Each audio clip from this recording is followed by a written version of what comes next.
Good greetings, everybody. Crusty Dog here, and welcome to Elite.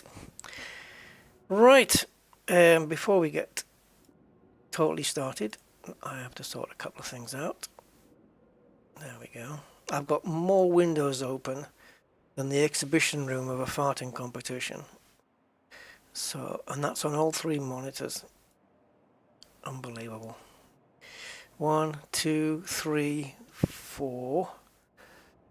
We can minimize that one. 5, 6, 7, 7, 8. 8 different windows open. Oh boy. Lovely. Right. Let's see if we can get this underway. We'll have to take this one a jump at a time, guys, because my head's all over the place today. Yeah, of course it is. Yeah, I just had a bit of a nap, so feeling a bit woozy. We'll see how it goes. So the plan today, guys, I was going to leave this up to a poll. So that you guys could choose what happens next. But then I decided no, because I know what I want to do and I'm just going to do it anyway. So, on the stream title we have, shall we go to IA? Well, of course it's a colon, so it makes the word Colonia. Shall we go to Colonia? Because the original plan here was to just, you know, have a little short trip out, and then you can leave your answers in the chat, by the way. Shall we go to Colonia? The original plan was to just have a quick nip to the Orion thing and back again, here and back. And we unlocked... No, we didn't. No, we didn't. We could have unlocked Chloe's at AC while we were here, but there was the Thargoid ruin wasn't the crash ship wasn't giving up any Thargoid sensors, so we couldn't do that this time. But she's only a few jumps away from the bubble in our ship.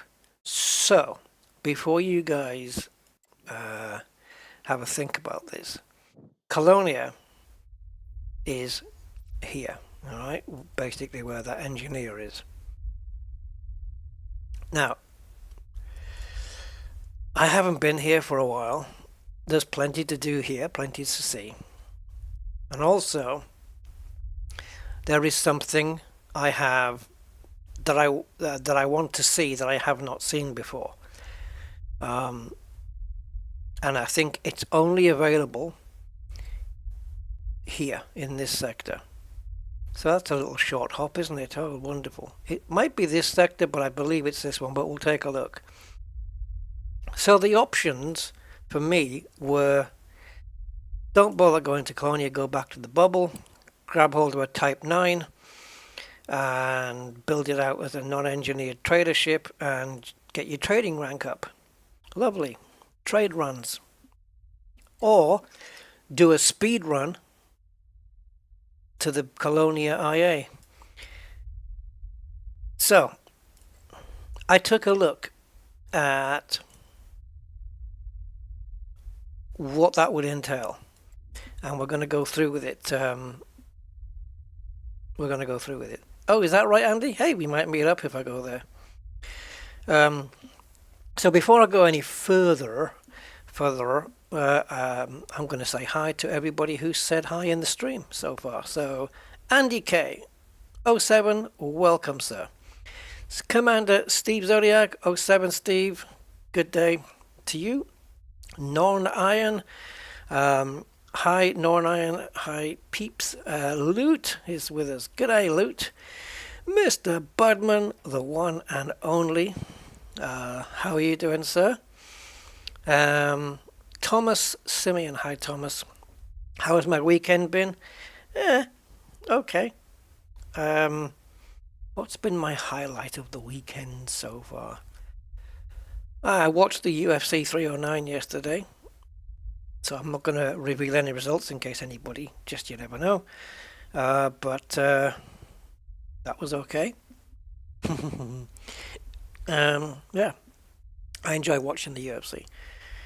The main fight went as I predicted it would.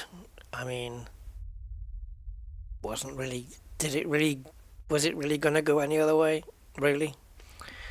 And it kind of made up for the complete and utter joke and farce and shambles of Tyson versus Jake Paul. Oh, they've got us all fooled, haven't they? Well, anyway, Norman Logan, 07. Hi, Norman, welcome. Majok 56, good evening, sir. Right, so guys, a couple of things. First, OBS Studio.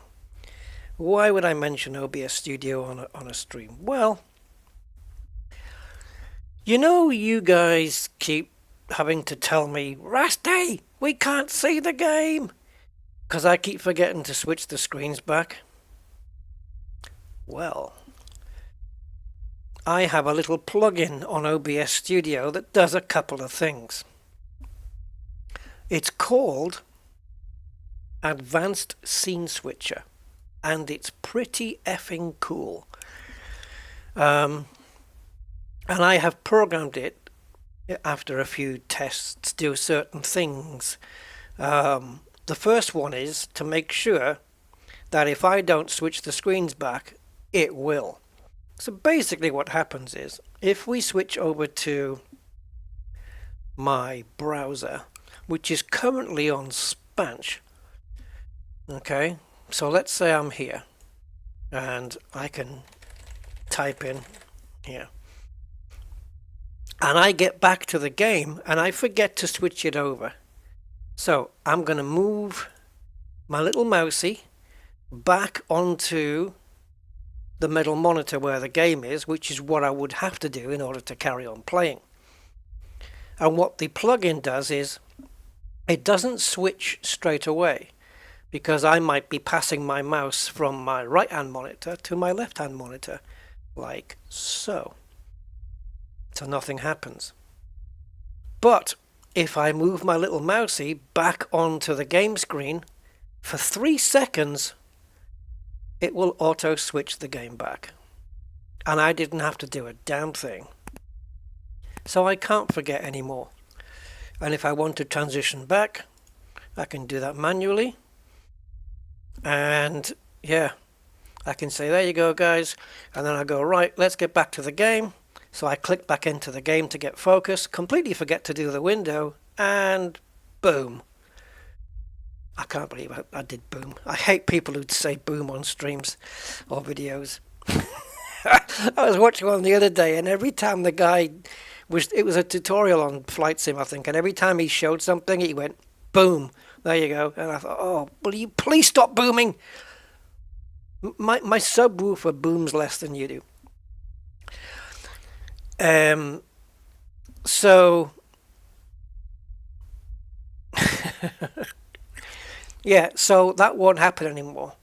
The other thing is, when I run the end credits at the end of a stream, that's all I have to do. Once the end credits have finished rolling, it will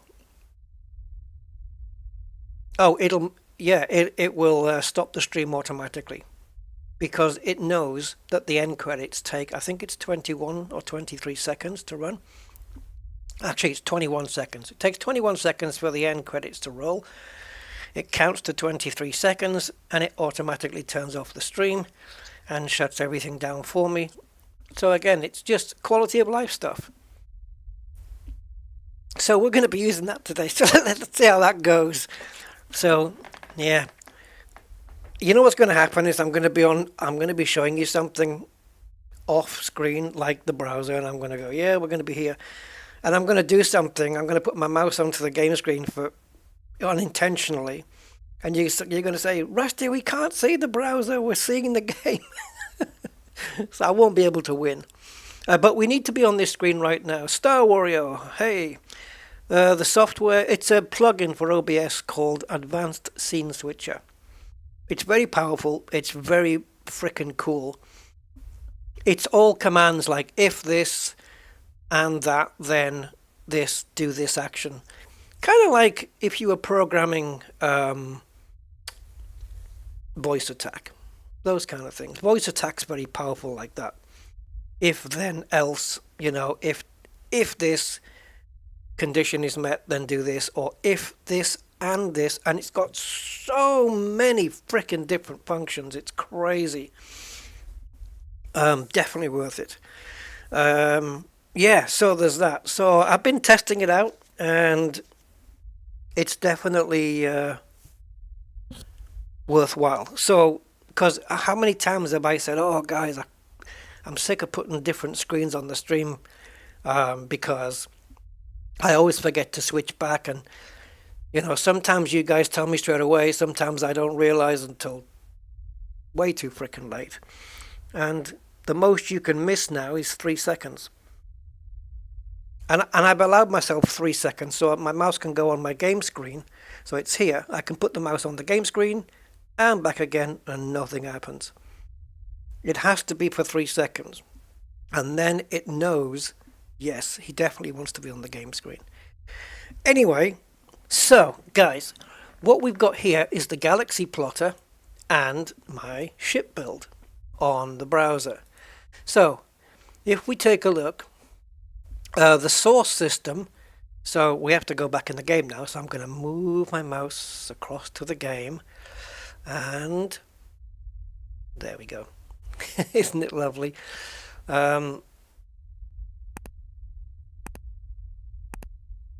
Okay, how do I make this happen? Right, so we're here. Yeah, that's it. So we're going to do copy target name. That's the first thing. All right, and then I'm going to go back this way, and we're going to put this in as the source system. And as we can see, it is actually listed, thankfully.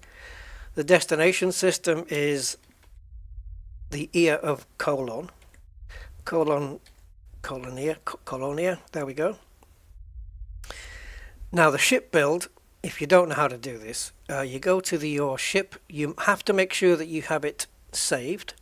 If you haven't got it saved, it ain't gonna work, because you need to save the build in order to bring these other icons up, because not all of them light up. And then you have this export feature. So you go to export and you get your ship build as an export. You do Control-C to copy that. Go back here and you paste it into ship build. Boom! So it's all in there. Now it knows all about your jump range and everything like that. And we want to use supercharge because we want to use neutron stars. We're going to leave that as optimistic and calculate. So now it's going to calculate. Now, this is the Galaxy plotter, not the neutron plotter. The Galaxy plotter is unique in that it will absolutely and utterly maximize the amount of jumps that or minimize the amount of jumps, but it will maximize the efficiency of the route.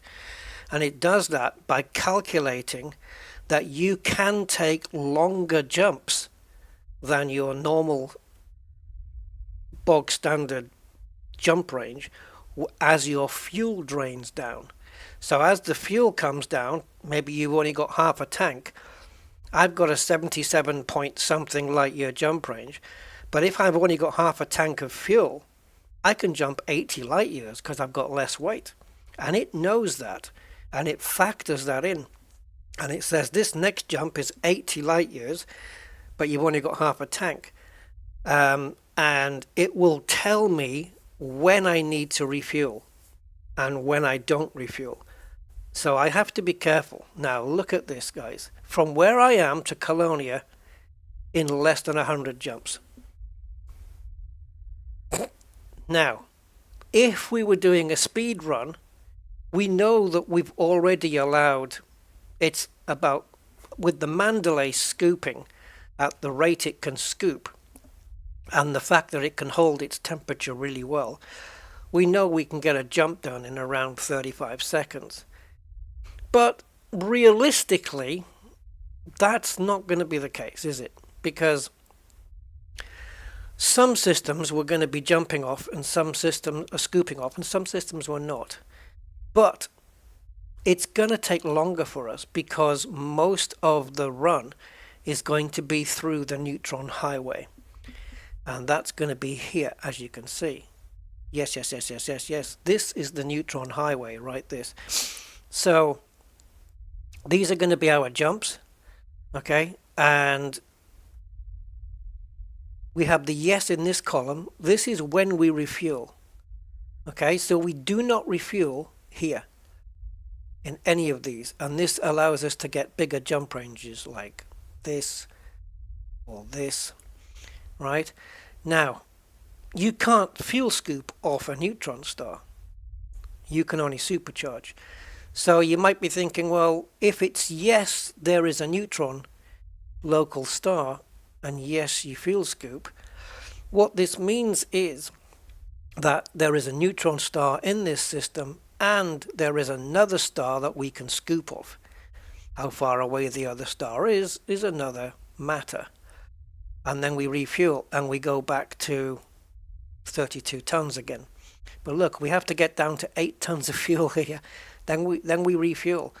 So what we have to do is supercharge off the Neutron and then go to the other scoopable star in that system and scoop.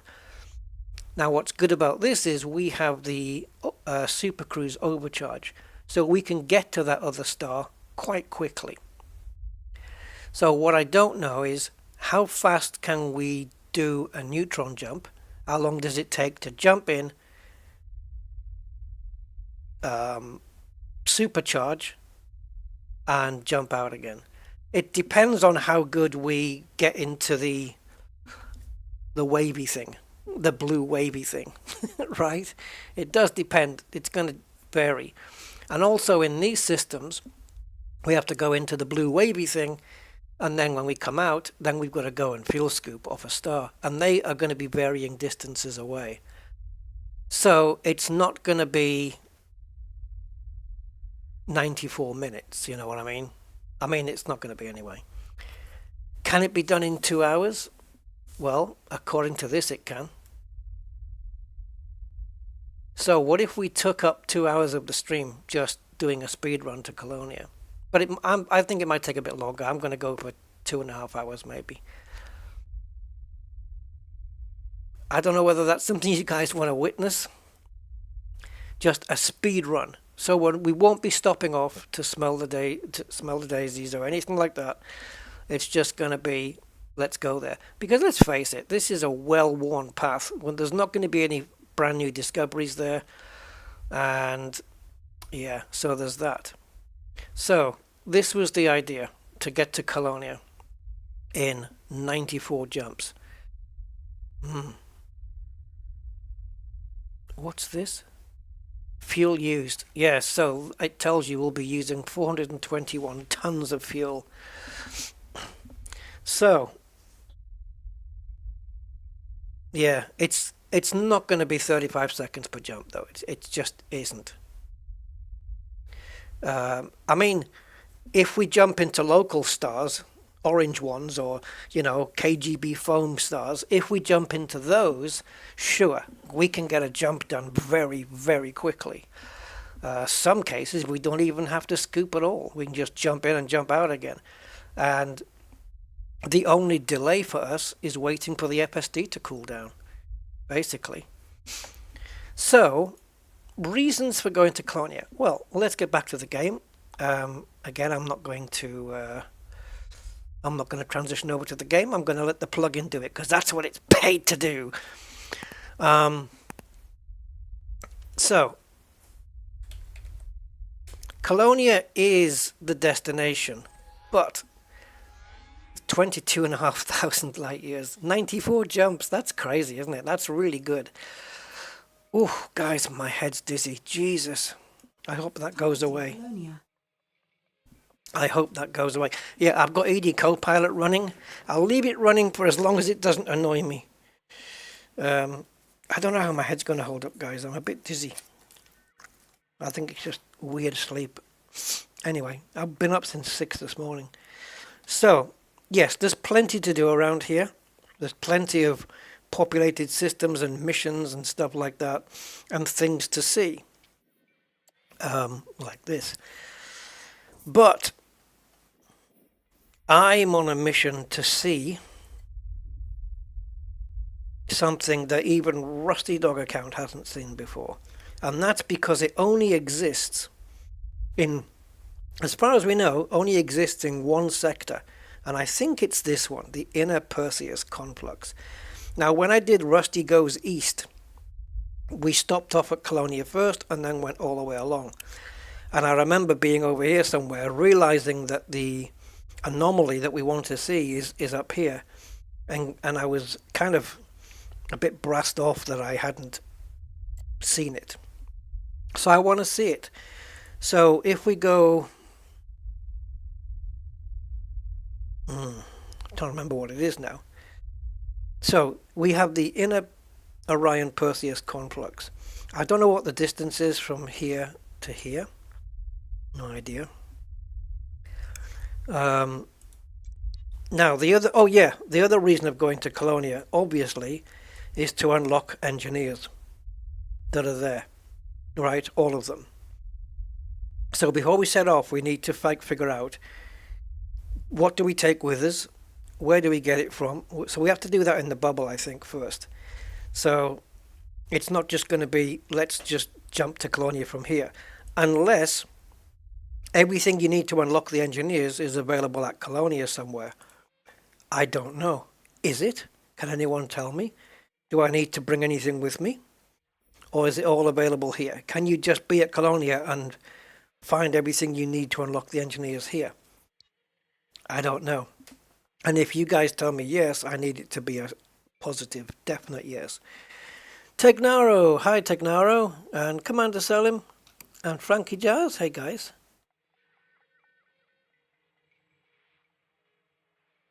Oh, the tunnel is taking is it still, oh shite.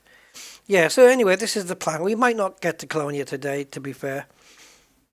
Certainly not with my head going like I'm inside a washing machine, and certainly not with Frontier's laggy servers ever since they did the update. Am I level 3 with Liz Ryder? Yeah, we're going to check that now, I believe so. So, this anomaly that I want to see, guys, which will really please me a lot. I don't know how far into this sector I need to go to get it. So it could be quite a distance. And then, of course, we have to come back from Colonia. Maybe somebody will give me a fleet carrier ride. I don't know. So anyway, oops, we don't want to go there. So what I want to see, guys, if it's here in the codex, it should be. Can't be anywhere else. It's an anomaly. And I think, is it a Q type? It's not a P because I've seen, oh, it might be.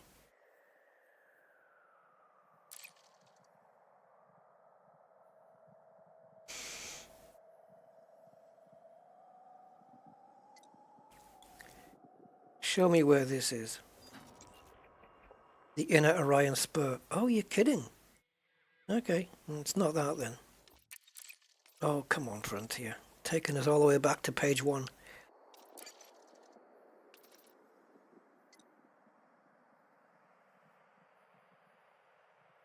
Oh, guys, it's not...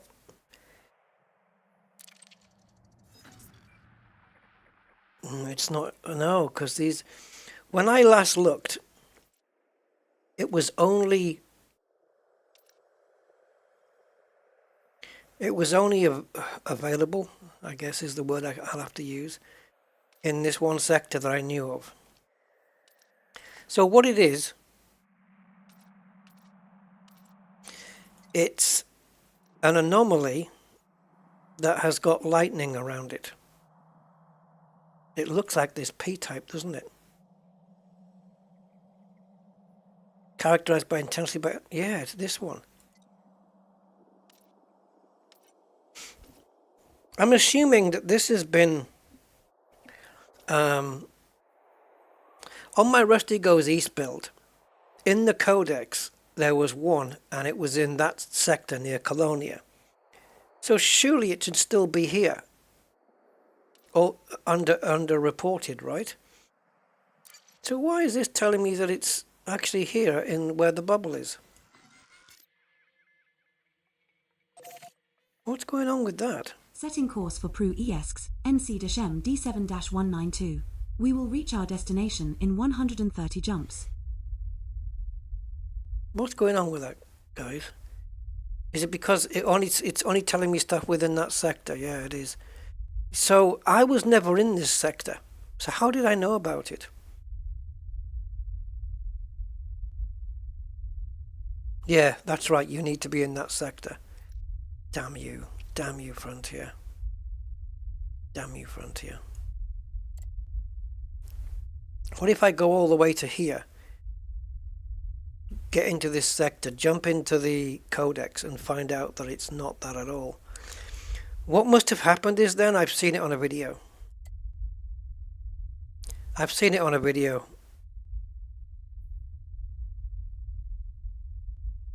It must be that. I've seen it on a video somewhere and it was in this sector. But how do I know that it's only this sector and nowhere else?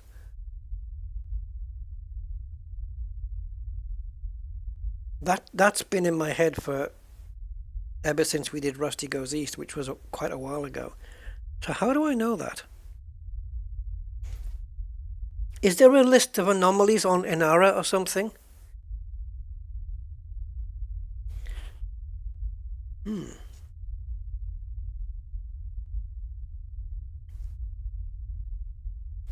It's a particular one that has lightning around it.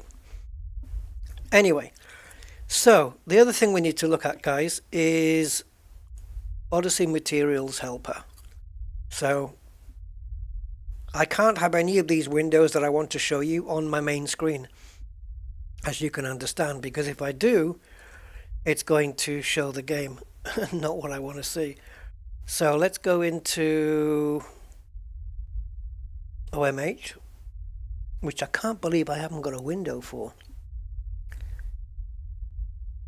Oh yeah, I do. Yeah, I do. Yeah, I do. Yeah, I do. There we go. Okay. So, one of the main things I want to unlock is the grade 5 life support. Okay. I think it's life support. So if we go to core internals, we go to life support and grade 5, Etienne Dawn is the only one in Colonia that does it to grade 5. And for that, we need these. And as you can see, they're all green, so we have them. So, Etienne Dawn. Let's take a look at Etienne Dawn. It's got to be a locked one. Right, there we go. So, prerequisites for Etienne Dawn. We've done it. Level 3 with the list rider, gain trade rank dealer or higher, done that. And we just need to provide 25 units of occupied escape pods. Now, I can't take that with me, so I'm presuming we can do that in Colonia, right, guys? Why did Elite Dangerous increase in player base? I guess because they released Ascendancy, and people want to get back into it, and they also did the previous update, which was Easy Engineering. Or easier engineering, which I think has taken away a lot of the grind. They can be found there. Thank you, Andy. I'm going to take your word for this, Andy, because I know you've been there for a long time or in that area, and I know you know what you're talking about. So I'm going to take your word on that one. Sindre, hi. Don't you need to be in the sector? Yeah, you do. I was just being stupid. What would be cool, though, is if you could go to a sector, right? Go to a sector here. See, I didn't even have to scene switch. Just pick a star. Just target it, don't plot it, and then go to the codex for this sector. That would be nice. But they're not going to give us that, are they? Look at this. Oh, God. Yeah. So,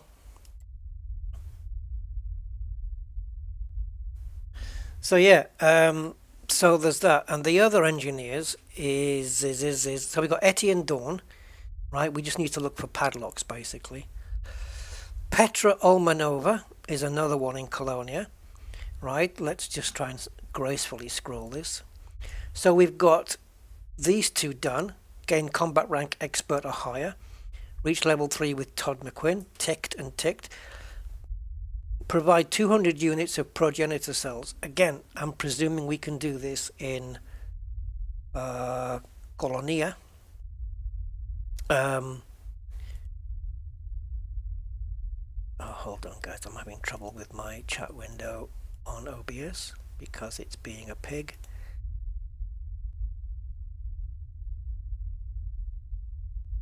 Yeah, there we go. So, yeah, progenitor cells. Can we get those in Colonia? And also, well, what do these do? See, I don't know if Petra does anything that nobody else does. So grade 5 point defense, Ramtar does it. Grade 5 heatsink, Ramtar does it. Grade 5 countermeasures, Ramtar does it. Grade 5 chaff, Ramtar does it. And grade 5 caustic sink launcher, Ramtar does it. So it's Petra's basically Ramtar's sister or whatever. So if we don't unlock Petra, it's not the end of the world. Definitely want to do Etty and Dawn though. Definitely 100% sure. Definitely want to do that. So who else do we have locked up? Marsha Hicks. Again, we've reached level 3 with the Dweller. We've gained exploration rank surveyor. Initial contact, mine 10 tons of osmium. Okay, so we can do that with the Mandalay. We don't have 10 tons of cargo, but we can do it we can fit that out. All we need to do is go fit a mining laser, find an osmium hotspot, and done. Out of the way. So that's probably the easiest one to do. Next up, we have Mel Brandon, and we need to gain invitation from Colonia Council. I don't know what that means, but I guess you have to be in Colonia to do it. And then provide 100,000 credits worth of bounty vouchers. Well, that shouldn't be too difficult. We'll just put some weapons on the Mandalay and just go for it. And just try not to get killed. Because we don't have a really good shield. But yeah, these do grade 5 interdictor, which... Oh, serious? Grade 5 interdictor, which is the expanded arc, is only Mel Brandon. What about long range? Long range, no. Long range can be done by... So that's interesting. Oh no, wait a minute. It's changed its tune now. Now apparently Tiana can do it as well. Okay. I thought that was another unique one. So really the one we're going to go for is Etty and Dawn up there. If we can unlock the others, well, cool, great, nice bonus. But Etty and Dawn's the one, because grade 5 life support you can't get anywhere other than in Colonia. Grade 5 sensors, yeah, you can. As you can see here, we've got plenty doing it. But life support, no. And this is for me to put on the grade 5 lightweight. So when we unlock Etty and Dawn, we can go from grade 3 life support to grade 5. So we'll slightly increase the Mandalay's jump range a bit more once we do this. And there's lots of fun stuff up in Colonia. So, my question, guys, I'm probably going to do it anyway, but do you guys want to see me do it? I think we can go there without grabbing anything in the bubble first, right? And we can just go.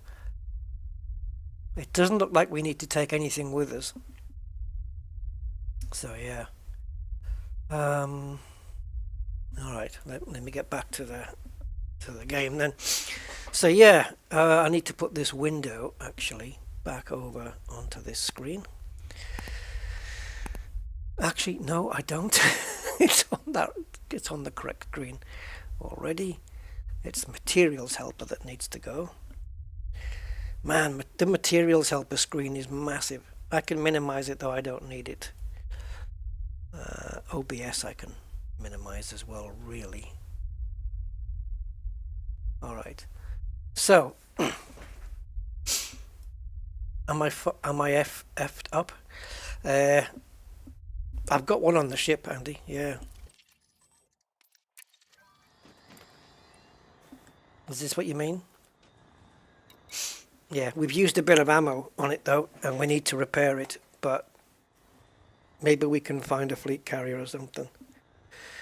So, the other thing about jumping to Colonia is because we're using Spanch, is we can't just jumpity. We have to have Spanch literally in the foreground and pasting every single system into, we have to keep going into here and doing that and that and that every time. Targeting Sinuif, E-J-B28-1. So we have to do this every time. And we're not going to come across a Neutron in this jump, it'll be on the next jump. So,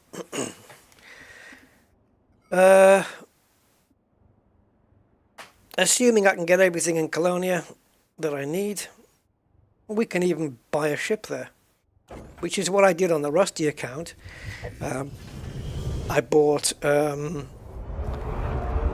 Cobra, I think, and just, you know, I built it there. You could engineer a Cobra there because I've pinned many blueprints. You can't do the experimentals, but you can engineer it up pretty well, you know. So going to copy the system name for the next jump can be done. She's getting on my tits already. 192, Commander.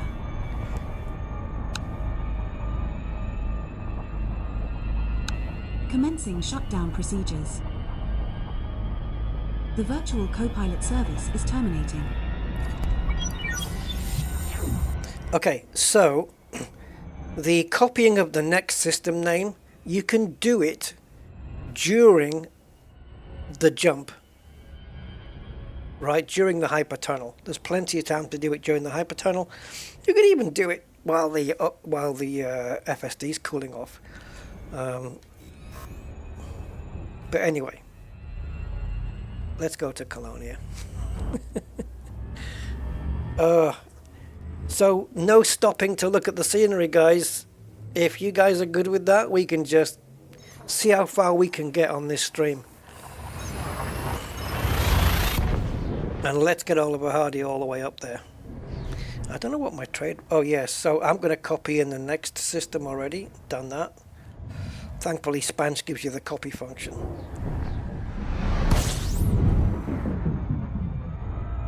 And then as we... It's asking me to scoop on every star here for now. So now the next system we're going to jump into, guys, is a Neutron star, but it's also asking us to field scoop from it, right? So this will be a test. I don't know if you guys, if any of you guys want to time this, feel free. So I'm just going to do a plot route here because I don't want the lines that we already had plotted. Why is that 2 jumps? Where are we? Current system C15.6. That wasn't on the menu.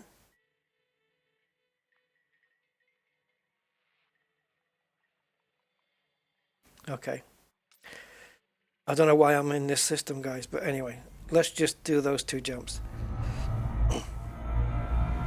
Hey, Drake and Wolf. Hey, how you doing? Hi, David Pittman. How you doing, sir? Bang the hammer? I don't know what that means.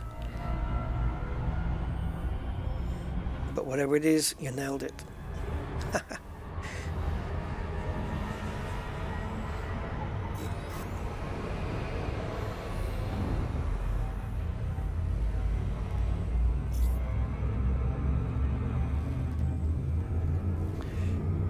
I wonder if there's a fleet carrier in this system we're going to go to. Not this jump, the next one.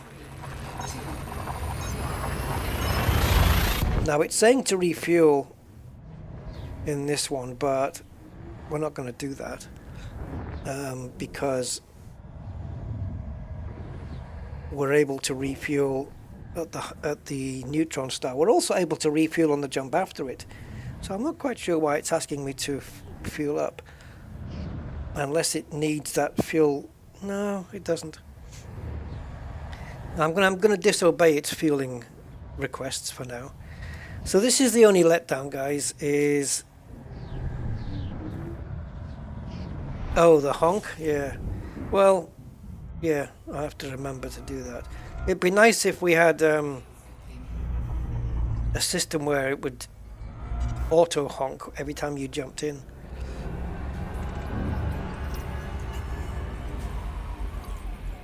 Fuel scooping complete.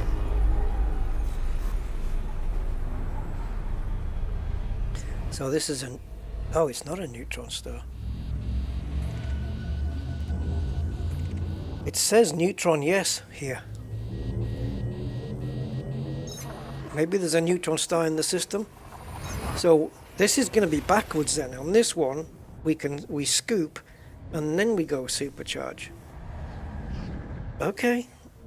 There must be a Neutron star inside the system and it's not the local one. Temperature critical. VA? What's VA?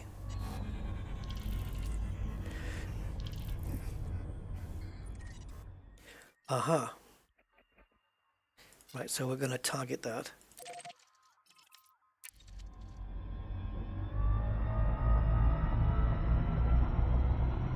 Oh, voice attack. Yes, but how does voice attack know when you've jumped in? Unless you do it with your voice.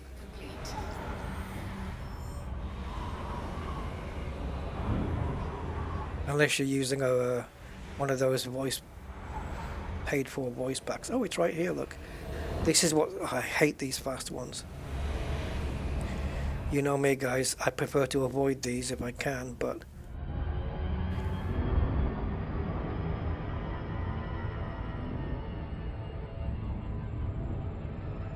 let's try and just get right onto the tip here.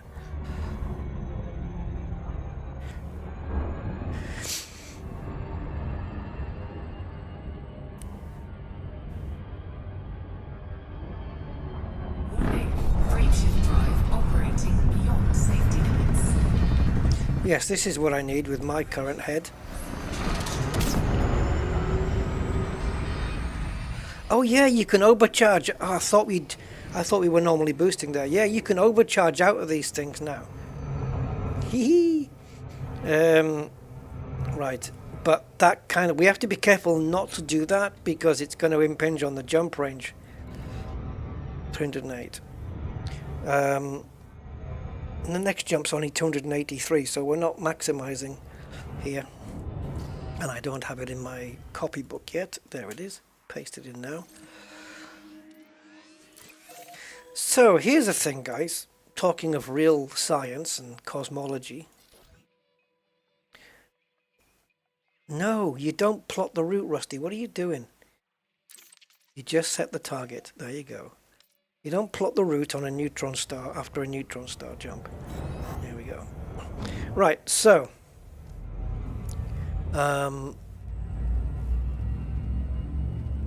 yeah, I've got it set up on my spacebar, and as my hands are on the keyboard anyway, I just have to hold it down. Sometimes I am going to forget to honk. Don't worry about it. Don't worry about it. I've got plenty of things to be doing, like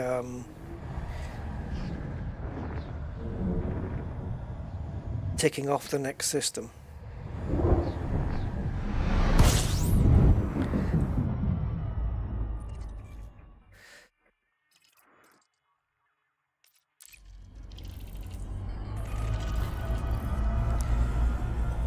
Well, we're nearly there, guys. So yeah, science, real cosmology. I was listening to, I think it was Brian Cox, I believe so. And it's quite an interesting discussion that we're talking about. And it was about the universe being infinite or not. And it isn't, right? So I think we know that. But the other reason that we know it isn't, apparently, and it makes so much sense if you think about it. Or does it? I have to think about it a lot, quite deep, and it can be a little bit head-banging. So, the question would be, how do you know the universe is not infinite? And the answer, in basic terms, is because the night sky is dark. That's pretty much the reason how we know. Because apparently if it's infinite, then the light from every star from the last 13.8 billion years would have reached Earth by now. I know Earth hasn't been around that long, but the position in the universe where Earth is has. And the sky would be ablaze with bright lights from stars. And it isn't. It's only ablaze with the amount we're in the visible universe kind of thing. Anyway, yeah.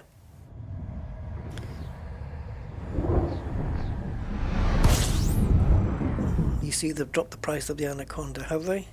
I don't know. It was good value for money anyway. Fuel scooping. I'm not bothered about much here. Ah! Can you let me in?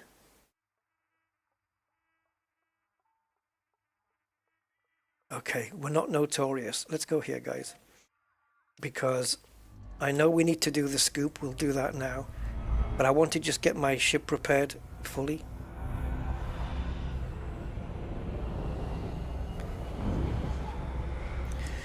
Oh, there's too many of these fast rotation neutrons.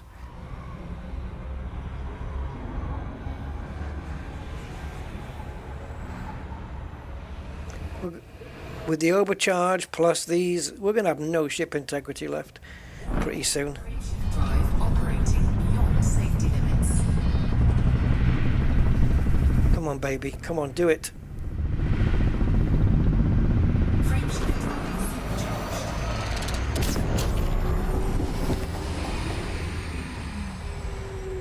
I should just power up the throttles and not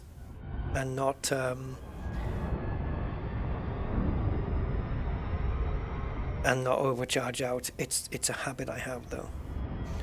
Yeah, going to Colonia. Hi, Duchess. Hi, Fossily TV. Well, we've kind of measured the age of the universe, haven't we? We've got pretty accurate ways of measuring.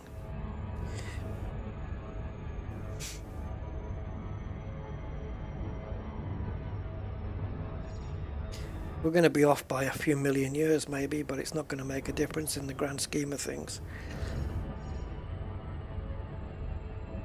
So yeah, so there's things like this where we're just going to have to do these little visits, or at least this one anyway. Hopefully we can get on board and do a repair. Did it say we could do a repair? I don't know. I just want to get the AFMU hopefully repaired and rearmed back up again. And also the FSCs. The FSC is going to go down anyway. We have to repair that along the way. That's another reason why we need AFMU filled up. Because we lose 1 to 2% every time we overcharge, supercharge. Overcharge, supercharge. Yeah. Yep. Colonia. 94 jumps. It was. I don't know what it is now, but it's less now. Because I've ticked off. Where are we? Hip? Yeah, we're here. So it's 89 jumps now, apparently.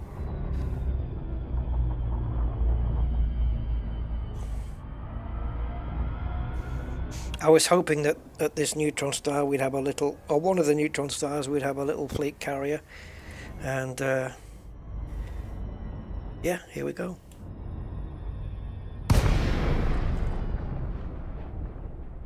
I've got no boost.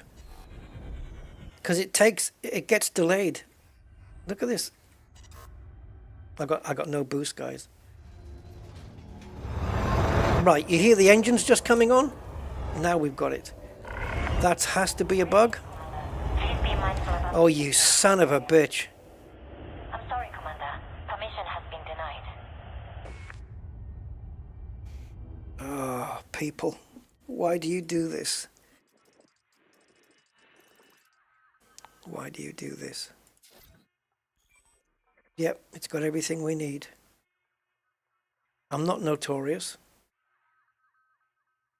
Squadron and Friends, I didn't see that. Okay. Well, maybe somewhere along the way. Okay, so now we've got to jump all the way to... I'm just going to tick off the next 1, 2, 3, 4. Right, so we need to get to Zeta Sculptoris, or whatever the hell it is, which is here.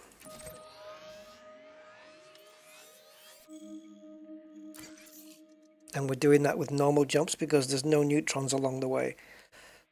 Zeta Sculptoris is a neutron star, or contains a neutron star, as you can see here. So we're going to go there.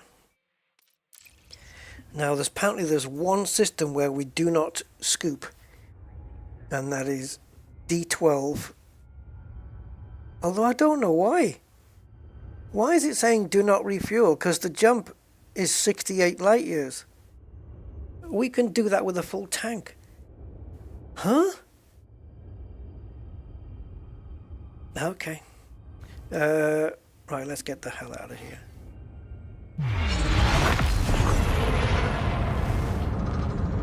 Oh, I did already charge the FSD, yeah. So hold on. Hold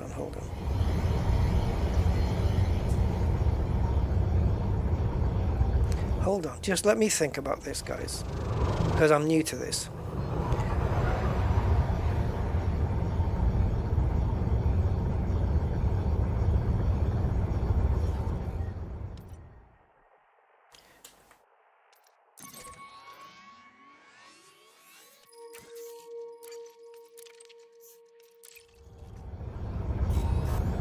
Okay.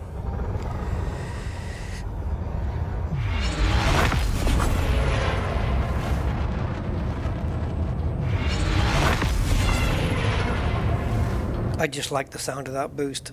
Ready to engage.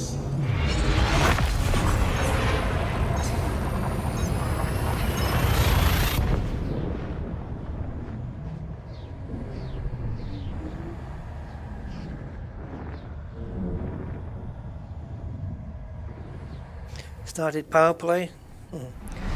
I'm only doing that on the Rusty account. I won't be doing it on this one for a while. Fuel scooping. Yeah, if we keep punching the honking system, we can probably get allied with somebody in Colonia. Scooping complete. What is this? What? Oh, right, it's not a neutron star, it's just that we did a big jump. Okay. Right, now we go to Zeta. Come on. Yeah, 35 seconds per jump, that's how it works, Rusty. Okay, so we just cut off basically 4 jumps.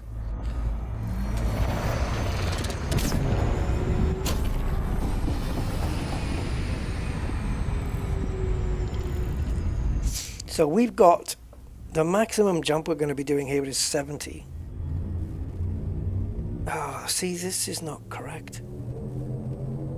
Oh, I see. All right, it's plotting a better route. It's plotting 4 jumps the same as... No. Yes. Yes, it is. Galaxy Plotter saying 4 jumps to Zeta, and so is Elite Dangerous's plotter. So we're not losing out here. It's all because it's within our jump range. So we're fine. Fuel scooping. So because the system's round the corner, we can scoop and stay at a reasonable speed and power up straight away. Because we're at speed, we'll get away from the sun quicker, we won't overheat. And this thing can, you can start the jump sequence while you're still scooping with this thing. And you can just about get away with not going over 100%. Yeah, Neutron stars will save you about 4 jumps if you've got like a 70 plus light year jump range. They'll cut off 4 jumps. That's what they do. So for when we hit the Neutron highway, it's basically for every 5 jumps, it would have taken you 20 jumps normally, basically. Is this not scoopable? It doesn't need to be.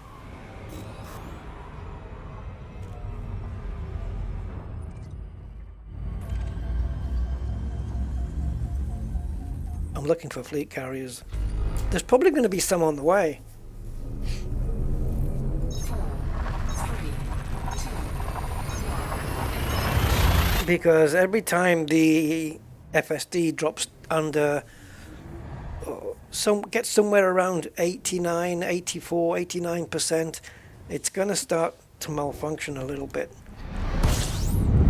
It'll still do the job, it'll still work. It might just need a little bit of a jump start sometimes.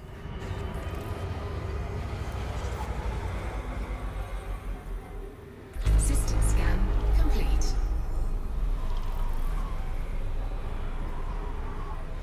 Yeah, let's get a good scoop here. Fuel scooping complete. We can start the jump process straight away. Take a look inside. No fleet carriers. Right, so Zeta. So this is 3 neutrons in a row now, apparently. I'm already plugging in the next jump. 3, 2. Hey, we're nearly there, guys. I wonder how far away we are from where we were. A little ways, right? Because we've done 2 neutron jumps, so that's at least 600 light years, right? Whoa, did you see it? Oh, it's another fast one. Is it because it's not the local star? I don't know why we get these. Fuel scooping complete. Has anybody dropped a fleet carrier here? No.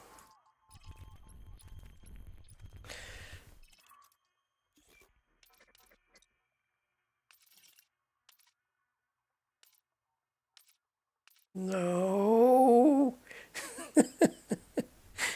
Nothing of nothing comes to nothing.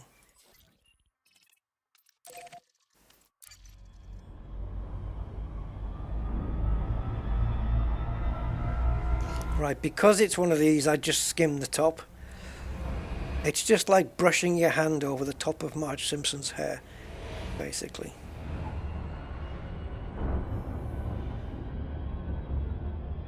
Frameshift drive operating. Oops, I think I moved the joystick in the wrong way there, but we're still inside. Frameshift drive is supercharged. Okay, do not boost. Do not boost. I know it's tempting to get out of there quick.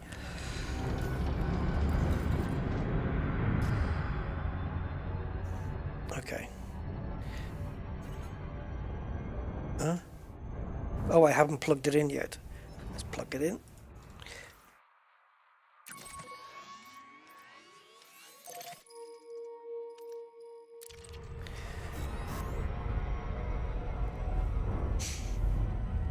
Yeah, I've only been stuck in it once.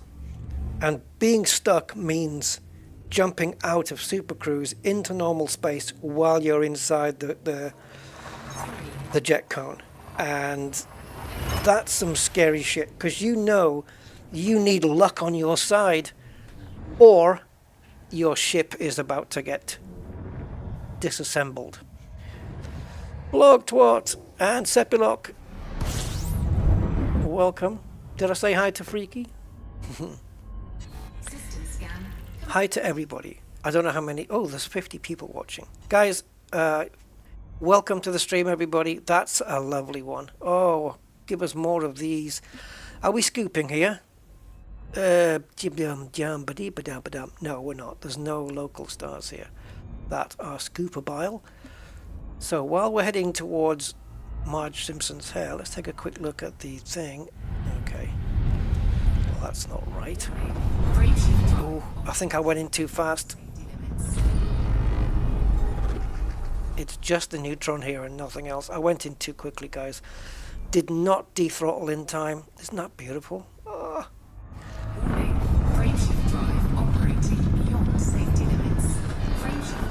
Okay. Don't go into the ice cream cone. Get out of it. All right. And I didn't do. I will learn. I will learn as we go. But I didn't do my due diligence of plugging in the next system, but like having it in the copy buffer. So this is a Neutron star as well, but there's 2 Neutron stars in this next system, but the local star is a B class, so we can scoop off it first, and then I can pick either one of the 2 Neutrons to supercharge off. I'll go with the one that isn't doing 6 billion miles an hour.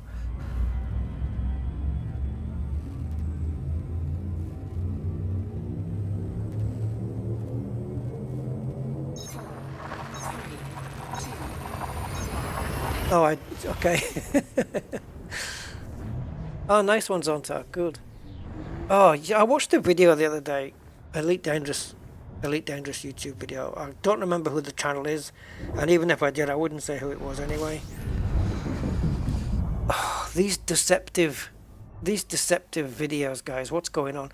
There's so many people posting videos of AX combat using the I think some of these videos are quite old though, so it's not like they're all, you know, this isn't a trend that's happening now. But I just you know, when you start watching a video of one particular subject, YouTube recommends more, that kind of crap. So, and it's using the stabilizer that gives you the opportunity to use 6 AX weapons instead of 4. And somebody was saying, yeah, you know, 6 times AX.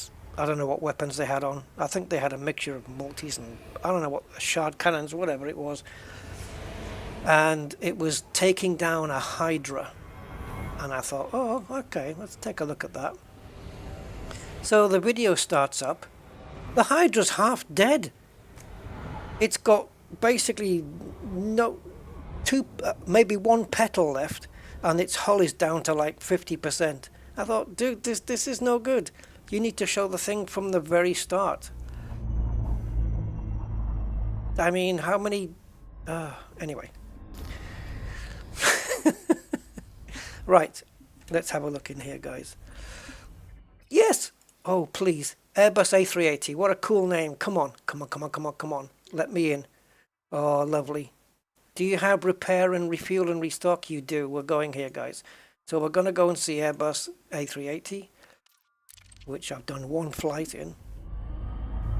Oh, just for fun. Have you ever just priced something up just for fun, guys? Just for S's and G's? Well, I did it the other day.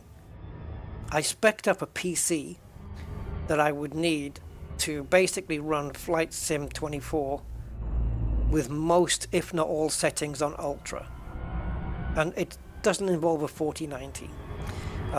But yeah, going by Microsoft or Asobo's optimal specs, going beyond them. Yeah, £2,000. Oh boy. Hey, but I'll tell you what. Oh, hold on. What are we going? Are we doing the Neutron and then the thing? Hold on, guys. And I'll tell you what you get for that lovely wad of cash. It's basically a new PC. Hold on. Yeah, remortgaging the house. How long do we have to go to get to this Neutron? So for £2,000, it literally is £2,000. It's 1,950 something, I think, for everything. I don't think that counts as shipping, but for that it better be free. So you get a Gigabyte motherboard, mid-range motherboard, I think. I don't know. The motherboard was like 135, something like that. So I'm guessing kind of mid-range, right? So a Gigabyte motherboard with an AM5 socket. You get an AMD Ryzen 7950 X3D, because that's the one you freaking want. I should have got this 5800 X3D, but there you go.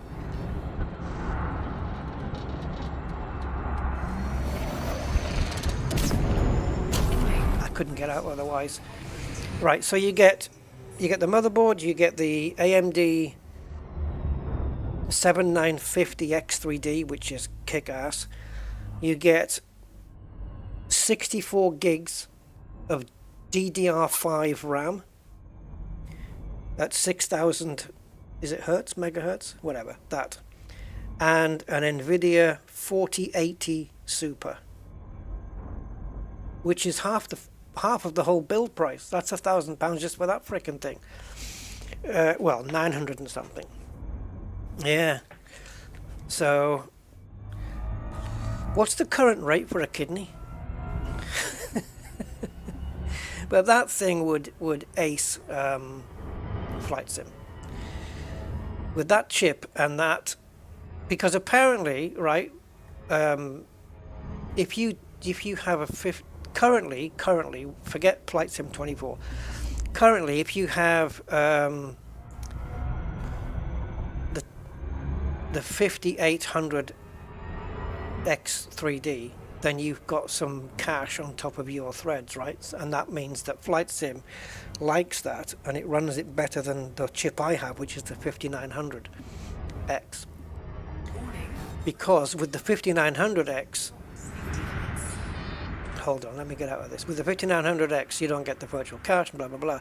And Flight Sim, Microsoft Flight Simulator, isn't very good at using the threads of the multi-threads of your CPU, right? It's not good at that. So apparently Flight Sim 24 is designed to better run multiple threads. So rather than just use what the current game is running, which is one thread, big time, and ignoring all the others, it's spreading the load over all the threads. So even the chip I have now should benefit in FS24. It should. Yes, it's always difficult to land with an A380, isn't it?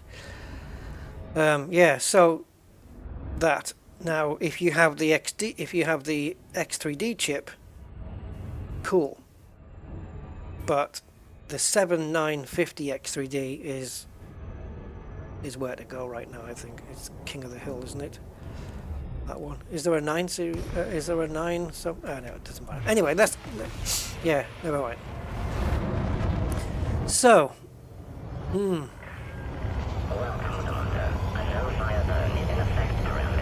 it's 2 days, isn't it, until Flight Sim?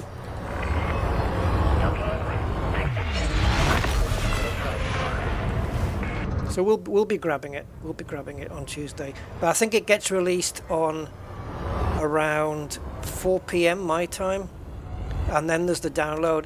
It's a much smaller download.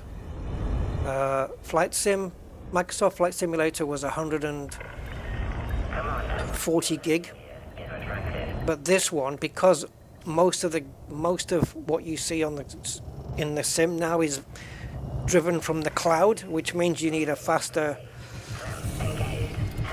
bandwidth, because most of it is done from the cloud. The install for Flight Sim 24 is 50 gig. That's it, 50 gig. Right, I'm in the wrong map here. Right, where are we? Oh, we're only here. We're not far from the frickin' bubble. We're a bit lower down. We're not far from the bubble, guys, but we're nearly there. once we start hitting the Neutron highway, we'll be doing pretty well. Does it record the position still? No, it doesn't. It's a shame that if I came out to here, let's say I got Colonia into the view. Let's say I did this, and I held it there, and then I go back here, and then when I go back into the galaxy map, it's in exactly the same position. I would take a screenshot on every jump, and then put it together as a video, and then you could see me going all the way there. Right, next jump, guys. Where are we? I have no idea where we are. 3 Capricorni, 4 Capricorni, 5 Capricorni. Right, here we go. So we are supercharged, so we're going to make our next jump. We have got 3 Capricorni, which is a Neutron. Then we've got the next one, which isn't. And then after that, guys, that's it. We are on the Neutron highway. Because every frickin' jump after this next 2 is a Neutron star. Every single one. So the Neutron highway starts pretty early, yeah? I'm not going to count this one, even though there's... Oh. Hello. Right, so this is the last non-Neutron jump. So the next jump after this is the beginning of the highway.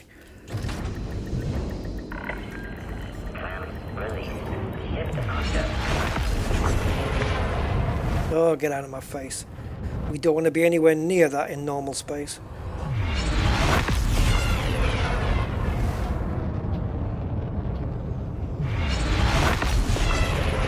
So thank you, whoever put this fleet carrier here and allowed access and allowed me to get everything repaired and restocked. You're brilliant. Thank you very much. Commander Smokey Play owns the carrier. Thank you, Commander Smokey Play. Bon voyage.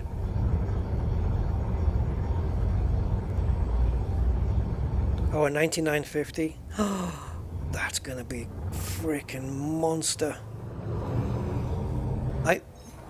The 4090 is going to be sitting there. No.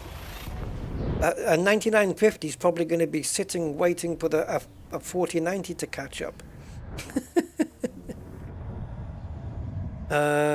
Tormented Revy, 77.5-ish, something like that. I could have made it go further, but that would have to have compromised, and I didn't want to compromise. So I'm probably going to have to do another 3 extra jumps to Colonia because I refuse to compromise. So, yeah. Alright guys, the Neutron highway begins on this next jump, so get ready. Now we have been told by the galaxy plotter not to fuel for the next 3 stars. So the next fueling point is HD 184 180. We do not fuel. Now we can't fuel off a neutron star anyway, so it's not like we could do it by accident and forget, right? So in case you're wondering, which I know you're not, but just in case you were, this is our progress so far. So we've done these. I'm ticking them off as we go. So as you can see here, we're about to jump into, I'm going to tick this one off right now. We're about to jump into here. And as you can see, it's Neutron the entire distance to Colonia. Every single jump is a Neutron star now. So buckle the hell up, guys, because we've done 94 jumps. So not counting this one, because this is where we started. So 93, 92, 91, 90, 89, 88, 87, 86, 85, 84, 83, 82, 81. It'll be 80 jumps after this one. 80 Neutron jumps to get to Colonia without stopping to smell the roses. So there it is. Let's plot it. See, I forgot to switch the screens. And it did it for me. Oh, Canis Majoris. Why VY Canis Majoris is not permit locked though, because I've been there. So it shouldn't be. But Frontier have permit locked so many systems in that Orion Nebula area. It's... Is it VY? Is it VY? The reason I know it's VY and not YV is because I thought it was YV, and then I realized it was VY, and I made myself remember that by using the word very, because V comes at the beginning and Y comes at the end of the word very, and that's how I've remembered that it's VY. Why can't all Neutron stars be like this? So we look for the longest strand, and there isn't one. So we've got freedom of choice here. Now I normally would approach it like this and then go in on a bit of a shallow angle. Frameshift drive operating beyond safety. I may have dethrottled a bit too late. Yeah, we did. Damn it.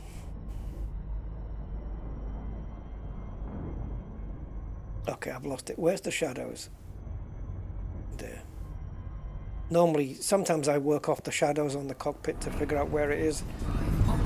There we go, we're out. Do not supercharge, overcharge, grossly overcharge.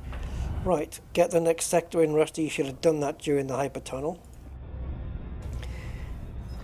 Don't waste the hypertunnel jump, Rusty.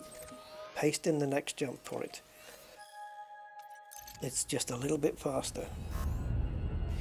Right. Here we go. We're on the Neutron Highway already. Oh, I can't get into that Zontar right now. Yeah. Oh, I know. I was reading about chiplets and stuff, but the intricacies of getting one, not getting one and stuff, oh, just... I can't get one anyway, let's face it. It's not really a conversation.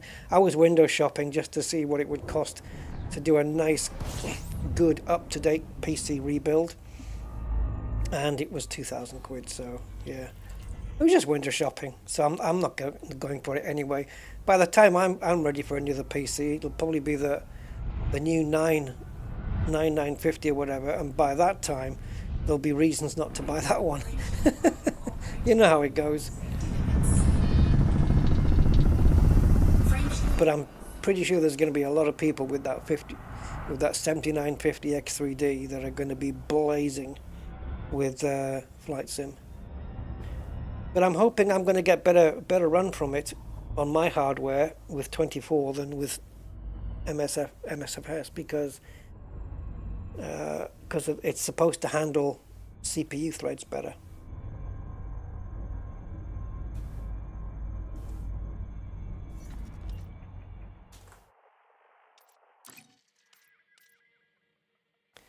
Oh, I forgot to take it off.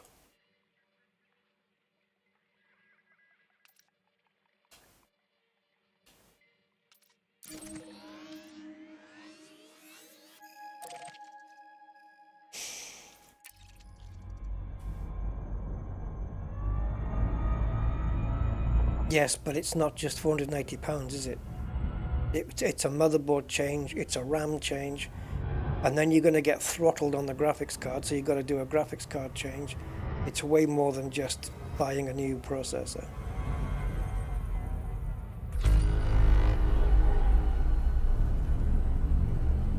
Yeah, we're not talking about Elite Dangerous though, Tormented. We're talking about Microsoft Flight Sim.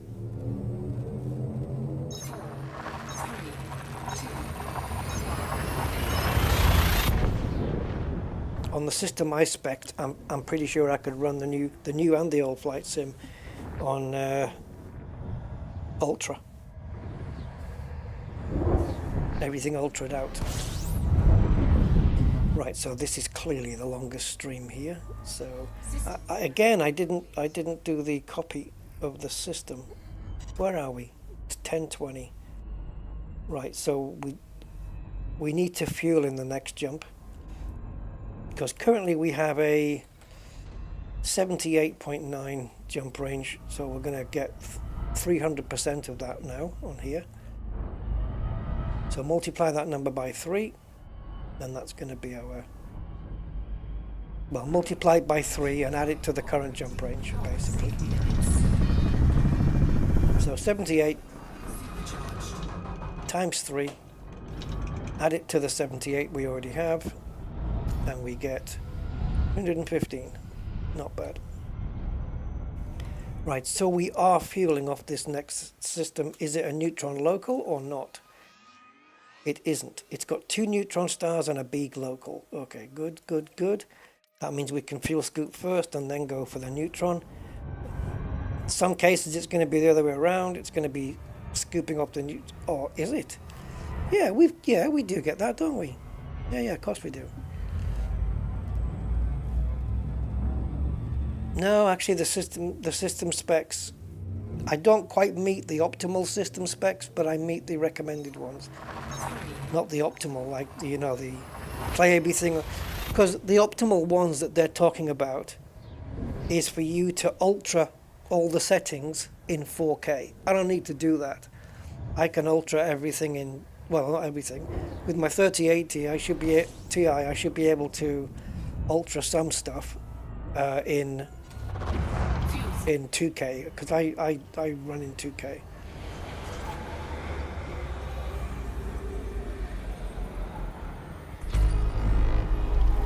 Alright.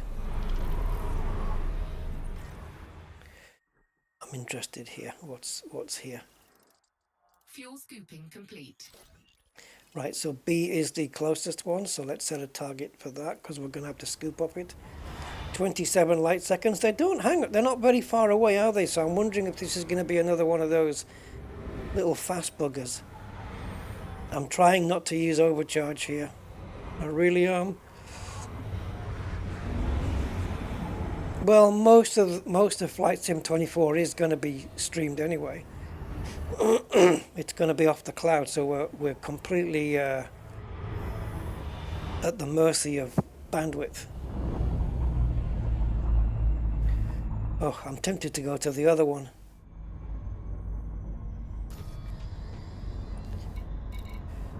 But then I would have to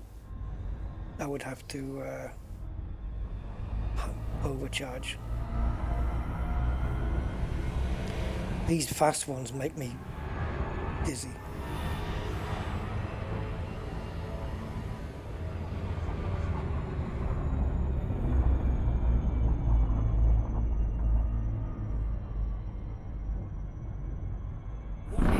You have to doubt it? Why? Beyond safety limits. I'll be able to run it. The question is, what settings will I have to use? Warning. Frameshift drive operating. But I'll be able to run it. Frameshift drive supercharged. Oh, you've got no doubt. Oh, yeah, okay. Sorry, I misread the sentence. Yeah, you know, you're right. Yeah, I've got plenty of bandwidth. I've got 500 down and 70 up. You need the down for the streaming of the game and the up for me to live stream it, so it should be good to go. Did I paste in the next one? No. I'm so freaking useless, guys. But anyone who's frequented my stream enough knows I am actually useless.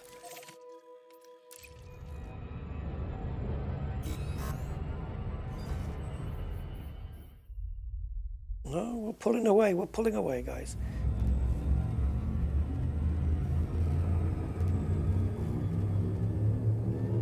Oh, check that out. See the Neutron on the right hand side? Hey, Jeffrey. Yeah, I've got a tired head. Been up since 6 this morning. Ugh.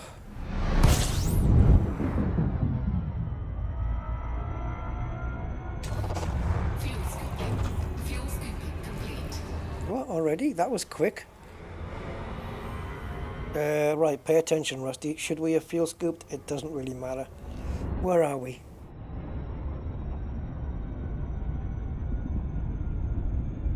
We're not in the right system. Did I not take advantage of the... Oh, Christ.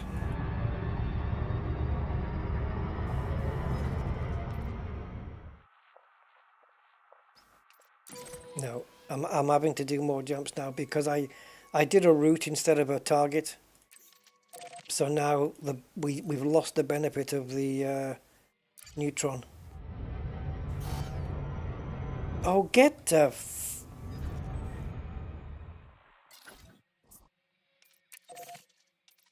tiredness does this. There's many things to think about. Can I scoop?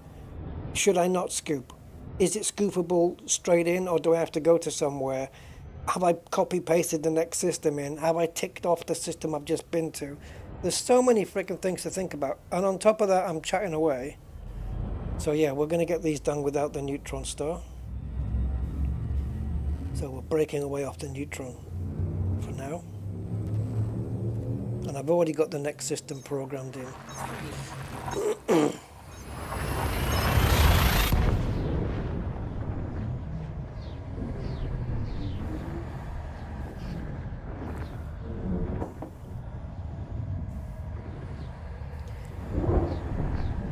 So we'll just do 3 rapid jumps. Right, on the Neutron next jump, are we scooping? We're not. We're going to be doing a lot of no refueling soon. So we have to make sure we're fueled up, ready to go. We're going to be a little bit out of sync, I think, here. Fuel tank complete.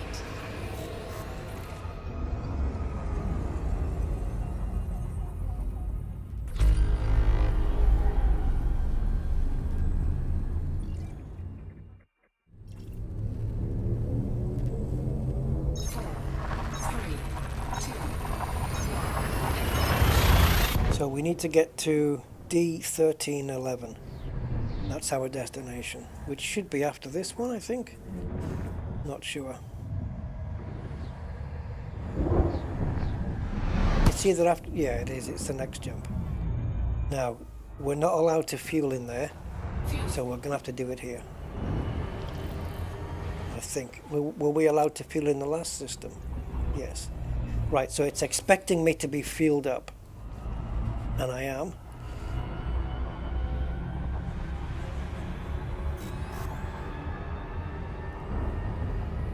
So this is a Neutron star, and we do not fuel again until we get to or cop D1020. Man, we're going to be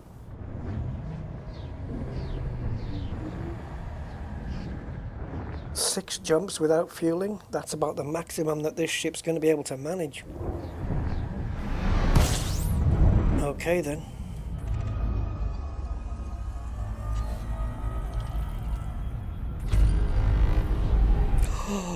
Whoa, you left that a bit late almost. Frameshift drive operating beyond safety limits. Frameshift drive supercharged. Nice. Because that happened so freaking quickly. Oh yeah, I do have the next system programmed in. So what I'm going to do is tick off the system I've just done, and then when I say programming, I mean put it into the copy buffer. The next system. Coffee buffer. And do not plot routes, Rusty. Sorry, what was that? 390 jump range? I don't think so. Yeah, what planet are you on that we can do?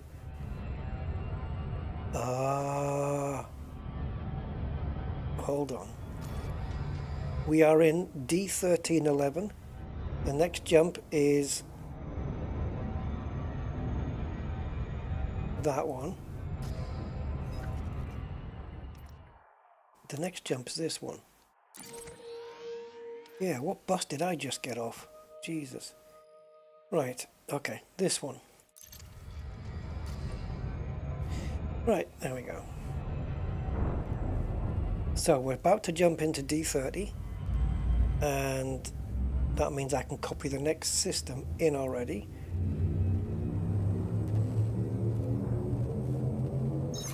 And we will not be scooping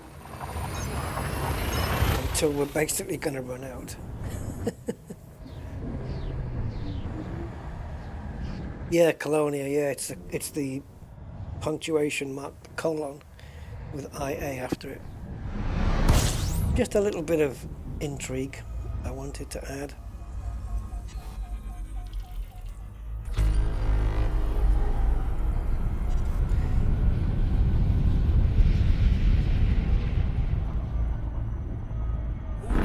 Frameshift drive operating beyond safety limits.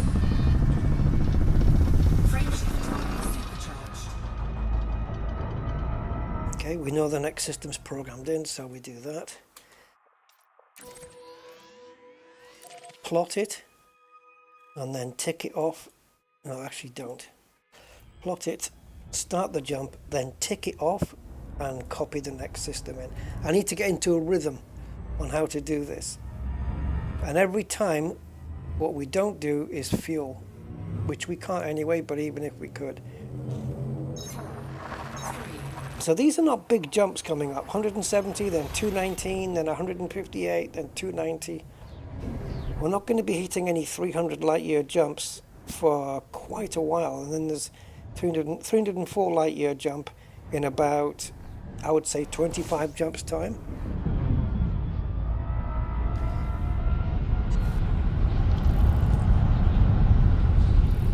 Oh, the deceleration. Oh, Jesus. Is that just the mandalay doing that, or is the way that decelerated, man? It's like it's got brakes on it. Okay, so we set target, we come out, we hit the boost, and then we go tick it off, copy next system. There we go. We are not fueling in between these jumps, so our jump range is getting bigger and bigger and bigger, but we're not utilizing it, so it doesn't matter.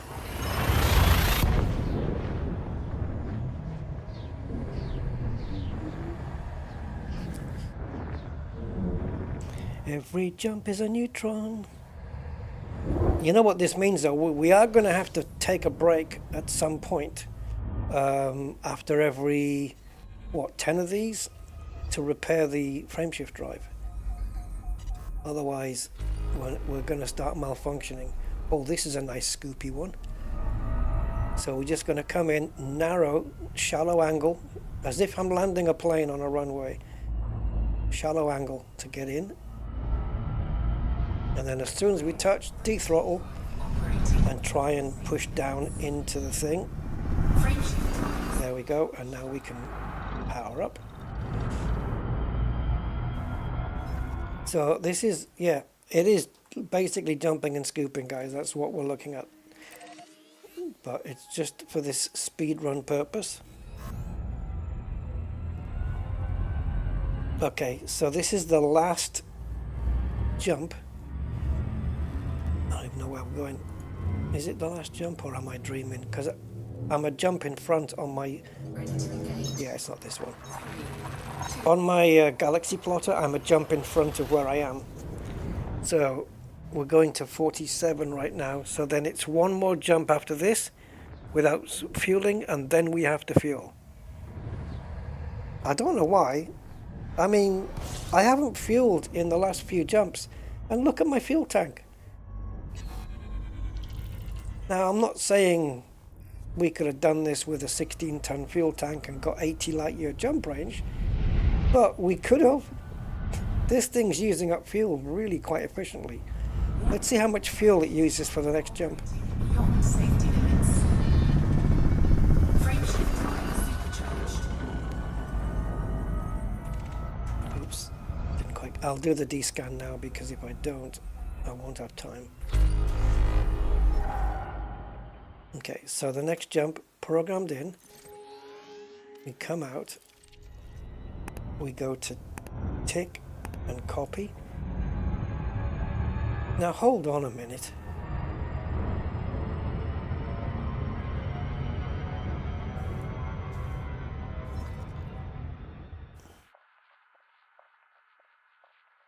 I don't know what's going on here.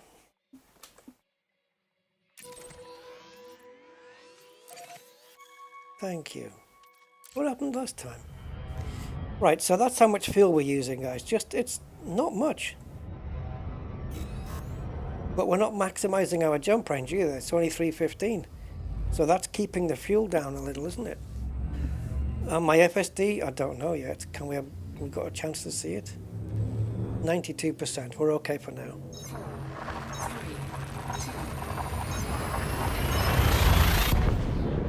And we're not making much use of overcharge. It'll only be if a local star or a neutron star that we need to get to for scooping or supercharging is a distance away. But even then we have to be careful with it because we don't want to spend too much fuel because it's going to mess up Galaxy Plotter's calculations. Right, we've done the honk.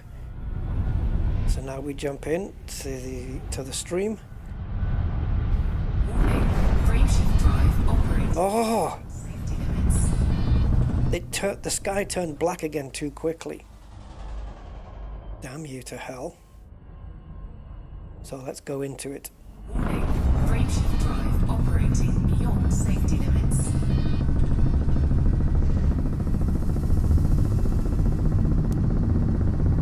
Frameshift drive supercharged. Okay, so now as we go here, I should have the next system programmed in, do I? No, why? What's going on? I'm losing my rhythm. Do not plot your route. Right, D1020. Are we fueling here? Yes, we are. We have to fuel up this one. So is it a neutron? It is. Okay, so now we're going to get the supercharge. And then we have to go from there to a local star within this system and scoop. So because we're doing it that way around, it doesn't matter if we use the overcharge, the supercruise overcharge, to burn off fuel to get to the star because we're going to be scooping off it anyway. If it was the other way around, where we were doing a B-class star, for example, and then going to a neutron star that's a fair distance, then we have to be careful not to use the fuel. Oh, for Christ's sake, these are the ones I just detest. They should be banned from the game. Right, so what we're just going to do is sit at the top here so it doesn't look so bad, and we're going to skim off the top. Just like what bad accountants, corrupt accountants do. Warning, frameshift drive operating beyond safety limits.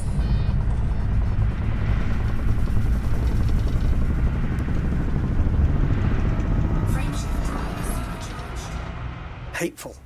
Hateful, hateful. Right. So, I didn't tick this system off and go to and copy the next one. Right, so now we need to look at the next nearest star, which is this one.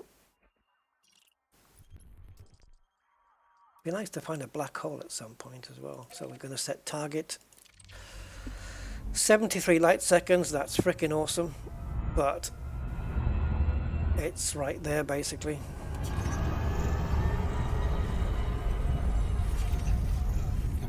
Okay, let's put the brakes on here and see what she stops like. So we've got our, if we look here now at the jump range, it's 320, 341. That's going to go down now. Fuel scooping. Now we can scoop at 878, I think it is, something like that. So you'll be able to see this going down, look. 318 now. Does it not go down in real time? Yes, there you go. Every 10 seconds. It goes down every 10 seconds. Fuel scooping complete. So 307 is the jump range now. A little bit less than before, but not a problem.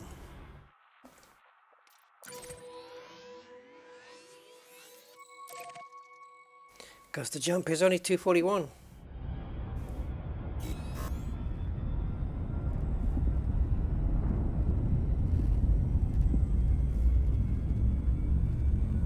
Okay, so as we're going to make this jump now, I'm going to tick it off, copy the next system in, and we're not going to fuel now until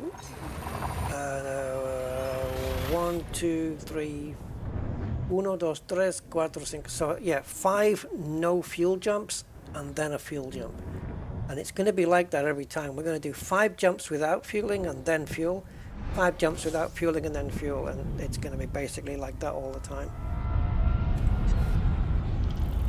Okay, I kind of was on the wrong monitor there. So we're looking at more stream than we need to. So we'll just dive in on the side. There we go. Operating beyond safety limits. I'm trying to figure out where it is and try and keep within its thing, but Warning. Brake shift drive operating beyond safety limits.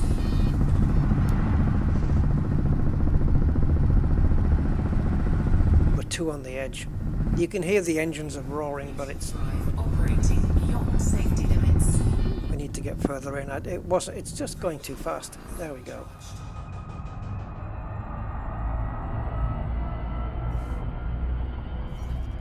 Right, so the next system should be programmed in, and it is.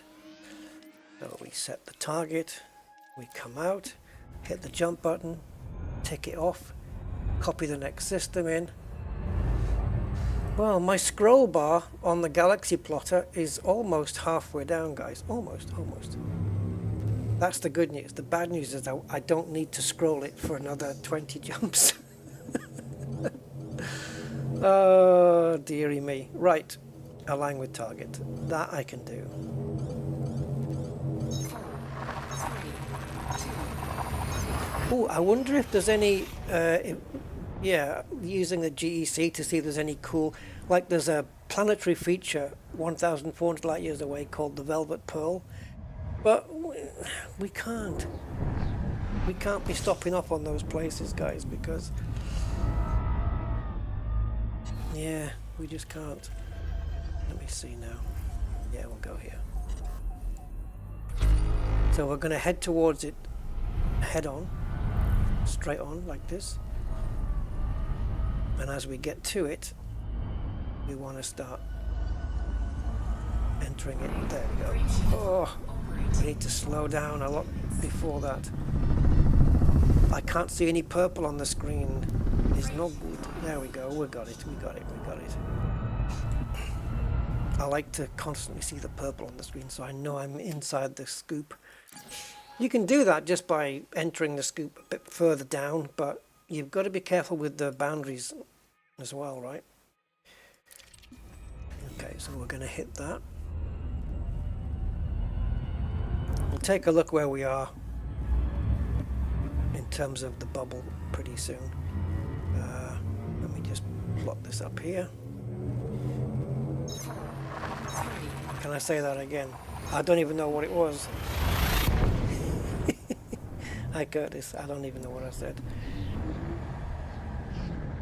Give me the gist of it, because my memory's so bad. It forgets things the moment they get said.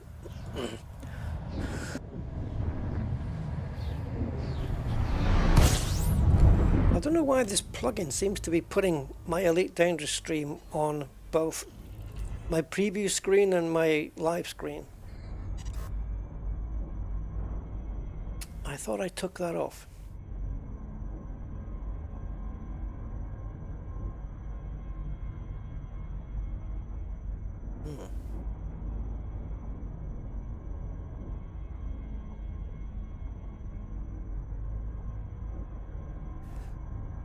Give me a moment, guys, please. So the macro is end stream. No, auto switch.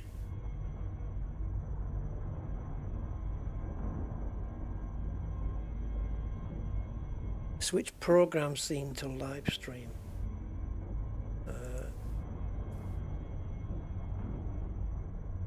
Yeah, switch the program scene, not the previews. So why aren't you doing that?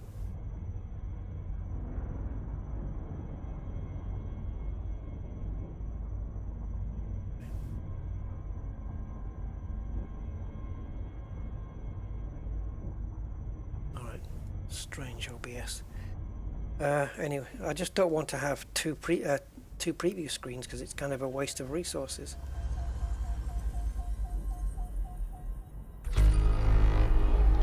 Okay, we're just going to jump straight into this one, I think. As long as you're facing away from it, you can't hit any body exclusion zones or anything.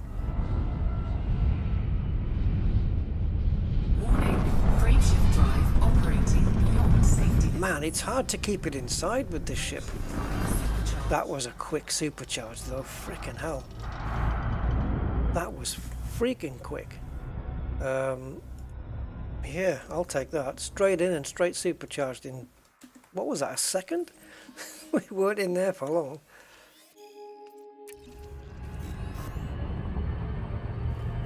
Anyone know how long a jump is taking? I know it varies because I'm chittery chattery. But let's base it on this next one. I've already got the next system programmed in. And it's a system that we don't have to refuel in. Occasionally we do, but typically we're not refueling. It's just on the occasions that we are, it's going to take a bit longer, so I'm not going to time it off those. Although you could do time one where I don't have to fuel and time one where I do and average it out. But that doesn't work because you'd have to take the one where I don't fuel, you'd have to multiply that by 5 and then add the time it takes to fuel and then divide it by 6 and then you would get the average jump time to do 6 jumps. Oh no, the average jump time over 6 jumps it would be, because we're doing 5 plus a free fuel. I know what I'm talking about, guys. I know how to work out averages. Yeah. So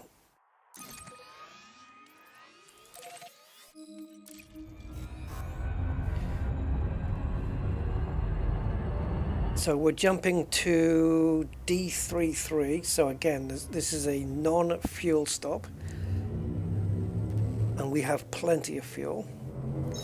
So with neutron stars, it looks like if we're scooping off neutrons, we can do about, I don't know, let's say this will be jump number 1, 2, 3, 4, 5 since we last fueled.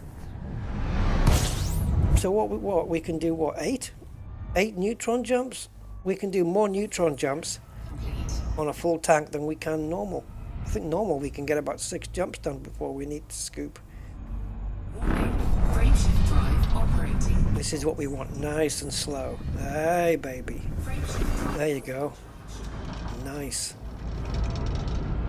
And while it's trying to work its way out, which it will, we'll put the next one in and set it to jump. Because there's no heat generated with these neutron jet cones.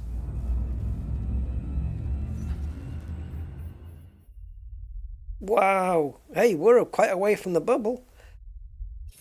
We're almost halfway out of this sector. Hey Philip, when am I going to repair my FSD? That's a good question. Let's take a look when we, not in this jump, but let's take a look when we do the refuel. Oh, actually this is the refuel stop. D7, right? Oh, cripes on a cracker. Let me get out of here.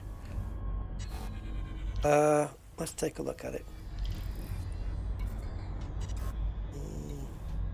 That's my jump, 81.6. Yeah, it's probably about time, isn't it? Should we keep going until we get the first malfunction? See how far it goes. It's probably due now, isn't it? 86. It's probably due to malfunction at some point. What do you guys think? Should we keep going? Hey, funky skunk, how you doing? Should we keep going until we get a malfunction? And then only repair it when it breaks? Oh, you gotta live dangerously sometimes. Right, that'll be our scoopy star. But before we scoop, we need to soup. Soup, it's soup and scoop, guys. Soup and scoop. Supercharge and then scoop. Oh, Christ. Frontier, you're killing me, man. You're killing me.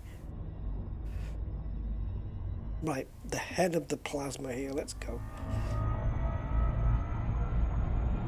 It's probably not plasma. Or what is it anyway? I don't know. It's a lot more visually appealing here. Hello, Josh. Oh, don't swizzle round. Don't swizzle round. Don't look into the streams.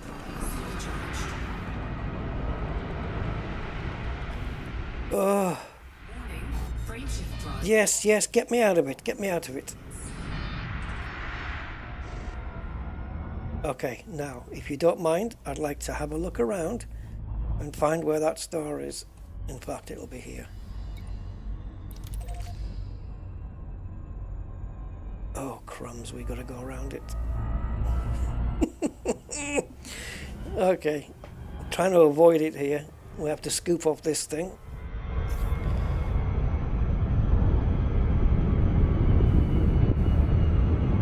Of course, I tried to slow down in time, but then of course I realized because I'm zooming up to a star, we're going to get stuck in the gravity thing, and it's going to kind of do a Star Trek slingshot thing and keep accelerating us.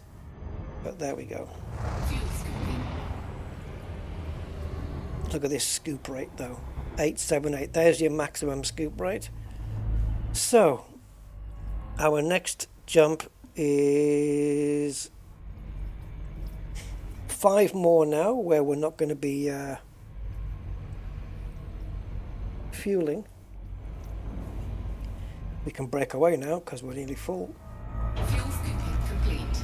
And our jump range is 307.75. Not that we're going to be jumping that far, of course. And go. 269 light years. Oh, do not want to look at that thing. Oh, is it 69, Andy? I'm sure I've had malfunctions in the like 84% range. 69. Oh God, we can keep it going for ages. But of course, the more you do it, see, it works out the same, doesn't it? Because the longer you leave it, the more AFMUs you're going to use up. But then the less time you're using it, right? So we'll keep going until it malfunctions, basically. So into the jet cone. 1 serving of plasma ice cream.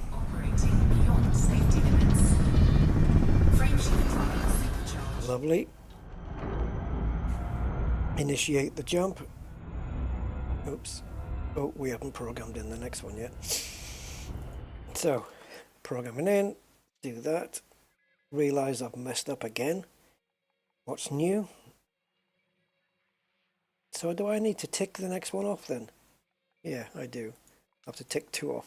Right, so that one, that one, that one, that one.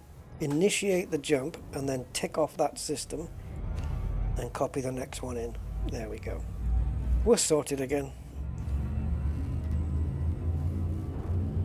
Have we got time? Have we got time? We're there. What I don't know is how far away we are from, say, Sol or Diego Andre or whatever.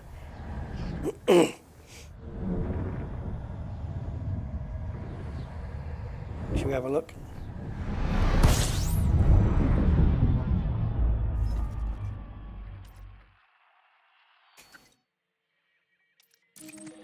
Wow, nearly 5,000 light years away. And it's from Sol to Colonia is what, 20,000? So we're almost a quarter of the way there. But we didn't start from the bubble. We started from a bit further back. So yeah, we're doing all right.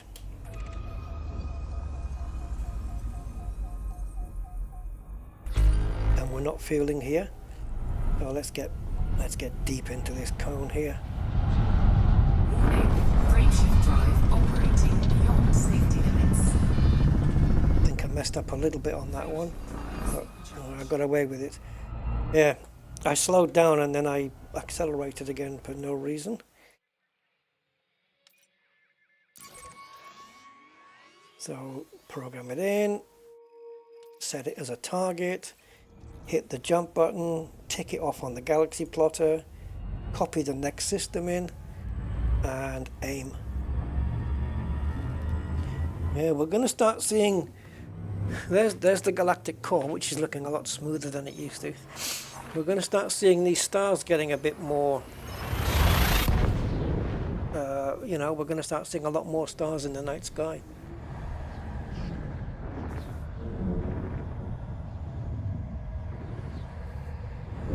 So yeah, unfortunately we're not going to be visiting any planet surfaces until after we get to Colonia. Wow, these streams look a bit weak. So we better be freaking careful here.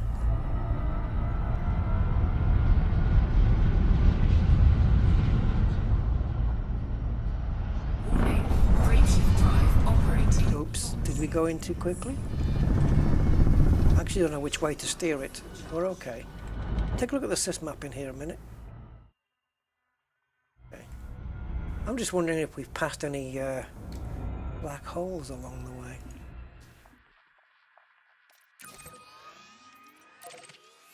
You don't have to wait for the map to catch up to plot the target, by the way. You can just plot it and go for it. Right, so we've set the jump. So now we're going to copy the next system in. And now we're going to scroll on the galaxy plotter. Well, we're doing really well here. It actually gives me a countdown of how many light years it is to Colonia from here. And if you remember when we started, it was 22,000, wasn't it, from where we were? After this jump, it's going to be 16,800. So, progress is being made, and we'll get there quicker than you might think. Complete. Can we do it all on one stream? Warning, frameshift drive operating beyond. I mean, of course we can. It's just a question of, Frameshift drive. you know, me keeping the stream going for that long. But I mean, of course we can. Did I honk this system? I'm trying to get into a rhythm where I do. So I'm just going to do my due diligence on the galaxy plotter. And then as we go to jump, I'll honk again just in case. I need a cup of tea, guys. That's another few minutes off.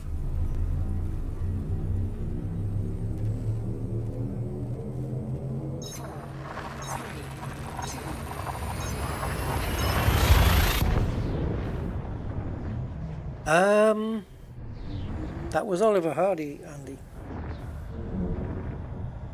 But didn't we do a... I did a reset after that, didn't I? I did a commander reset since then. But it will be... Same commander though, so yeah. It will be the second time if I dock on your carrier.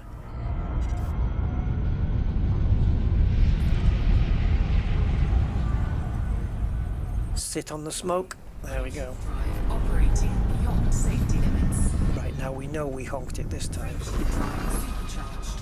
Frameshift drive supercharged. I think I programmed in the next system. I don't know if I did. Yes, I did. I've got no idea what I did 30 seconds ago, guys. Every single jump is a neutron star. I know it's not the most dynamic of streams, but we have to get there in order to provide the content in Colonia, right? Plus you've got my charm to carry us along there. We're basically having a little chat and just doing a nice little journey on the way. Why not? Yeah, I was thinking about this the other day, you know, about Colonia. I thought, well, when the last stream ended, I thought, how many jumps is it to Colonia, just out of curiosity, you know? And it said 94, and I was expecting it to be like 100 and something or 200 and something. And when I saw 94, I thought, oh, I want to go for this. Because it'd be a nice little run out. And so I thought, you know what, I think that's what we're going to do. We're just going to go to the old Colognes. Oh, guys, we're in trouble. We're in trouble. We're in trouble. Stop.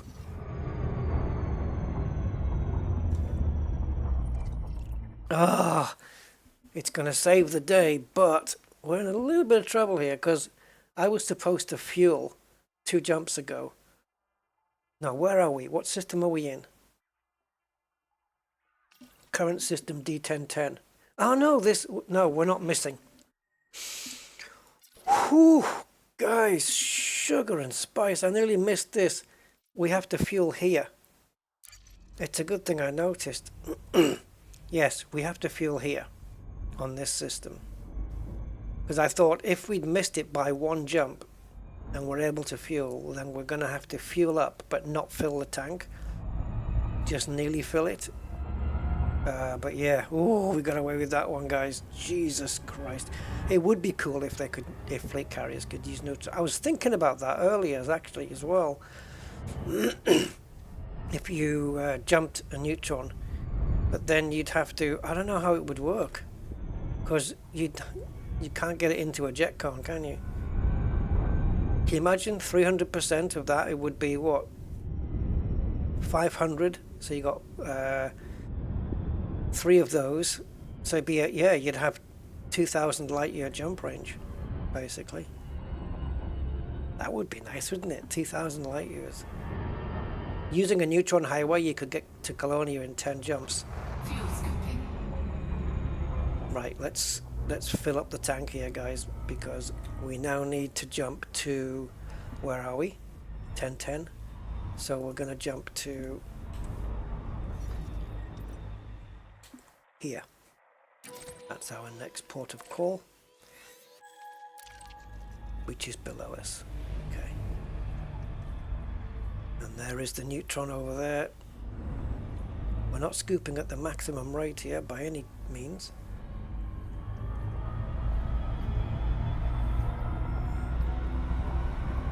Gotta be careful. I don't want to hit the exclusion zone. I don't have any orbit lines on because I prefer not to use them.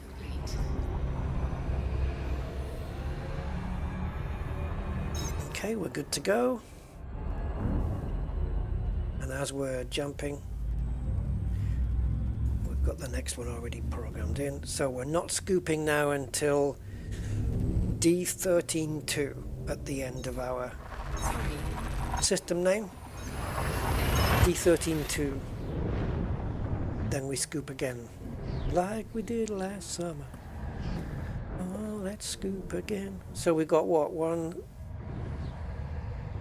No, we must be jumping to D5 now. Yes, we are.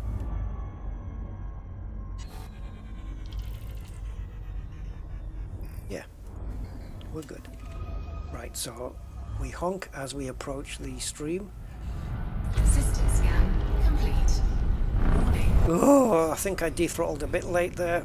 Ah, I wasn't expecting it to jump into the stream so quickly into the jet cone. But it's fine.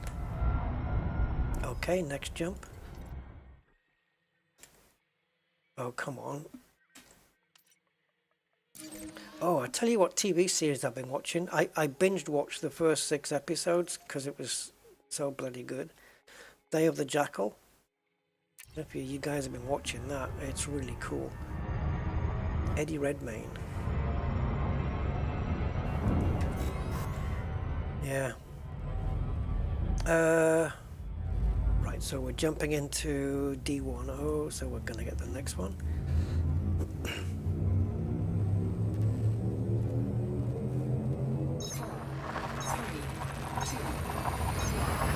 So it'd be interesting to see where we are now on the galaxy map, how far we are away from Sol, and the state of the FSD drive. Maintenance checks. So, distance to Sol.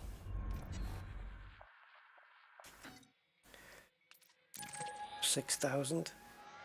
Permit is required. Yeah, need to get that yet.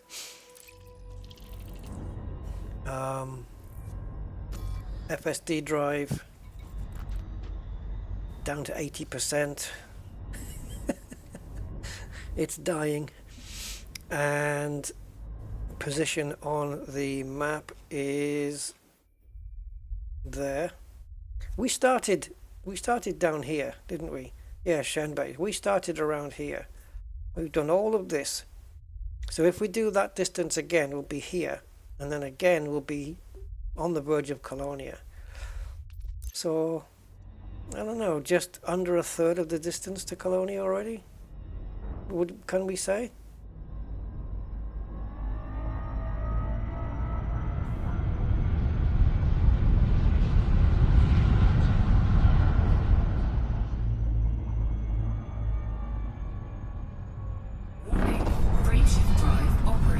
That's it, nice and slow. Keep the stream visible. There we go.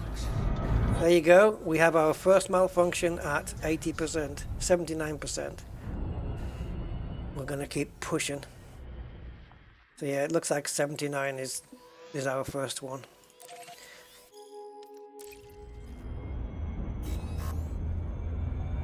It's jumping though. It's still jumping. Right, so as we're jumping then to 4.3, D4.3, we're going to program in the next system. We are now 15,000 light years to Colonia.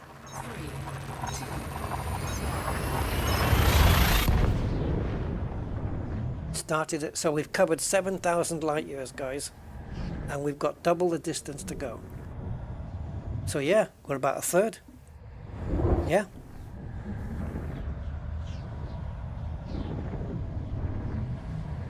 Cool down time to 2 days. Yeah, or at least an hour. An hour would be reasonable. But then it's kind of it's defeating the whole object, isn't it? Like you're gaining distance, but then you're losing back some of that time again. But no, it shouldn't really, because I mean, it shouldn't, because it doesn't work that way on ships, does it? I mean, you know, just because I'm doing a supercharge, it doesn't mean... Is this malfunction stopping me from supercharging? See, I want to fix it now because I don't want it to... Can it break and drop me into normal space? I certainly don't want that to happen. Oh, crumbs, imagine that. So after this next jump, guys, we're going to repair, because I don't want this. I don't want this anymore. And based on the fact that we're a third of the way to Colonia already, it looks like we're going to have to repair at least 2 more times. And we might make it to Colonia before we have to repair it again. Otherwise we're repairing it 3 times, but we'll have enough. So we're going to do this jump now, and as soon as we jump in, we will repair. So hopefully it's a nice looking Neutron and not one of these mental ones.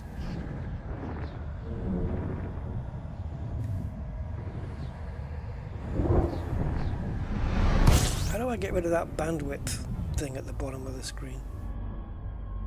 System scan complete.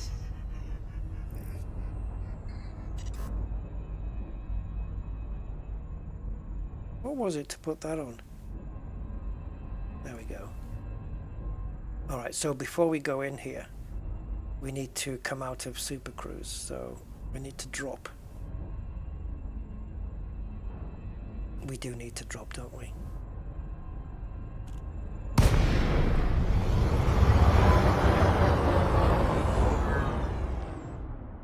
I do not have, as yet, a screenshot of this thing.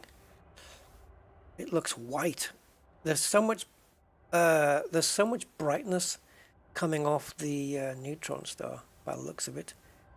It's making my ship go from dark blue, well, royal blue, mid blue, into white. Anyway, we need to get some repairs done. So we have to come out because it's gonna slam it offline if we don't. Oh, can't do that yet. So we'll activate that.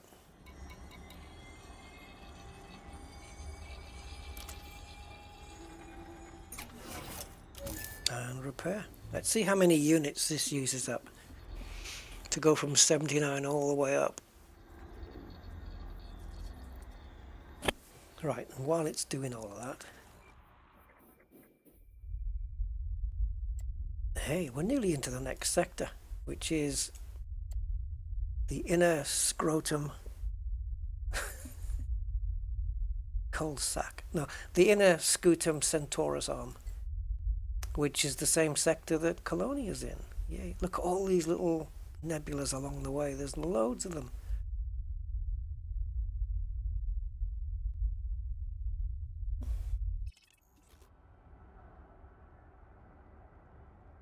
Right, so we're in D75. We're not fueling here. We're not fueling on the next jump, but we will be fueling on the jump after that. D13-2. Oops. Let's go here. Ah, look at this. We've got plenty, haven't we? What's it going to stop at? 3302. What year is that? It's used up 700 or 698 units. That's not bad. Actually, it'd be more efficient to do this one first. There we go.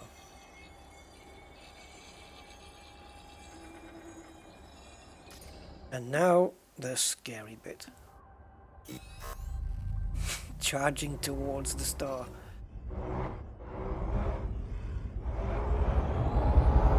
Oh, did I cancel it? Yeah, this bit's not scary at all. 3, 2, 1, engage.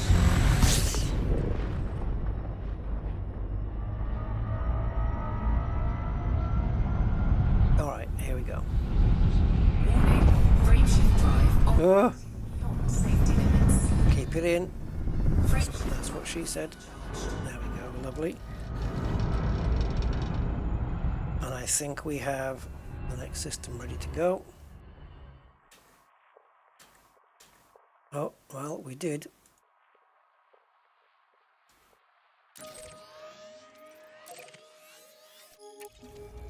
Okay, press J. Now we're jumping to D16, 1016. After this, not this jump, but the next one we have to fuel. Otherwise, we're going to have to get a fuel rat. No, we won't. It won't come to that. Pity. Well, you can't synthesize fuel for your ship, can you? You can do it for your SRV, but you can't do it for your ship. I don't know what that's about. Oh, God. Frickin' Jesus. Frickin'. system scan complete.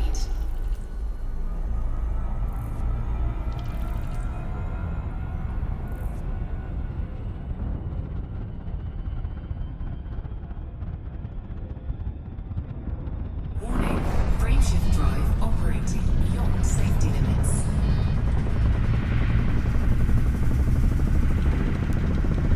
Frameshift drive. You're nasty, man. You're very nasty.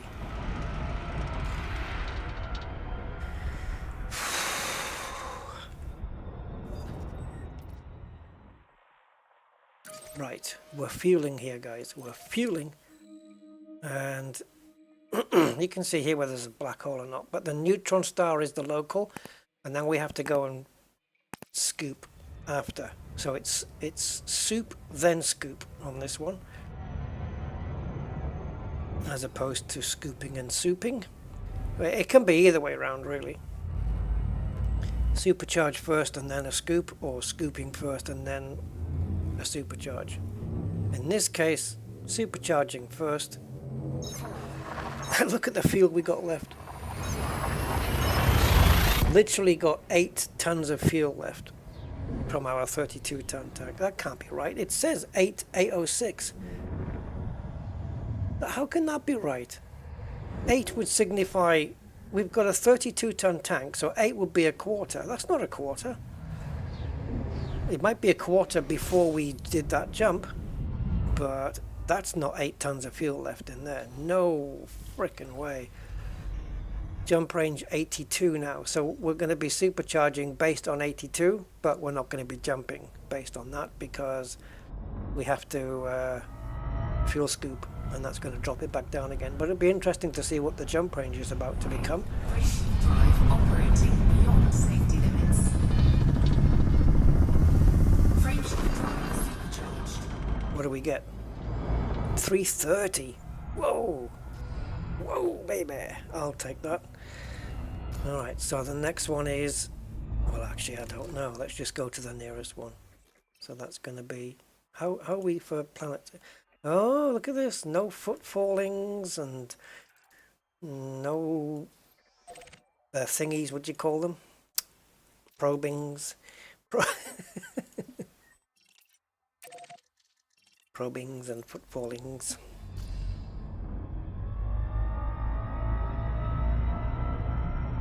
Right, let's zoom up to it. Pretty sure I already did this one, but...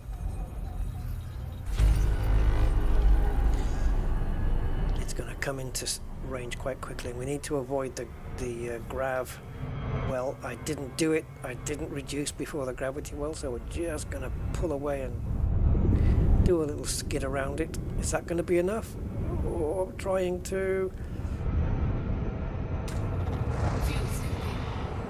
Right, we're out of the gravity well. Okay. Whew. That took a little while. Bloody hell. Right, let's get the next system in. Did I program it? Did I hell? Now we're going to the Naiges.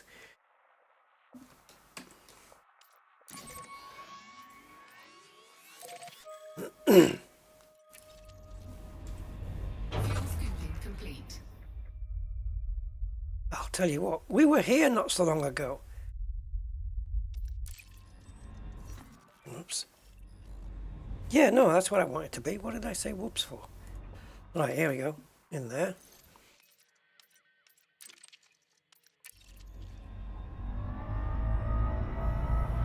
If you were to do a route to Colonia avoiding neutron stars, just doing standard scooping,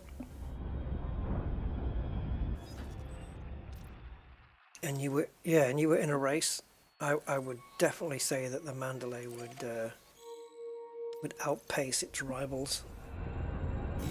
It's so freaking quick at sorting out, you know, jumping off scoopable stars. It's so fast. I wonder how our paintwork is doing. There'll be quite a bit of paintwork loss, right? And mind you, it won't look too bad because the paintwork loss will have been since we... Oh no, though, does it? When you do a repair, when you dock at a carrier and do repair, it doesn't do the paintwork, does it? That's a separate option. That'd be interesting. We can maybe see here.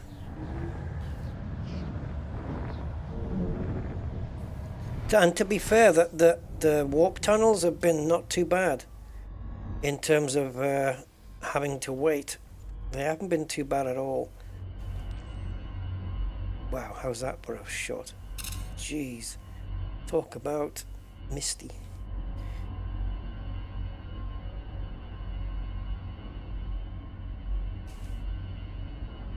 Yeah, we've got paint loss on the hull there, see, on the nose. See? Look at the front of it. We're losing paint, guys. We're losing it. It's going to need a paint job when it gets to Colonia. And there's me, look, inside. Right, here we go. Let's get another jet cone done. System scan. No failures on these so far, because if we get one, we're dead. Frameshift. I have seen somebody break out of one in normal space, Frameshift drive. but some of it was down to skill, some of it was down to pure luck, because you don't always escape them. They are nasty pieces of work, man. If you jump out into normal space while you're inside a jet cone, well, you better hope you're near the edge and you can get out before your ship, well, disintegrates, really, pretty much. You got no chance of supercharging, sorry, not supercharging, getting into Super Cruise.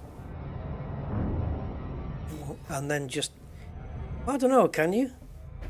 Can you get into Super Cruise and then just push the overcharge button and get out that way? Would there be time? I think we'd have time, but I don't know if we could get back into Super Cruise while it's dancing around in there. Be an interesting test, but I ain't doing that test. No siree jibbity. Hey, more bits. Sorry, I had the stupid market connector was hiding the chat there. Give me a second. You just had the third MOV scanner. Oh, what happens if you get a MOV adder crash or something like that while you're in the middle of a jet cone?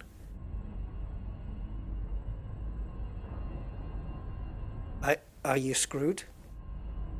When you go back in the game, are you still in the jet cone?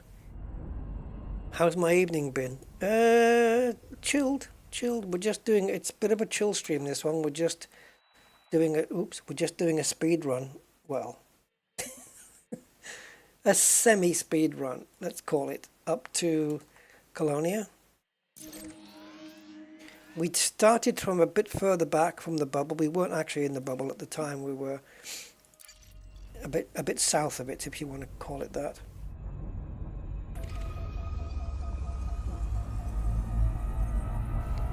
But yeah, it was we're about 2,000 light years further away from Colonia than you would be if you were in the bubble. Operating beyond safety limits. And now, after we make this jump, we will be almost into the 13,000s away from, because it'll, right, just to be accurate, this next jump, when we do this next jump, it will mean that we are 14,143 light years away. I won't get into the decimals because there's no point. 14,100 away, and we started at 22,000, so we're well over a third of the way there. Not comply. Okay, que hablando chiquillo is what I would say there. What are you talking about? So we're in D11.0. Oh, we're in D11.0. Are we?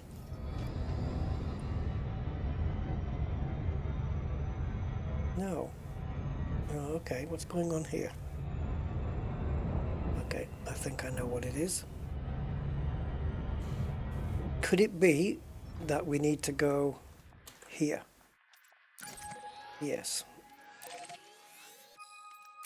Rusty sorted it out. Right, so now you can cross it out. So after this jump, it's going to be 13,800 to Colonia. Oh, only happening on entry. Oh my god, though. Nothing here yet, so hopefully, fingers crossed and toes crossed and anything else crossed, hopefully it's gonna be okay.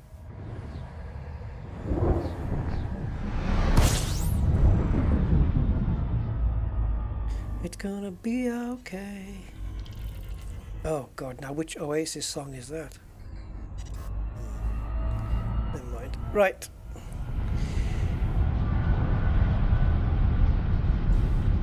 Yeah, I think so. More bits, Operating but on a more, yeah, on steroids though. Yes, I think that's what he did, but it was on steroids because it was a bit more than no, because no, it's not the same because supercharging you're kind of just. You mean the effect of afterwards? Yeah, I think it was just in a permanent, not permanent, but just it was in a warp tunnel that just yeah, it was crazy, wasn't it? Right, so where are we going? We're traveling to D110, so we can cross that off the list, put the next system in. Let's not forget to fuel. We're going to be fueling in a couple of jumps, guys, so we have to make sure to not forget that. 4, 3, 2.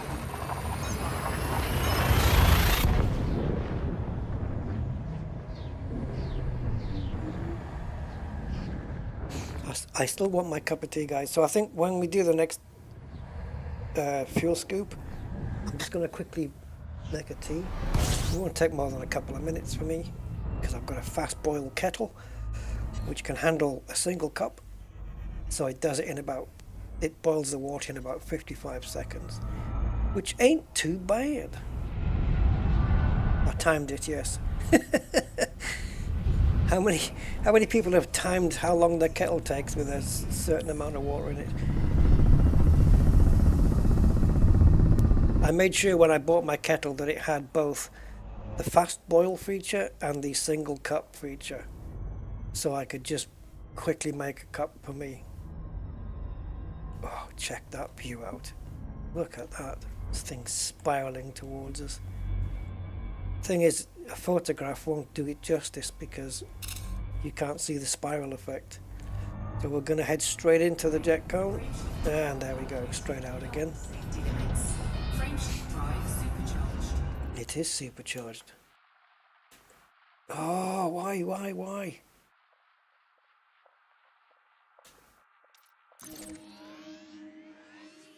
Look at this jump range, 300.8.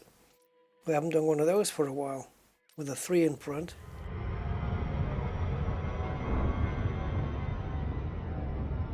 Turn his timer off. Alright, there you go, 301 light years. Punch it, Chewy. And as we do that, we program in the next system. So the next system after this one is D17, and we must fuel. And so must I.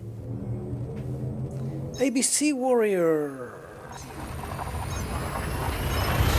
This ship is called the Mandalay. It's technically an exploration ship, but you can use it, as with any ship, for anything you want. Hey, Memphis. You can use it for anything you want.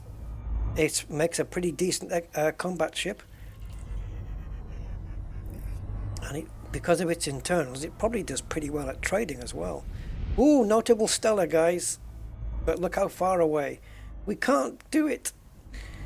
Because think of how much fuel. Actually, we're going to be refueling soon. Beyond safety limits. But will we have enough fuel? Frameshift drive supercharged. How much fuel will it take to get to that NSP? Is there a closer one? No. It's how much fuel it would take to get there without using the overcharge, and would we still be able to do the next jump? Let's have a look in this system as a whole, see what there is here. Okay. It'd be nice to get footfall on a system here, wouldn't it?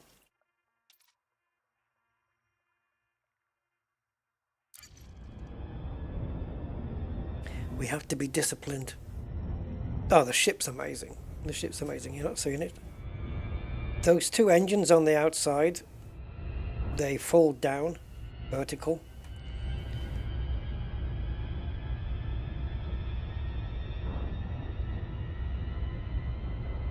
Yeah, she's great and agile as hell. Even in Super Cruise, she's really, really agile. And she makes one hell of an exploration ship. Fast. She's fast.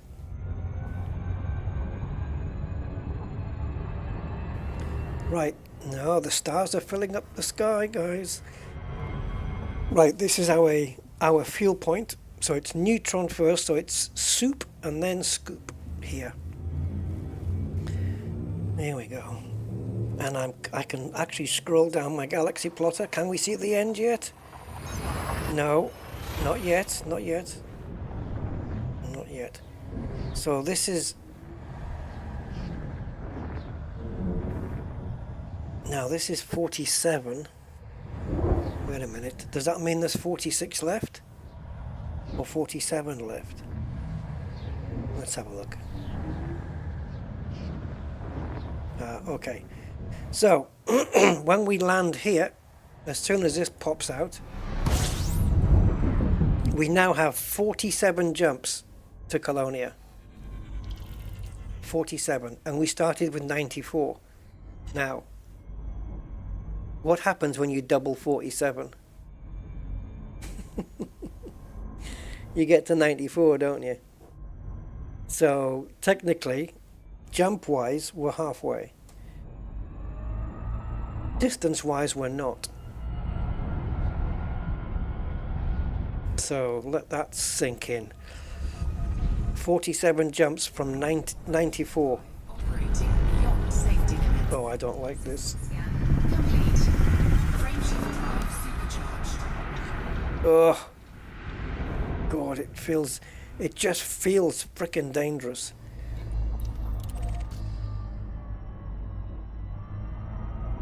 Right, now this star's really close, so I'm just going to get a little bit of range away from that thing.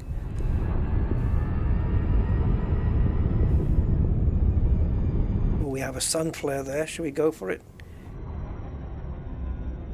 I might be able to toast my marshmallows off it.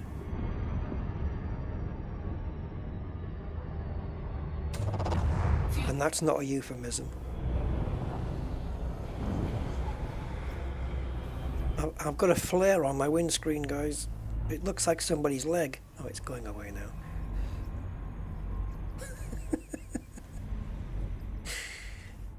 What a strange setup we have here. Right, where are we? We're in D17, so we need to go and program in the next jump, which let's do that now while we're scooping. Fuel scooping complete. I'm going to get away from all of this, and then we're going to go I'm going to do a poly and put the kettle on.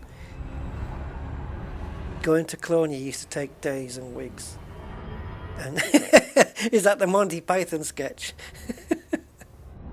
Yeah, going to Colonia was quite a thing. I mean, the Neutron highway really helps, but to get it done in a couple of hours, I mean, we're 2.5 hours into the stream, but I have been doing a lot of yapping since before we set off. I need to go put the kettle on. We recently got a velocity joystick, nice, from Turtle Beach. Okay, Turtle Beach does good stuff. Yeah. I mean, the difference with the Virpil one over the one I had, the little plastic one I had, which was the Thrustmaster T16000, it's night and day difference. And I notice it most in flight sim more than this, where the movement is so much smoother, you know. Actually, I do notice it in Elite Dangerous a lot during combat. It's just smoother and better in every way. And yeah, Turtle Beach do good stuff. They do good. Don't Turtle Beach do good headphones and stuff like that? Turtle Beach and sound cards, they're quite known for that, aren't they? Messed that one up. Oh, look, we've got half a dark screen and half with stars. Warning. Frameshift drive operating beyond safety limits. Frameshift drive supercharged. Yeah, Turtle Beach.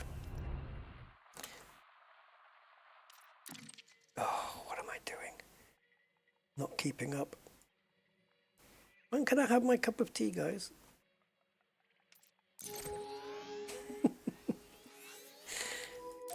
You guys can go get one as well.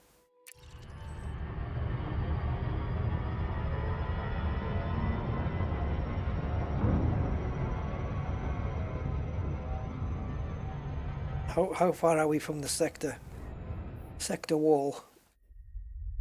Oh God, we're basically on top of it. Another few jumps and we're going to be out of this sector. Because look how close this one's taking us. We're going to be outside the inner Orion spur in a couple of jumps, guys. Look at that. I told you we were about halfway there. Jump-wise, we're halfway. We had to do 5 jumps down here that weren't even neutron stars. 5 or 6 jumps. And now everything is. Yeah, we're halfway to Colonia already. Angry! Mildly frustrated citizen. How you doing? We're going to Colonia, mate. I'm halfway there already. We're on it's neutrons all the way. And this ship is just being an absolute dream. She really is. She is blasting there like nobody's business. Excuse me. It's literally jump and scoop the whole way though. No stopping off. System scan complete. But she's really handling herself very well. Warning. Frameshift drive operating beyond safety limits. We've done like, I don't know. Frameshift drive. Actually, I do know. About 50 jumps. Almost 50 jumps. And we've only had to repair the FSD once so far. And currently she's 90%. So we're okay for another 10% yet. Yeah, I'm really proud of her.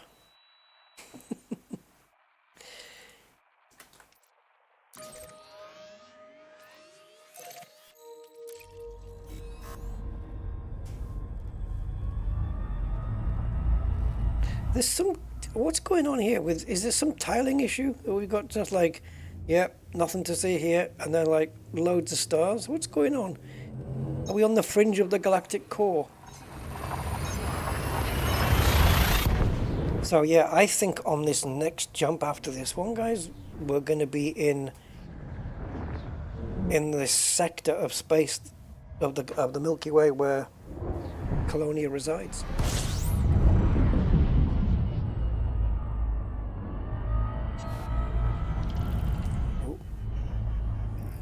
Yeah, so we're going up and we're going to try and unlock Etty. Well, we are going to unlock Etty and Dawn to get the grade 5 lightweight. Make sure to lightweight life support. Make sure to pin that blueprint and it'll give us a bit more jump range. Maybe 77.6 or 77.7 would be cool.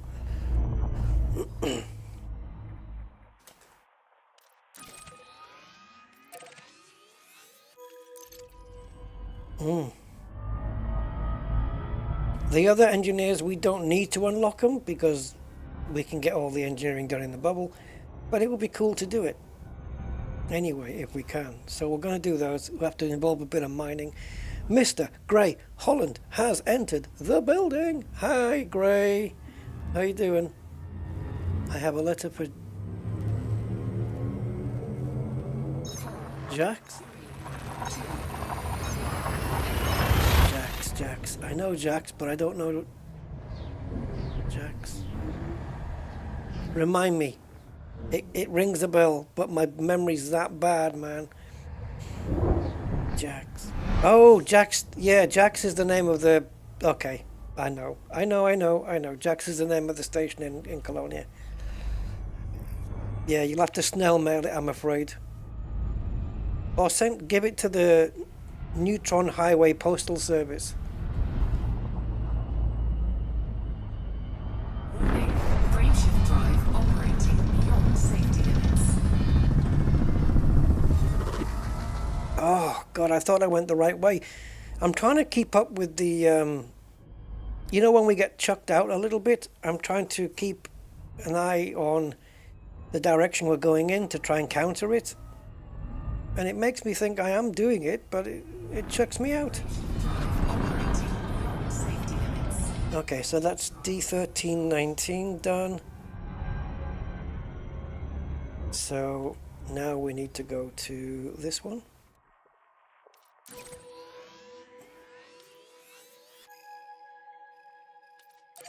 How many light years to Colonia, you ask?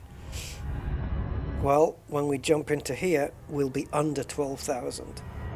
And we started at 22,000, so...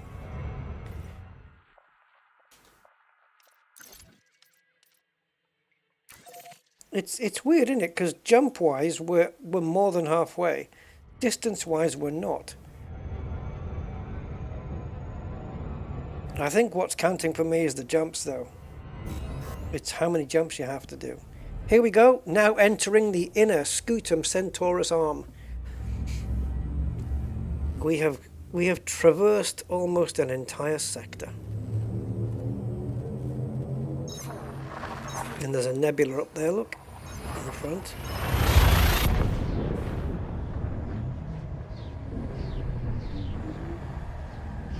Okay, so not this jump, but the next one we will be refueling.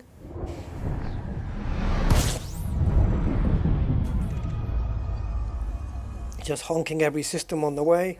Hopefully we'll have enough. Actually, I don't think so. With only 94 jumps, I don't think we'll have enough to instantly get allied with Colonia, but we'll certainly get at least friendly, perhaps. Operating beyond safety. I'd like to think we're going to be handing in enough to get friendly. It's just cartographic data, though. It's not like discoveries or plantages or such like. Look how suddenly there's many more stars in front of us. That happened overnight. Yeah, that happened quite quickly, didn't it? Man, we are motoring now. 40 jumps now after this one. After this, yep, once we've made this jump, we have 40 jumps to Colonia. Ready to engage. And remember, starting off, we had 94 jumps. So we're well under, we're well over halfway in terms of how many jumps. So forget distance. I'm not bothered about distance.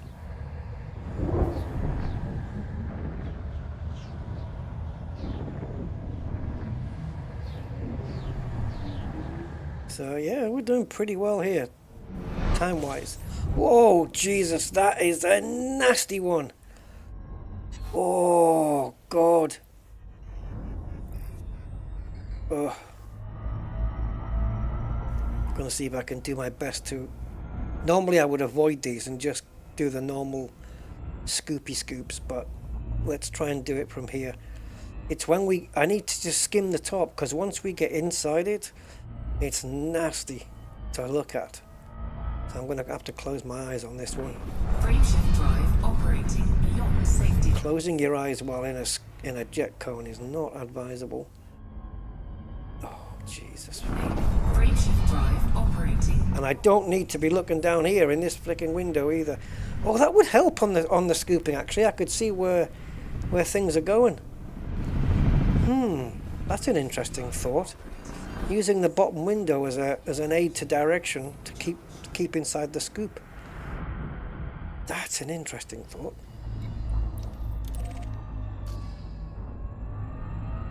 Right. Now, because we are fueling here, we can use the overcharge function. Just don't run out of fuel while you're doing it, Rusty. I don't think we will, because it's very fuel efficient, thankfully. That's the great thing about this ship. It is really fuel efficient with the overcharge. Oh, Majok, just get a thingy. Just get an ad blocker. Or are you watching on a phone?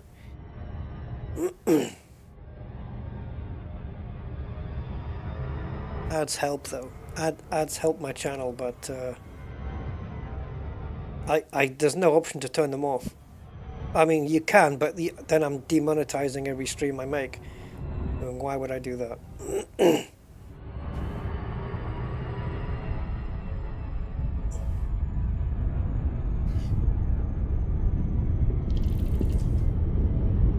So I could swear.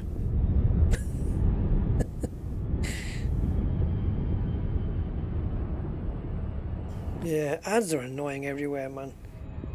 The internet's just, there's too much of them. It's oversaturated with adverts. And, you know, playing games on your phone as well. There's like adverts in between every level, or at least I've seen adverts while I'm playing a level. Like, get the hell out of here. It's too much. It is taking the piss, you know.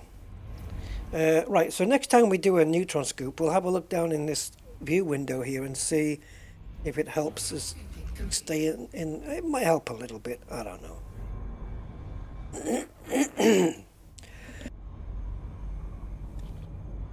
Right, programming the next stop. Just pretend we're playing a bus simulator, going to the next bus stop. Right, fully fueled, and we do not need to fuel now. How many more times do we have to fuel? 1, 2, 3, 4, 5, 6. And then it's also asking us to fuel at Colonia, which is going to happen anyway.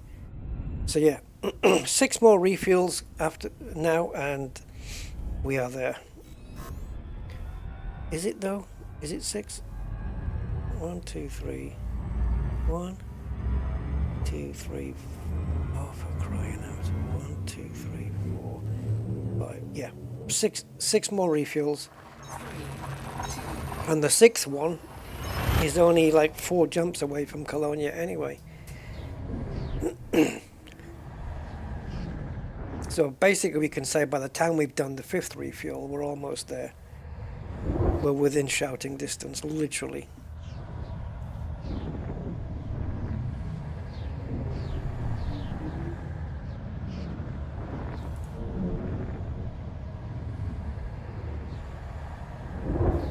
In general, the warp tunnels haven't been too bad, you know, in terms of like how long they're taking. This is the longest one I think we've had.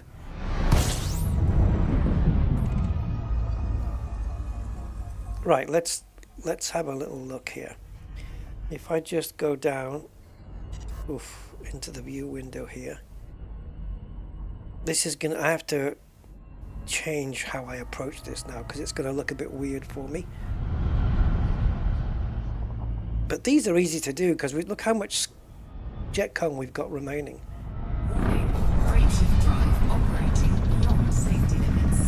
Ah, we still lost it though. But it's done. It's done.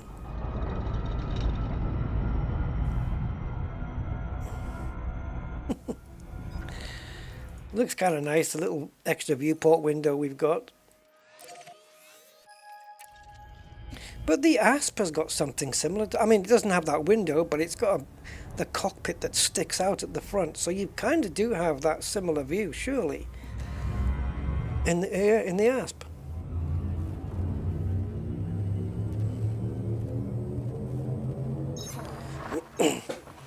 Right, distance to Colonia. After the next jump, not this one, it's gonna have, it's in the thousands, and it's got the number 10 in front. So now we are over half, even with distance as well as jumps now. Distance wise, we're halfway. Jumps wise, we're more than halfway to Colonia.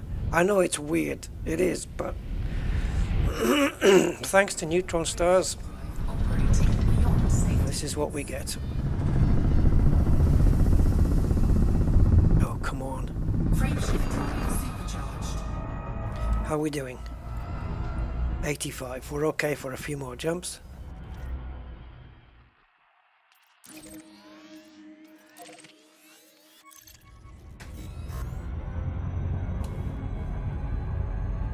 Okay, line it up and tick it off the thing. So this puts us under 11,000 from Colonia. You still crash into the stars when fueling up? Or when scooping, you mean? Do you use orbit lines? Orbit lines will help if, you know, until you get practice in. But orbit lines will help you. I don't use them because I think they look ugly and they clutter everything up. There's too much clutter on the screen when you get lots of them. But once you start getting a gist, and it depends how you scoop as well. Do you side scoop, bottom scoop, top scoop? Drive operating beyond safety limits. I find side scooping the safest. Other people do it different ways. They've got their own ways of doing it.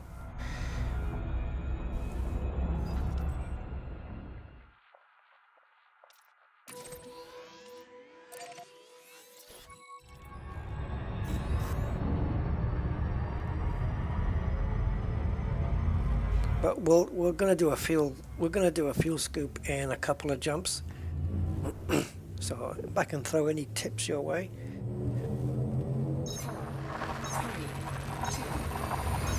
Yeah, so it's basically on the sun.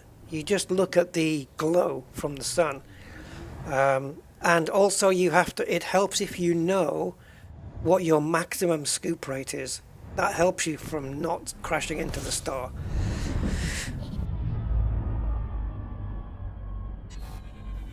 Hold on while I just cough up a lung. Ugh, jeez. Yeah, I'll show you how I do it, like what's going through my mind when I scoop. Usually, what am I going to eat next? But no, apart from that, on the scoop thing, I'll show you what I'm thinking, or my methodology, let's say.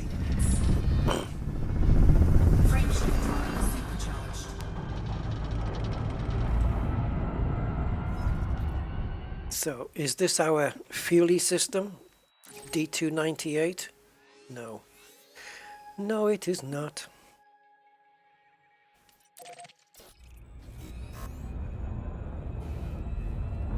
So, not this jump, but the next one. And we will be scooping. Oh, and by the way, when we make this jump, remember I said we were going to be under 11,000? Well, now we're going to be under 10,000. Every 3 to 4 jumps, it depends how it falls. It falls 4 and 3. So you do 4 jumps and you've covered 1,000 light years. Then you do 3 jumps and you've covered another 1,000. Then you do 4 jumps and you cover another 1,000. Then you do 3. So it's 4 and 3, 4 and 3. So every 7 jumps, you're covering 2,000 light years, basically. And we've got 9,955 to go. Remy Vanderhelm, hello. I'm okay. I'm a bit tired, but other than that, surviving. How are you, sir? Let's take a look in the viewport window. I'm a little bit skew-whiff on the side there, but we're okay. So don't get the plasma on your feet. Is it plasma? I have no idea.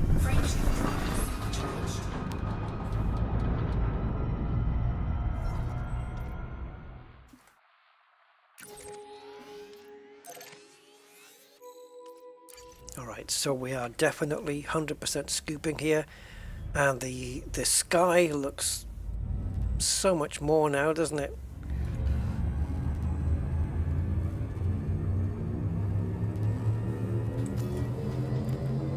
%, so I'm going to want to do a repair as well as a refuel here. Repair, refuel, and tea. Yes, I have to do those in that order. So we're quite low on fuel, but it's fine. Absolutely fine, as long as the star isn't too far away, because I'd like to use a bit of fuel to overcharge to it if I can, and it's not far away, and this is horrible! I'm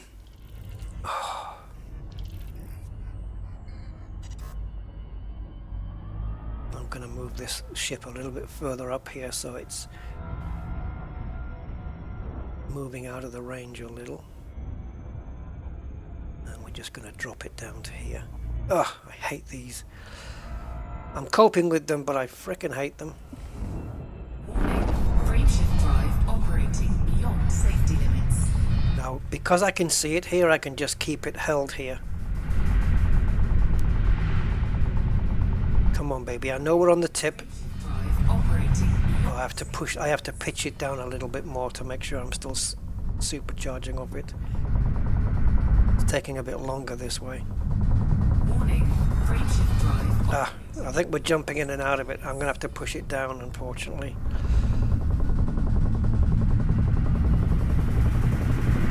Oh, this is nasty.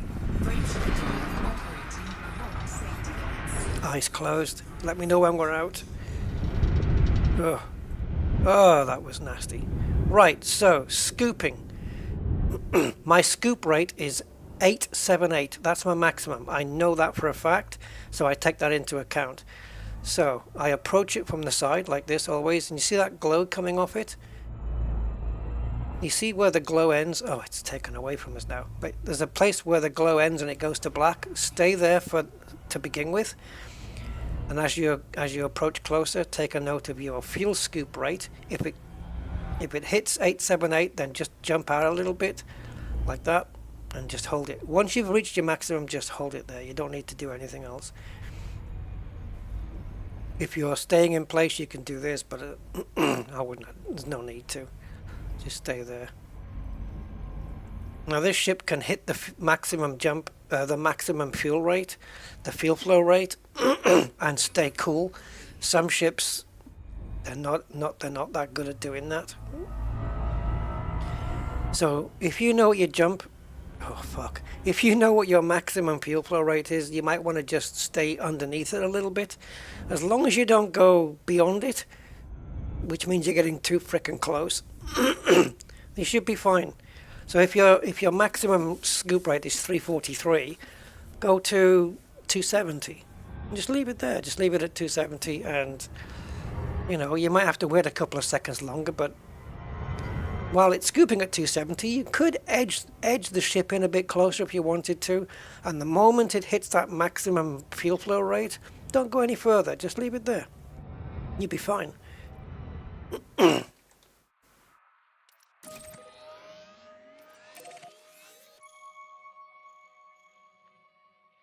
Yeah, just don't get too close. Just start too far away, if you like, and work your way in. Basically, hi, Commander Colonel X. Yeah, and just work your way in. Yeah, getting the chip is one thing, but then you need the board and the RAM and the 4080 Super graphics card. Yeah. Because my motherboard is AM4 and that chip is an AM5, so no good. Right, so yes, we have been under 10,000 light years away for a while now. Oh, I can't seem to get this thing to clipboard the next system in. Can we try that again? Thank you.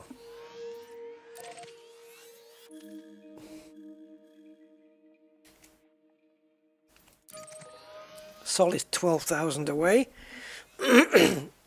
So it's shorter to Colonia than it is back to the bubble. Let's just say that. Alright, that jump's not going to take. Yeah, so we are the blue.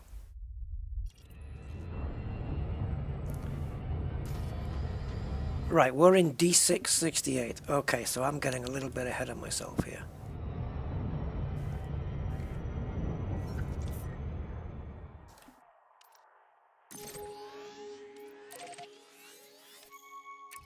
There we go. Go.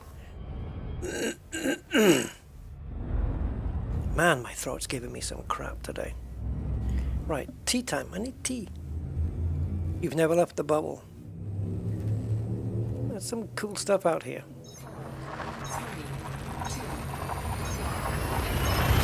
Yes, I've heard about the 50 series Nvidias. Well, that's good, because it's means it's going to bring the prices of the 40s down a little bit. Not too much, but it will.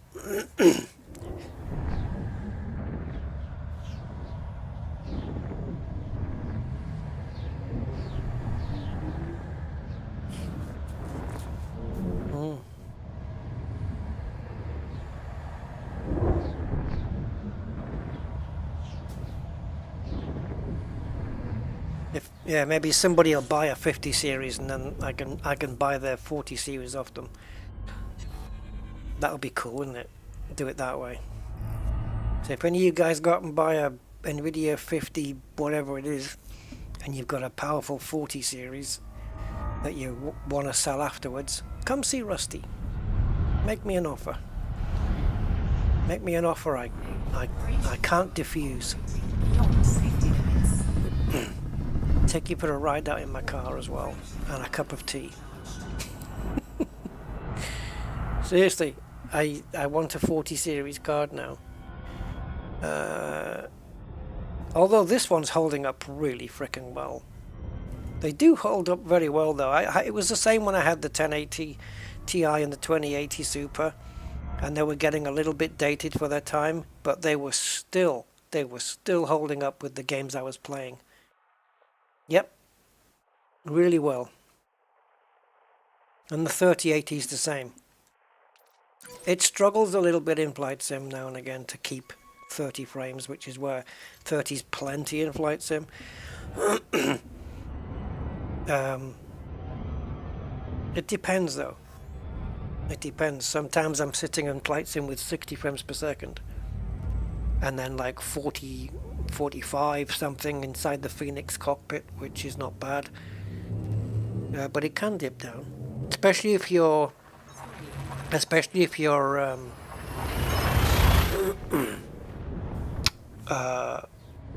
approaching a very busy airport like Heathrow, it can really drop it. The 3080 is being overclocked right now, but it's being overclocked dynamically by the new Nvidia app. Yeah. I think it's got, I can't remember how much it's being overclocked by. Not very much, because the Nvidia app's using a safe overclock and it's dynamically adjusting it.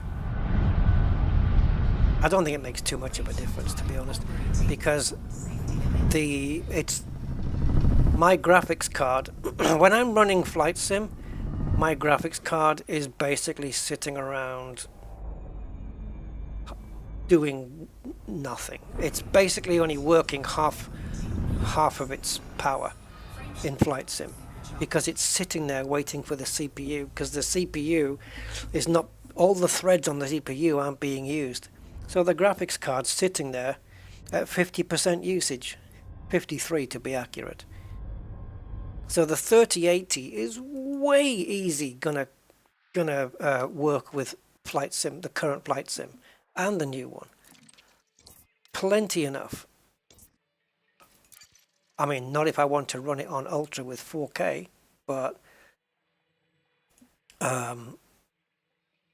yeah, the 3080 with the current Flight Sim, it's plenty enough graphics power. It's just they're not utilizing the CPU properly, all the threads. Apparently they are doing a better job of that in 2024, Flight Sim 24. So from what I've heard. So if that's the case, then if more threads are being used on my CPU, then the graphics card won't have to wait around, and it can push it can push even harder and give me better frame rates all around. And because when I switched from the 2080 Super to the 3080 Ti, there's quite a power difference there, right? Graphics power difference. But I saw 0 frame increase in Flight Sim. Nothing. It was exactly the same. It's CPU limited, man. And hopefully that's going to be less of a problem in the new one. I hope that is the case. I really do. Because the new Flight Sim looks freaking awesome. The activities that you can take part in look freaking awesome. I mean, And you can get out of the frickin' plane and walk around. Safety limits. I know you can do that with FS Realistic, but it's bugged as hell. But yeah, it's Frameshift drive it looks great. I just hope it's going to run as nice as it looks. supercharged. But I'll find out in 2 days. I did put in for a key for it. There's a site I can go to as a content creator where I can get given keys, and I did apply for Flight Sim 24. So far I have heard nothing back, and it's only 2 days to go, so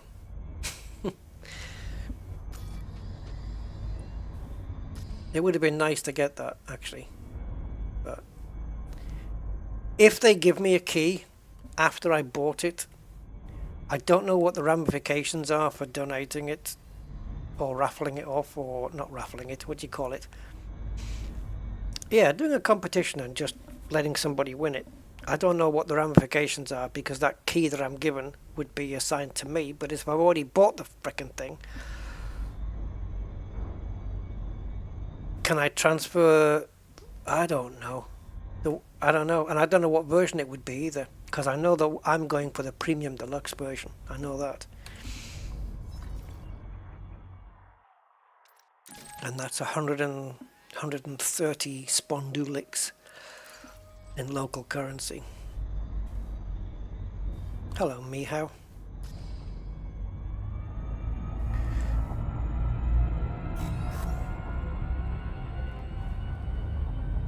I wonder if people like PMDG and Phoenix are going to be able to, are going to be able to make their planes compatible from day one, or they've already got a, you know, they've already got a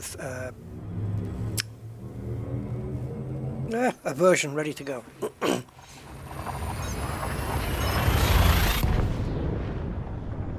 I mean, when Flight Sim came out and we looked at it and we thought, wow, this is nuts. It's 1-to-1 scale planet Earth, and you know, what they achieved with it was incredible.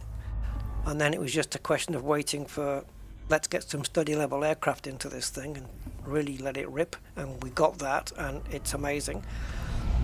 And then it looks like they're taking another step up with 24. Frameshift drive operating beyond safety limits. Module malfunction. Frameshift drive supercharged. Oh, I forgot about that. Yeah, let's get that repaired. Where are we? D359A, are we fueling here? No. Okay. Let's jump out and do our second repair.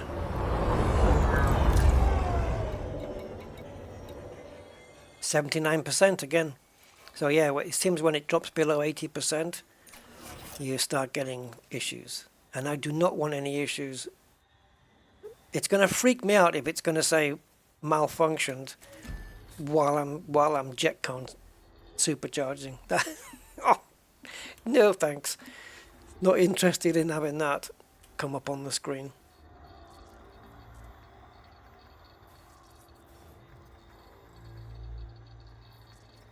What sort of issues? Oh, me or? Oh, with the FSD. Sometimes it just won't jump, and you have to keep pressing the key to make it jump, and it'll eventually go. But I don't know. I don't want it dropping. I don't know if it'll drop out from Super Cruise into normal. I don't know. But I don't want to find out. Let's put it that way.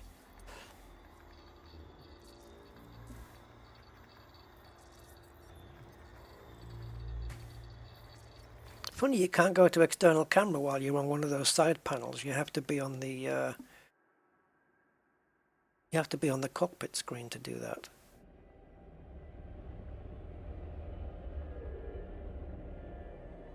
Let's see if we can get something dynamic here. As if it's flying away. Actually, I guess if I lit up the thrusters... No, you can't see it from here though.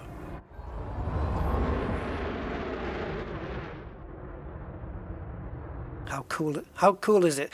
I remember when I first looked at this ship and we looked around in the hangar, and I said, I wonder if those flaps on the inside of the thrusters move. And they do. And then when you see how those, you see on the two middle thrusters, the vertical ones, it's got that ring around it. And you can see how the ring comes out, look. And then when you boost, it twists a little bit. Watch. You see how it twists there? And then it twists back slowly. And then as you dethrottle, it's so freaking nice, man.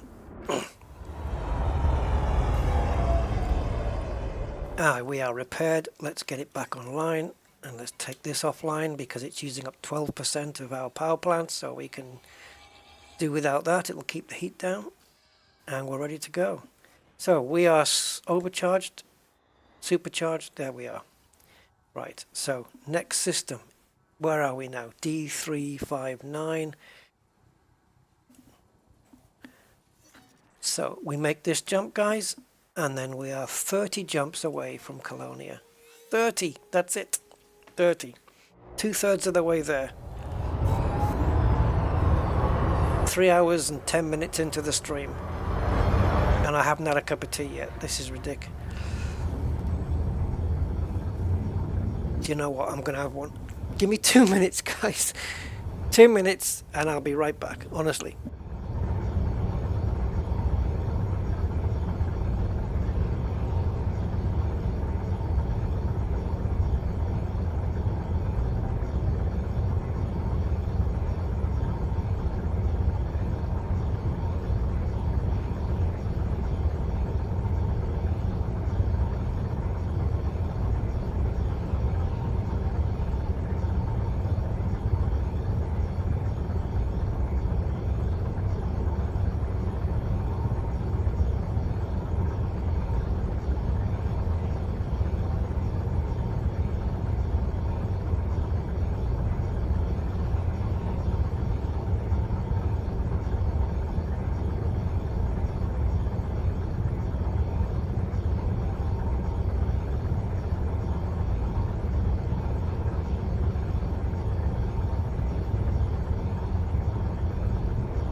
Right, I'm back. Dun, dun, dun, dun. Biscuits? Oh yeah. Biscuits. Well, I've only got 3 left in the packet. I should have got the new packet. And they're boring biscuits as well, guys. Rich tea. More like poor tea. But Yeah, I made a tea this morning, and I forgot to drink it. I put it on the side, and I was watching the UFC, and I completely forgot to drink my tea. Scatterbrained.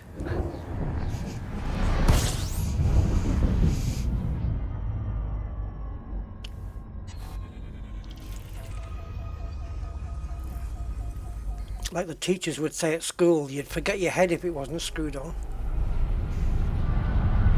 Warning. Frameshift drive. To this day I haven't found the screws. Safety limits. Frameshift drive supercharged.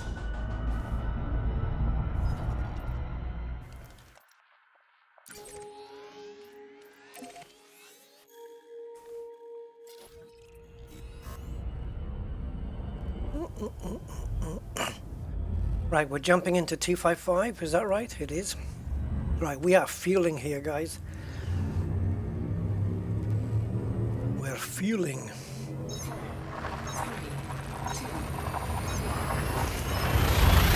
2. Yeah, at the rate we're covering distance, it won't take long to get into that sector that's above.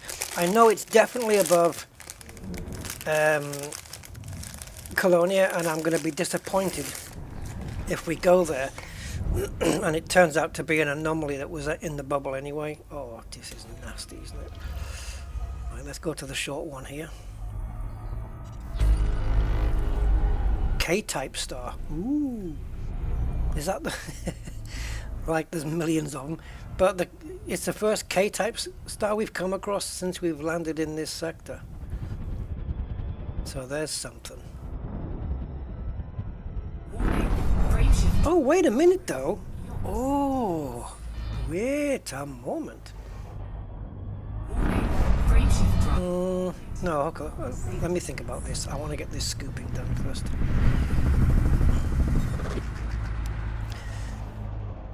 Yeah, the data we're going to be handing in isn't just from our journey here, is it?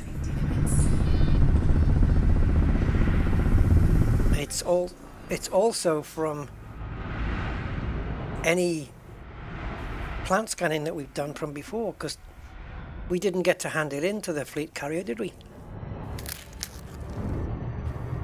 We went to a fleet carrier to hand in the plant data, but if you remember,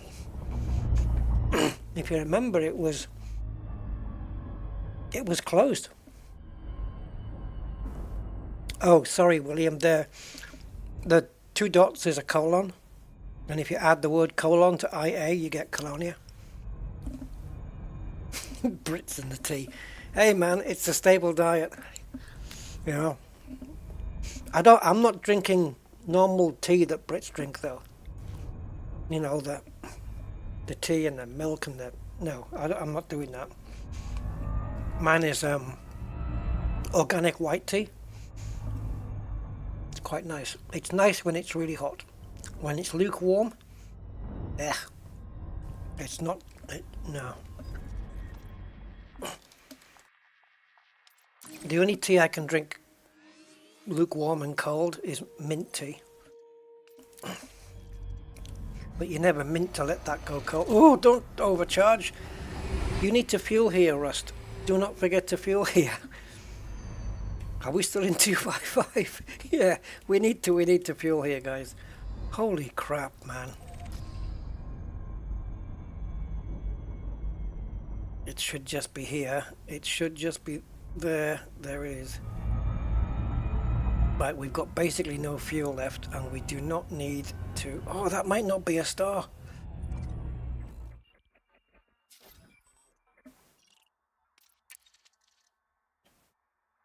No! Go away. Cancel, cancel, cancel. This one, this one, this one, this one, this one, this one. There we go. Okay. Yeah, that looks more like a star, doesn't it? The shininess is a clue.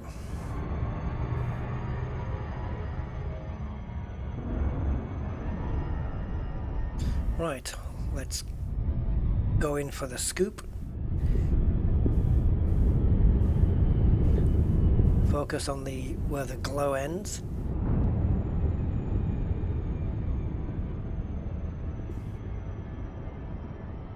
Just follow the glow and then watch the flow.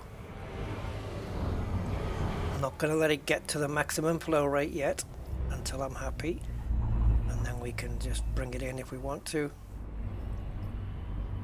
The flow rate will reach maximum before any chance of us jumping out into the exclusion zone, so we'll be fine there. So we're good here. The only problem is that our next jump is, where is it? What are we in? Complete. Is this our next jump programmed in? I don't know. I'm going to reprogram it in anyway. Replot it in. There we go.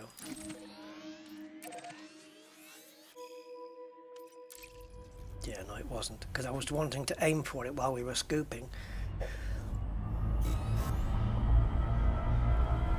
And even while we're next to this, what's brilliant, man, even while you're next to the sun, you can initiate the jump. Normally you have to just go away a little bit so that you can just cool off a little. Not with this thing, because it sits under 60%. See, normally I wait, I fuel scoop, wait for the ship to cool down to 60% or under, and then jump. But this thing sits at 56% while it's scooping. So, as long as you're moving away from the start at the same time, you can initiate the jump straight away. They've really, I don't know whether that was accidental from Frontier or whatever, but this ship is really nice. Obviously, the fact that it can do that is a little bit dependent on its outfitting, right? Because it's running cool already. You know, we've got like a 30% resting temperature, whatever it is. So yeah, it's mid-range, like underneath the Anaconda. In my opinion, this is the single best exploration ship in Elite Dangerous. It beats everything. Crate, Asp, Diamondback, you name it. It beats everything. It's just, for me anyway, in my opinion, this thing's a killer. And in a lot of ways it beats the Anaconda. The only thing with the Anaconda is you can take more stuff with you and still have a really nice jump range with it. But some would argue this is the best exploration ship in the game, period. I wouldn't argue with it. You know, Anaconda though is it's got pros and cons, right? Because the pros are the internals are even better than this, and it's just it's a lovely ship with a big nose. It's just nice to be in. But in terms of its functionality, yeah, you can carry a lot of stuff with it and still hold a jump range. And I think this would outjump it with the same kind of loadout, because we've got a pretty good loadout on this. We've only got one AFMU compared to my Anaconda, which has two of them, and this has got two SRVs, one of which is a Scorpion, which came in really handy when we climbed Neverest 2 to the summit. We did that a couple of streams back. That was amazing. But the downside of the Anaconda is landing it on planets with, you know, a little bit of an unfriendly terrain, where this thing will get down better. And on this one, I had enough room in it to fit the auto docking, which I never use. But you know, they gave us 4 class 1 slots, so I thought I'd stick one in there, and that's what we did. Yeah, Dolphin. Yeah, Dolphin's probably a little bit underrated, I would say, right? I haven't personally used it for exploration, but I've heard only good things for it. Yeah. Yeah, the auto docking is really cool, but I only want to use it for planets. I wouldn't want to use it on the top of mountains and stuff because I don't want it to change its mind and go somewhere else that's off the mountain. I want to be able to have precise manual control over that. Because there was one time where I managed to land somewhere where the auto docking couldn't do it. Operating. So, but in the main, just landing on a planet's surface, just applying the auto dock, and it's not like landing at a station, right? Because if you go into a station, it'll kick itself in by just you going underneath 100 meters per second, and it'll do it all itself. So it kind of takes the control away from you. Well, on a planet's surface, it won't take control away from you until you're ready to do that by dropping the landing gear. So as long as you've got the landing gear up, it will not and cannot take control. So that's kind of all right. I don't mind that. But yeah, I think, do you know what? Thinking about it now, just thinking about it, there's redeeming features of this mandalay, like the super cool scooping rate and how fast it can scoop if you have a class 6 scoop on it and how agile it is and how it can land, you know, as well, I would say as well as an Asp Explorer can on a dodgy surface. Yeah, it might because jump range isn't everything, right? And this can, I don't know, if you stripped down an Anaconda, like stripped it bare just purely for jump range and did the same with a Mandalay, who wins? And then the Mandalay has got the Mandalay's got the SCO, which it handles beautifully.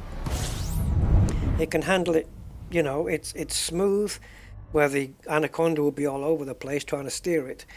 The Anaconda would use way more fuel and it would get hotter. This doesn't do any of that. It steers straight, it doesn't get hot, and it doesn't burn the fuel anywhere near any other ship with an SCO drive. So there's a very good argument to be made that the Mandalay is the best exploration ship in Elite Dangerous. Yeah.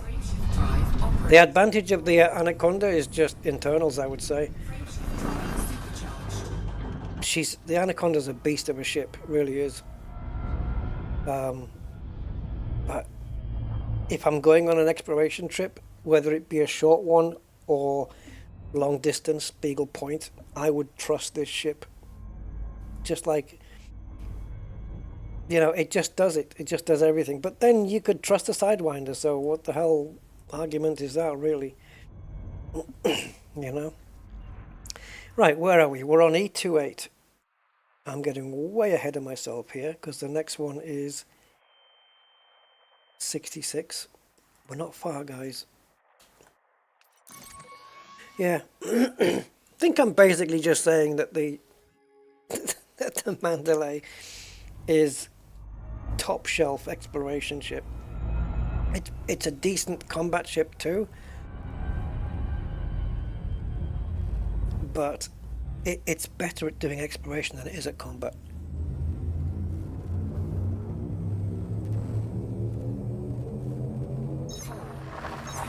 Yeah, plant hunting as well, yeah, indeed. Yeah, it's so good at it. It's so good at everything, really. Anything that you need to do while you're out exploring, this does really well. So the moment you jump into a system and you see, oh, there's a ringed landable planet on it's B7C.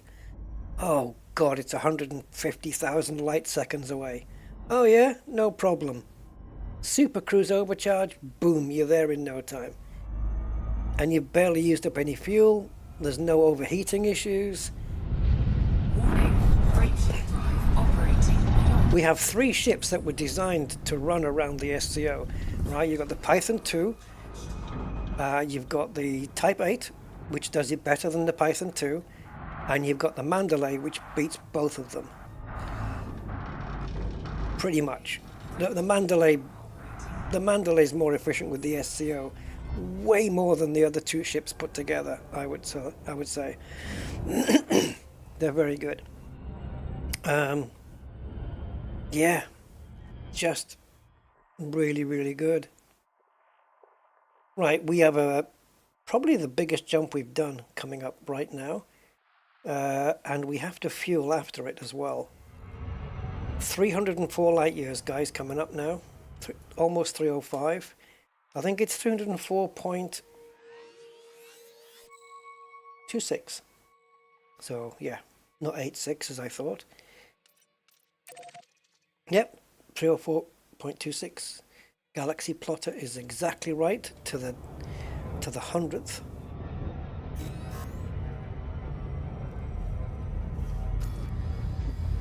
Look at that jump range. Mind you, it's not the biggest jump range we've had. We had 330.4 or 04. But, yeah.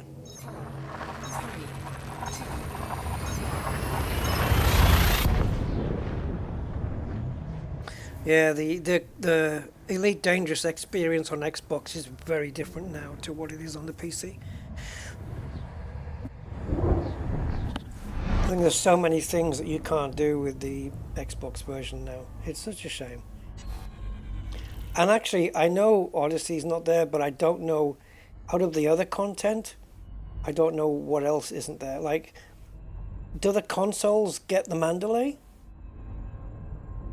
You know, does the consoles get the mandalay and the Python and the Type 8? Because what difference would that make? There's no reason why, if you only have a Ryzen, you can't run an SCO and a thing. Frameshift drive operating beyond safety limits. Yeah, the jump range is because when you scoop off a Neutron star, like what I'm doing now, you get 300% increase on top of your original. So for example, if I had 100, see you freaky, have a good one, man. If I had 100 light year jump range and I scoop off a Neutron, I get 300%. So I get 300 light years. Add it to the original 100 that I had, I would have 400 light year jump range, basically. So now I've got 330.45. So if you divide that by 4, you'll get what my current jump range is. Yeah, so basically, if you scoop off a white dwarf, you get 50% increase, I think it is, right? So you would basically double your jump range, because you got your 50... No, wait a minute. Yeah. Well, you double your jump range, basically. And it's 300% off a Neutron. So you can scoop off a white dwarf as well, but it doesn't offer you the same benefits. Right, we are low on fuel, guys. We're in 47. Yeah, so this is our fuel system. Let's take a look at it. We're going to start seeing fleet carriers quite soon, guys, because people are going to be parking up near Colonia, and I'm telling you now, we're not far. How many jumps, Rusty, to Colonia? 22, guys. 22 jumps to Colonia. You want to see it on the mappage? We can. That's one of those fast spinning stars, though. I hate them. They spin, they're rotating so fast that they do that to their jet cones. The jet cones end up spinning so fast because the neutrons are rotating at such a pace. It's mental. I hate looking at them. I like the ones that are just calm and chilled, you know, and just nice.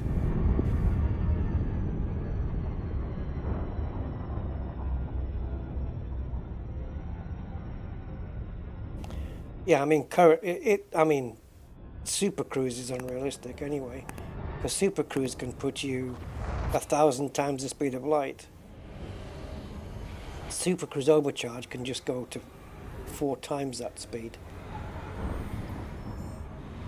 on this ship anyway, 4000C. Let's not get too close. We've been okay so far.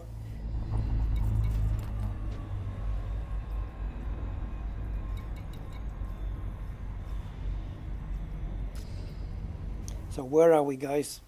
Where are we? We are... Fuel scooping complete. We started here. We started somewhere around down here, didn't we? And now we're here. And we've just got to get to... Well, I don't know where Colonia is. I know there's 3 engineers there, so they've got to be in and around that area. Yeah, we'll use the engineer's marker as where it is. We just got to get there. And don't forget, it might look still like a little bit of a distance, but we're using neutron stars to get there, which gives us quite a hell of a jump. Right, so that was that one. So we need to put D37 in now. Yeah, we'll have got from behind the bubble to Colonia in a single session. I tell you what, it makes the prospect of coming back, because usually when I was at Colonia, I think, right, I'm going to go back to the bubble now, and you think, oh Christ, I've got all those jumps to do to get back. Oh my God. But yeah, I mean, when we scoop to a full tank and then we let it drain a little bit and start neutron star jumping, we're not maximizing our jump range on these neutron stars, right? The ship is capable of jumping further than what the distance to these neutron stars are. So that means we're not actually fully benefiting from our 77.5 jump range.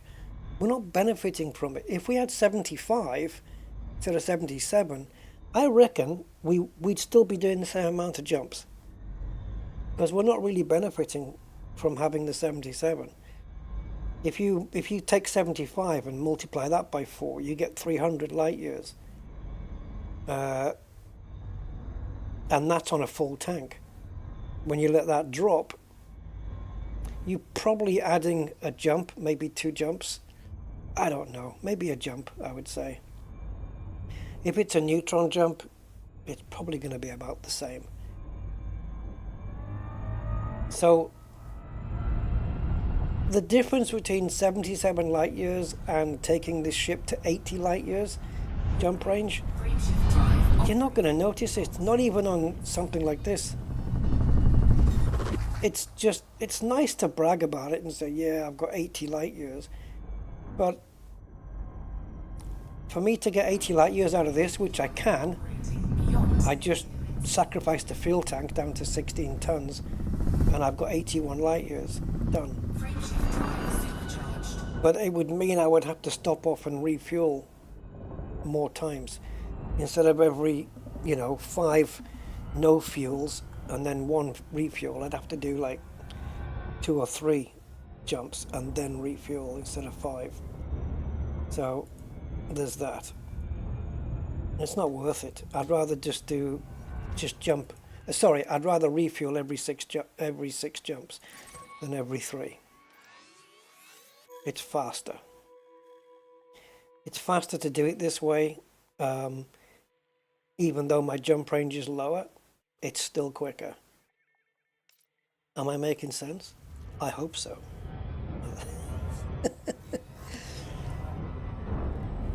Can you imagine if you had a car that only needed to refuel every second station, and you have a car that has to refuel on every station? The car that's having to do it every second station is going to get there first.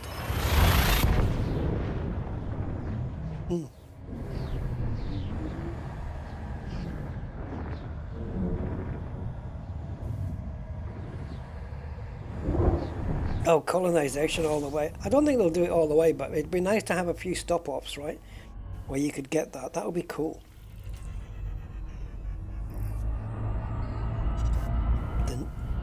the Neutron colony.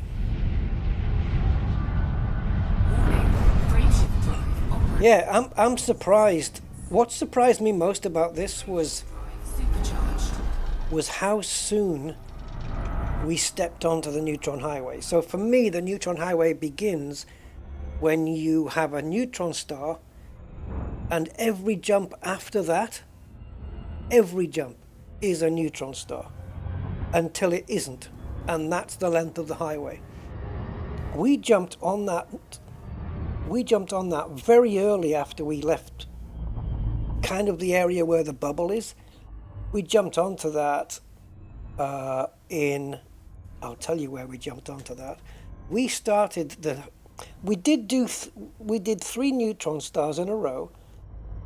Then we did a jump where there was no neutron star, so that doesn't count for me as the beginning of the neutron highway. Those three neutrons don't count for me.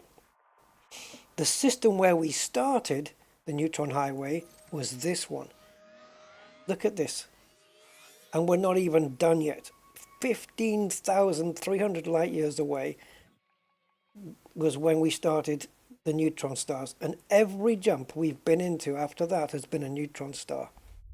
Every single one. From here, look how close to the bubble this is. From here to here. And this will continue. And the next time that we don't have a neutron star is in Colonia. It's the jump into Colonia where it's not neutron. Every other one is. It's amazing. I don't know why, in my mind, I thought the neutron highway started halfway towards Colonia. You start hitting the neutrons on a more regular basis. Well, it turns out, no, that's actually not the case at all. It starts quite soon after the bubble. So if you've got a jump range like mine, like 70 plus, Colonia is just a few hours away. It would take me longer to drive down to my sister's house than it would to get to Colonia.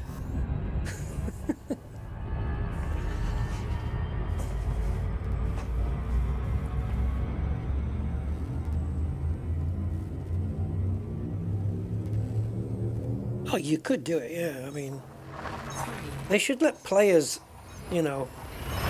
colonize systems and stuff like that and build settlements or start progress on settlements by doing CGs.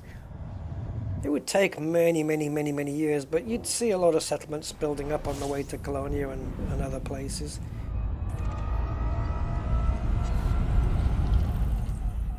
Let's go into this one real slow. So just minimum throttle here. Warning, frameshift drive operating. Oh, I shouldn't have been perpendicular with it, but it's okay. We're out. Right, do I have the next system programmed in? Of course not.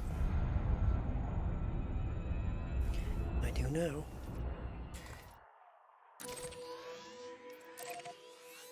And this is cool because we're knocking on the door of 300 light years for every jump. So for every 4 jumps, you've covered over 1,000 light years.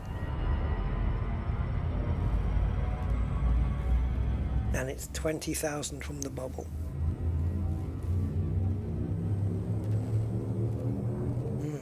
So you're looking around 80 something jumps. I had to do 94 because I was further back from the bubble.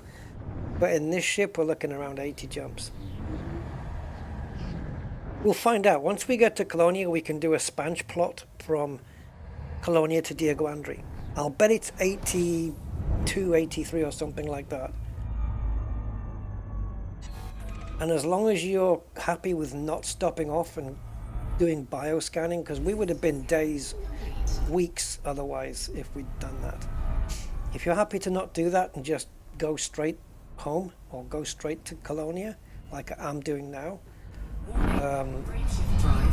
you can cover 80 jumps in just 2 or 3 hours. Yeah, I would say 3 hours if you're going to make a cup of tea. Right. Next system. So this will put us, this jump to 77, E577 will put us 5,000 light years from Colonia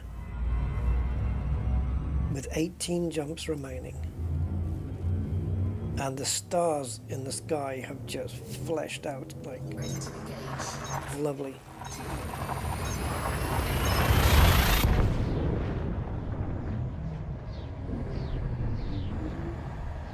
Yeah, the new feature. It wasn't Power Play, obviously, because they announced that. Yeah. I've heard mention of colonization, but maybe.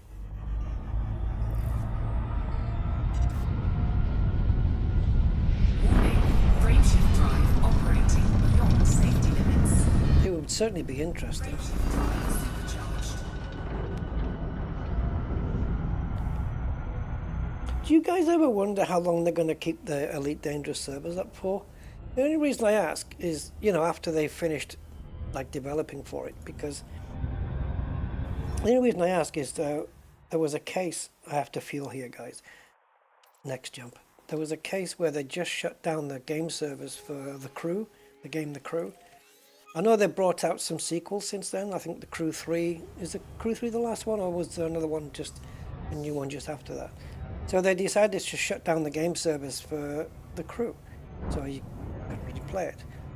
And the result of that was that the player base, of which there must have been a considerable amount, are suing them.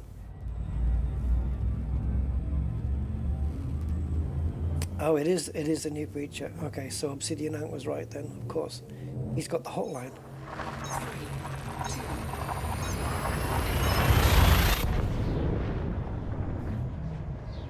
Well, I mean, look at The Crew, right? There was enough player base where they've launched a lawsuit against them.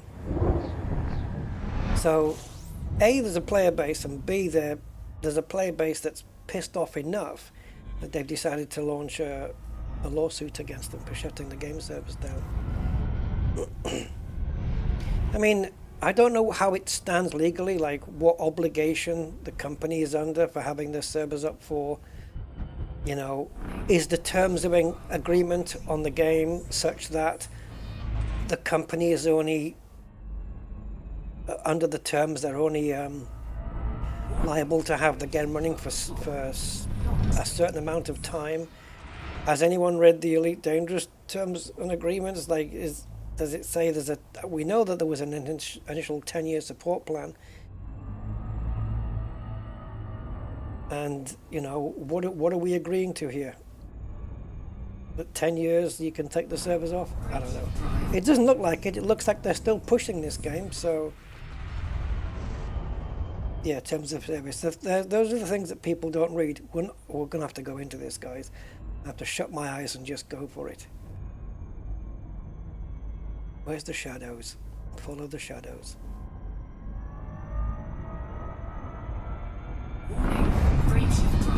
Ah, too fast. Doesn't matter, we got it. Jesus. Every time I think it's only the FSD integrity only drops after it says supercharged. There must be a routine that does it that way.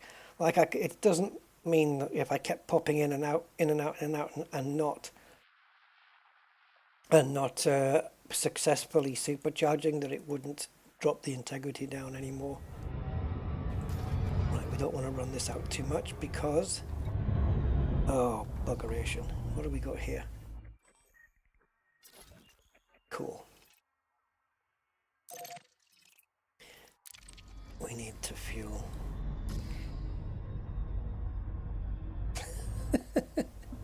That's a very strange comparison, Memphis. But you know what? You know how they're similar? Vacuuming and that star? They both suck, right?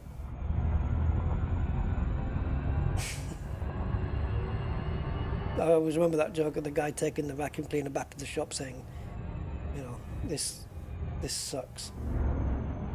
So yeah, well, what's wrong with it then? It sucks.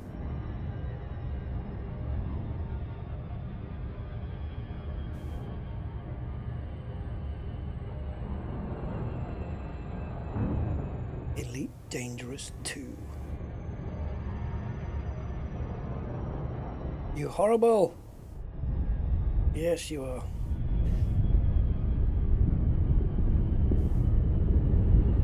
Aim straight for it, and then change your mind. Right, look for the glow. Aim for the end of the glow. Fuel scooping. And keep an eye on the fuel rate. Really helps if you know what your maximum rate is. And there it is. And we're settling. Actually, it's a little bit hot, 57. It normally runs at 56. I'm sure it'll cool down a little bit. Will it though? Can it cool off while it's next to the sun? I'm not going to wait around to find out. So, the next system. Complete. Yeah, 4,500 light years away now, 16 jumps. Man, we are just knocking on the door of Colonia here. Crazy. How long has it really taken now? 3 hours? Yeah, 3 hours. Went for a tea.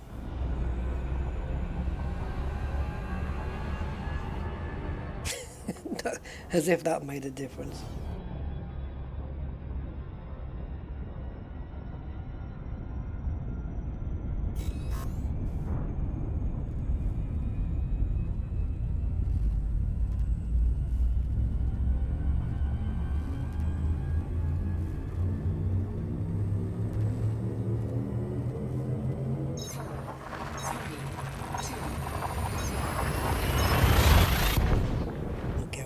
System programmed in. So I've got to do 2 more fuel stops, and then of course the third one will be in Colonia itself, where we're going to do a refuel anyway. That stands to reason, so we're not even going to count that.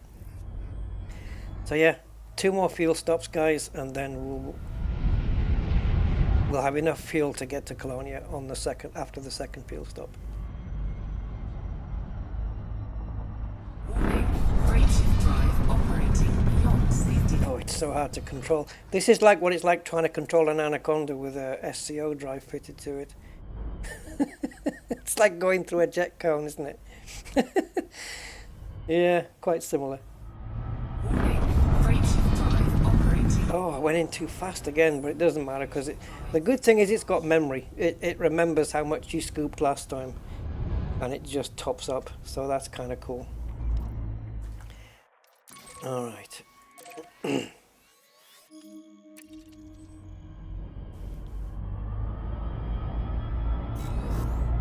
All right, let's cross that system off. Go to the next one. If you guys want to see how far we are from the end. Ready to engage. We're just about to jump into... Oh, you bastard.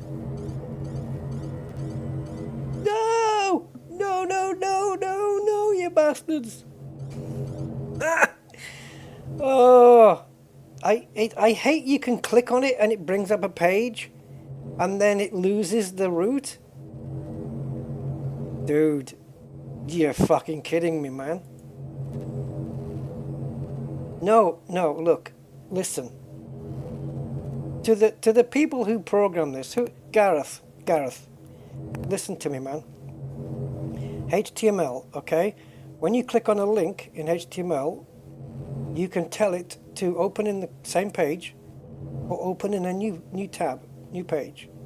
Okay? If you know you're going to lose the route, then any clickable item should be opening in a new tab or a new page so that you don't lose the route.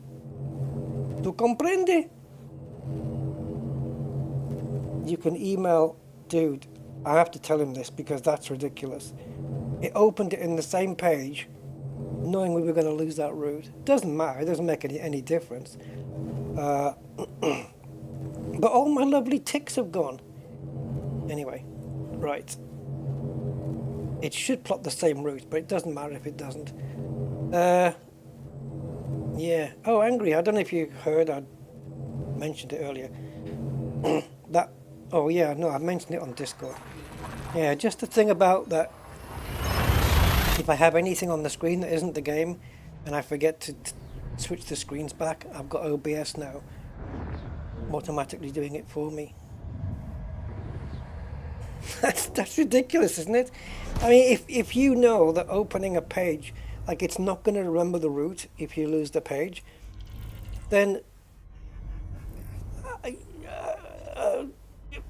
I mean, all of these, when you click on them, should open in a new... I shouldn't have to go right click and open link in a new tab and have it here. It should automatically do that. You can tell it. With HTML, you can tell the link to do it on a new tab. And that way, it opens on another tab and the route stays here.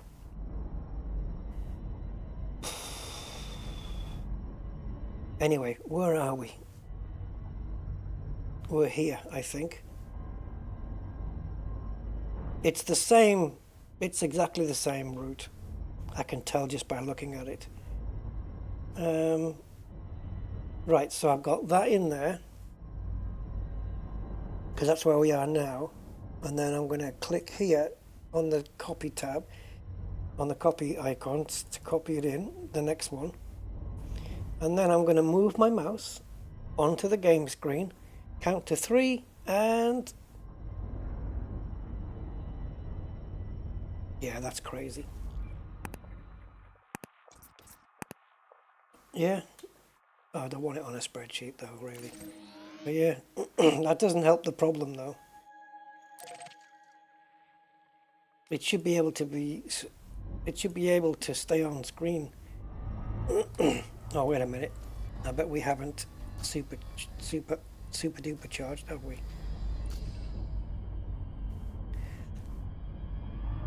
That's ridiculous. I mean, it's very simple to change the HTML code to open in a new tab. Which, even if you can export or not export, it doesn't matter. You would do that anyway. If that was my page, there's no way I would have any link on there. Not even the email address or nothing.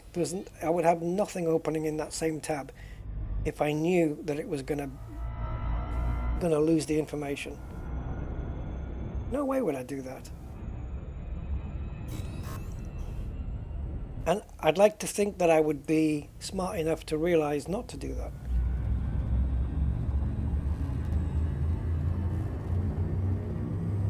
I'll email them and just be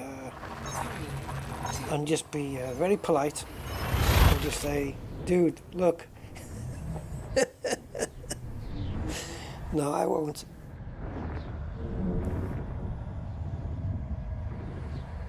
This Spanch thing's awesome. It's one of these go-to apps, isn't it, that we use. Elite's got so much cool frickin' apps to it, though. You know, we like Inara and Spanch and I'm talking about the websites, not even going into the third-party apps, but just the websites. Inara is just a godsend. And then just for any information about you, what you've got, your ship, building a ship, the materials, everything, your engineering. Odyssey Materials Helper is like the absolute Bible of everything. It's just so good. We've got so many good things to help us with this game. And I appreciate them all. Are we there yet? We're knocking on the door of it. Yeah. You want to see how close we are? I'll pan this out. This is where we're jumping to next. And Colonia is there. Which on the scale of things is there. if I shout loud enough, they would be able to hear me, except for one small problem. And that is that in space,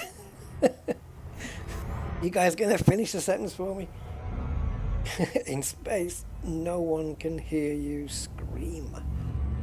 Otherwise, would be fine.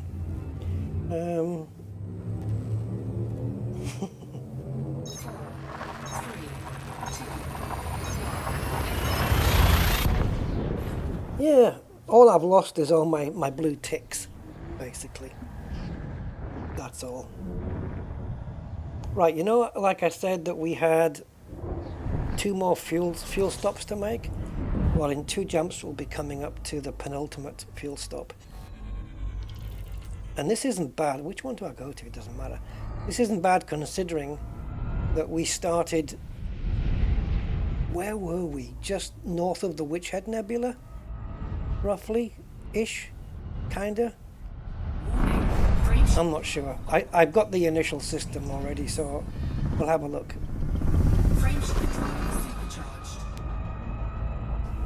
Yeah, we bypassed the bubble, didn't bother with picking up any stuff from the bubble to bring it over with us. Didn't bother with that. And the mandalay is going to have to be re-outfitted a couple of times, I think, in order to unlock the engineers. We're going to need a mining laser. We're going to need a little bit of extra cargo. But apart from that, we can definitely do that and then just re-outfit the ship for the way back. It's going to be nice. It's going to be easy. And there's some good stuff out here. And I'm going to be going further. I want to be in that sector that I've never...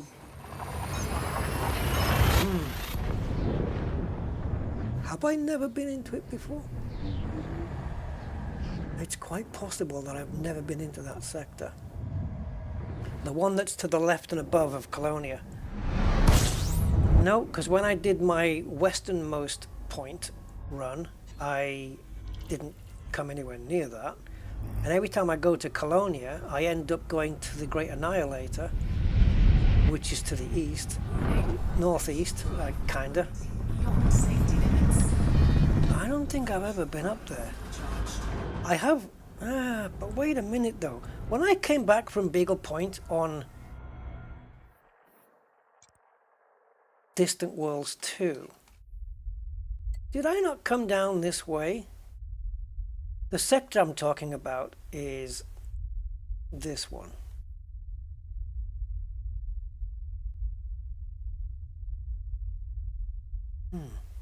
I may have come down round the outside here. I don't know if I've ever been in this sector in my Elite Dangerous life. Anyway, where are we fueling, guys, and when? Right, so we are currently in D14-121, so we're fueling at the next jump.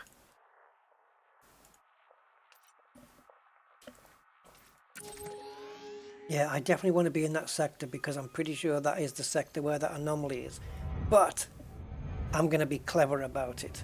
Right, hello, Commander Mustang. You bought the Mandalay last night. Ship is so easy to maneuver, I know. Agile in Super Cruise. Yeah, it is. In Super Cruise, it's like it's in normal space. It's freaking crazy. And the yaw, it has... Look at this yaw on this thing. This is in Super Cruise, man. It's insane. I know.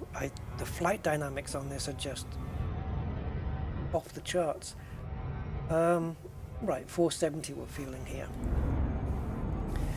So Neutron start, so it's soup and then scoop.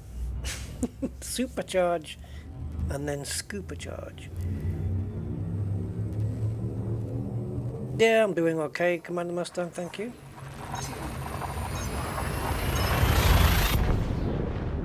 What was I going to say there? I had something to say and I forgot now. Probably a good thing, right? Oh, on the jump after we've scooped? No. On the... Every time I have to refuel, it's always in a system like this. Is it because there's a local star so close to the Neutron, and that's why it's going nuts. It prefers to be alone. I don't know. It doesn't like company. What was I going to say? This night sky is awesome. This should be everywhere. You know when you look up in the night sky at night, guys, and at night, and you see, I don't know, maybe visible, you might count 10 stars, 15 stars, depending on how clear the night is. It can be anywhere between 8, 9, 10 stars to maybe 20 with the naked eye. Well, when I look through my telescope in the same direction, this is what I see. I see this. Regardless of whether it's, unless it's completely clouded over, you know. But my telescope can see this. I've had my telescope boxed for years, though. I haven't taken it out of the box for years, and it's such a good one. But I don't use it. It's computerized and everything, and if you want to do astrophotography, it's perfect for it. And I never frickin' use it. It's an 8-inch, it's a Celestron 8-inch reflector telescope. It's really cool. I've got all the add-ons for plugging a camera onto it and a Barlow lens, so you've got twice the magnification and all that kind of stuff. And a collimator, a laser collimator for aligning everything up. It's really good. So ABC Warrior's off to bed. Denzel comes in and says good morning. Where are you two guys? Yeah, welcome Denzel, and have a good sleep, ABC. You can see the Milky Way. Oh, that's awesome, man. Yeah, big city issues. The problem is putting a telescope up in my back patio kind of thing.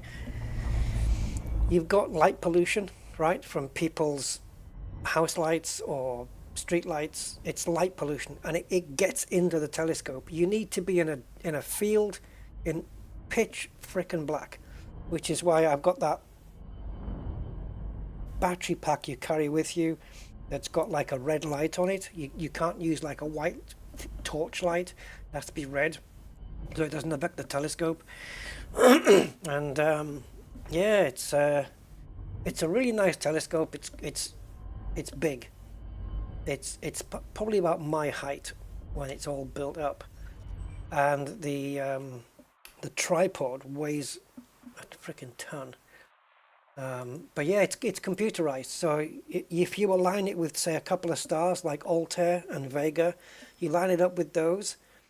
You use the control pad, and it'll. Zzz.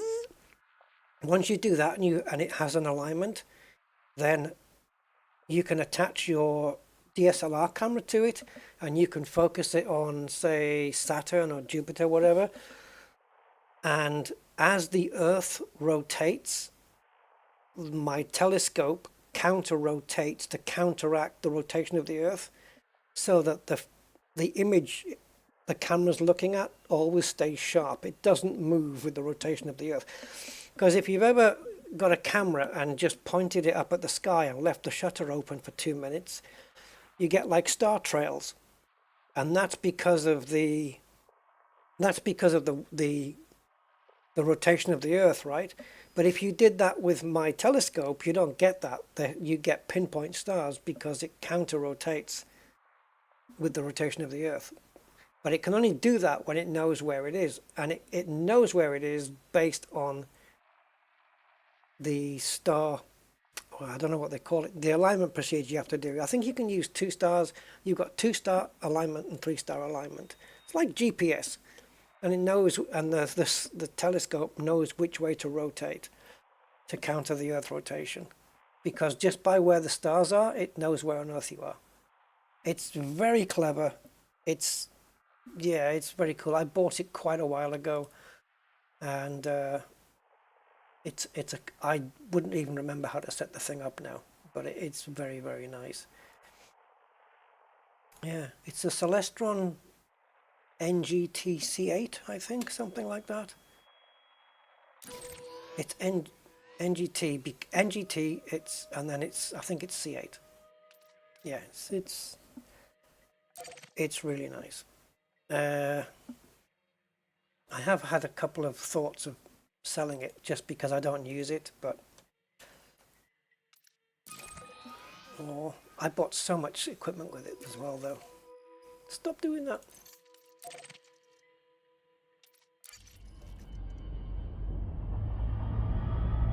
I don't remember what I paid. I think I paid about 600 and something for the scope, and then another couple of £100 for all the lenses and the filters and the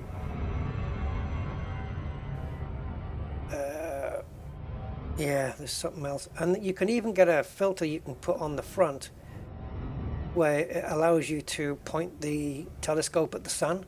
It's a solar filter, so it won't blind you. Can you imagine that falling off while you're looking at it? Oh, jeez. That's there goes your retina. Because if you have the solar filter on, then you can photograph the sun and the sun flares and all that nice, wonderful stuff that people do. So what you do, I mean, what I've done with this one is I took a photo. Well, I did it on a different scope actually. I did it on a different mount. Well, because it's the mount that moves, not the telescope. If the telescope's on the mount, then the telescope moves, right? So I put my camera on somebody else's mount that was already aligned, and we were pointing it at the Pleiades Nebula, and we took about 16 images over a period of maybe, I don't know, 5 or 10 minutes.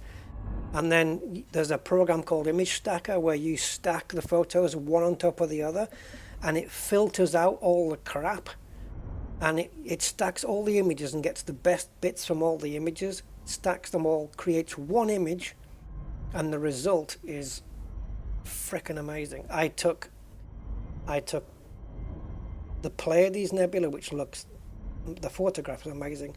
I took the Andromeda Galaxy, and the other one was where we've just come from, which was the Orion, Flame, and Horsehead Nebula. Have I been to Colonia today? We're on our way there, Denzel. We're a few jumps away. I'm not making up any words, Denzel. Star Trail photos. Yeah, I can do that with my phone though. But yeah, with my DSLR camera, if you point it up, again, you want to try and avoid light pollution. So just go somewhere really dark. Point it up and set the exposure for maybe, I don't know, depends. If you've got the less light pollution, the more you can expose without getting, because if you have light pollution, you're just going to get like a big orangey light in the background, and it just looks shite. Right, anyway, we're here, XTR, so, okay. Oh my god.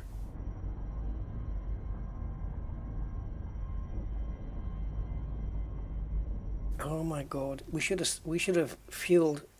Oh my god, we should have fueled the last jump ago. Look how much fuel I got. Okay, we're gonna have to come back to this system, guys. I just have to hope now that there is a system close by that I can jump to, that I can scoop from.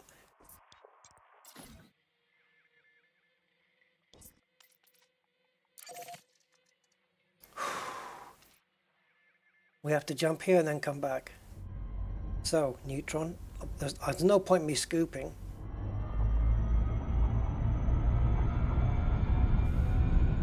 Yeah, I should have scooped on the last jump. I wasn't paying attention.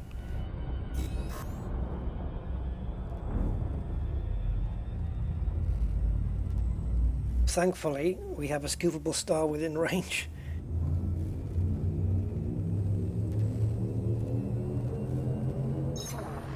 No, Denzel, I'm on my way to Colonia.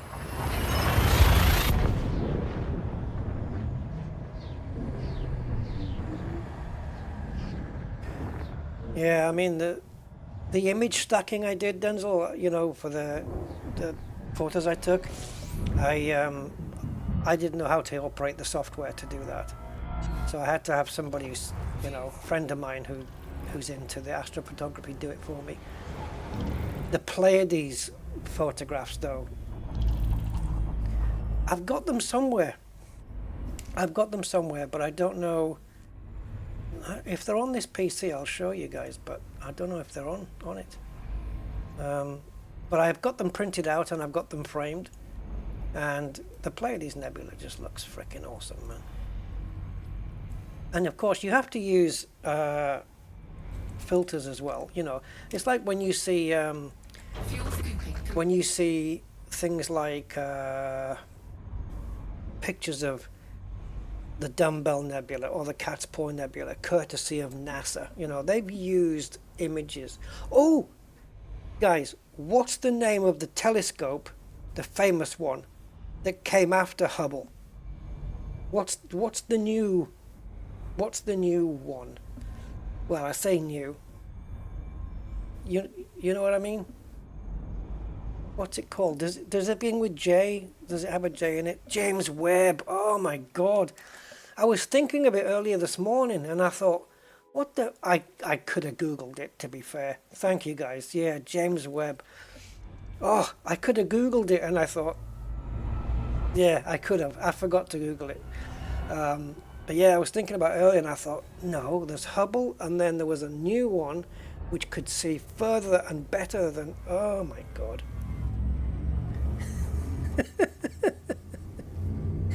Yeah, the Pleiades came out really well, 71 Janus. If I find the photos somewhere, I've looked for Andromeda on my system. It's not there. I must have them backed up on a drive somewhere. If I find them, I will you know, I will have a look. You can see from... Yeah, I mean, just... If you think about it, Zonda, just as you look up at night, just go out of your front door and look up at night and see the stars, you're basically looking at a time machine. Well, not a machine, but you're looking through time.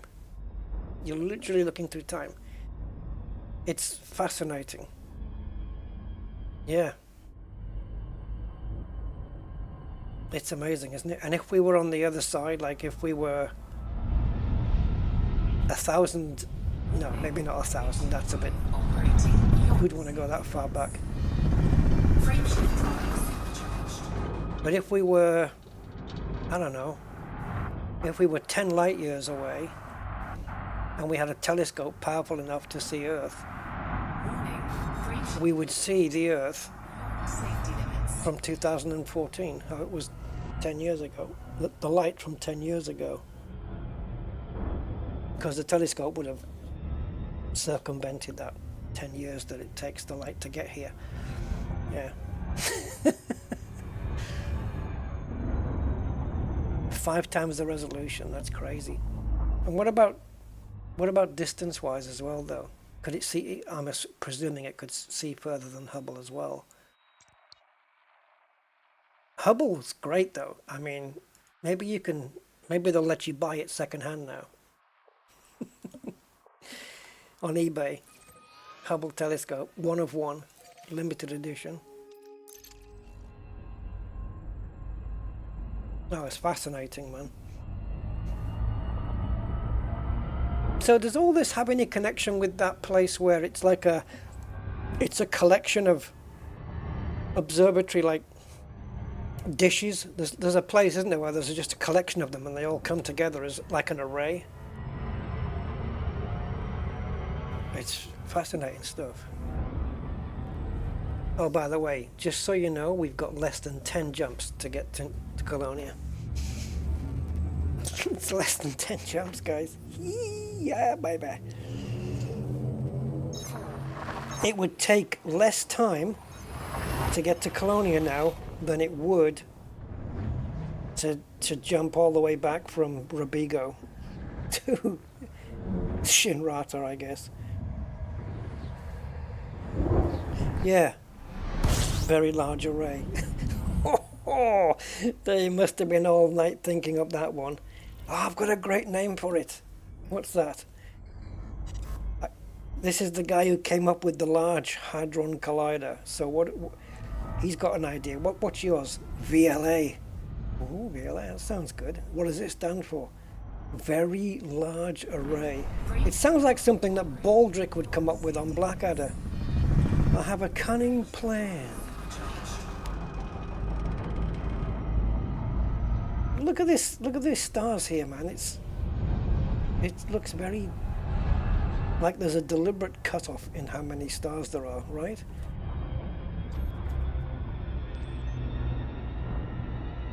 That's decidedly, it's like a patchwork quilt, this. They've just gone, yep, there's quite a few stars here, quite a few, millions of the buggers. Okay. Next jump, guys. We're on the fringe.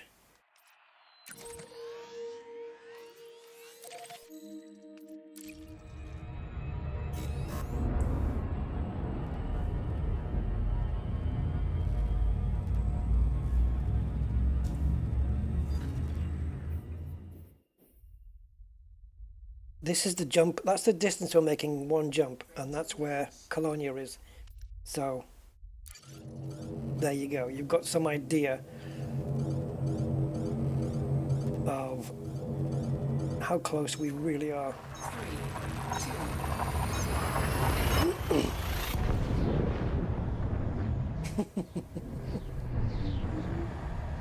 Yeah, I'm watching the Blackadders through again on a reaction channel. It's great, man. It's great. I don't know. I think I can't decide which is my favorite series. Sorry, it's series in the UK. It's season in America. I can't decide. I like 2. I like 3, and I like 4. So I don't know. One was a bit of a washout.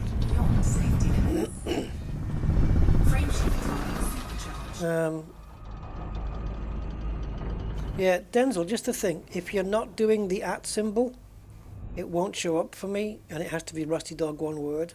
It has to be the @ symbol, not the word. So if you're not going to do the @ symbol, you don't need to write @ or my name. It's just, if you want the highlight, it has to be the @ symbol, otherwise there's not really much point. Do I have my English flag? I did. Oh yeah, the Red Cross, you mean? Would you mind popping an Australian flag in this? Oh, yeah. I'll land on a planet and put the St. George Cross down or something. Do an Eddie Izzard thing. Do you have a flag? This planet is mine. Do you have a flag? What routine of Eddie? I was watching an Eddie Izzard routine. Oh, I was watching it earlier this morning. It was the Star Wars canteen, the whole Jeff Vader one. I will kill you with a tray. You don't kill me with a tray. I will kill you with a single thought. That is Penny alla Arrabbiata.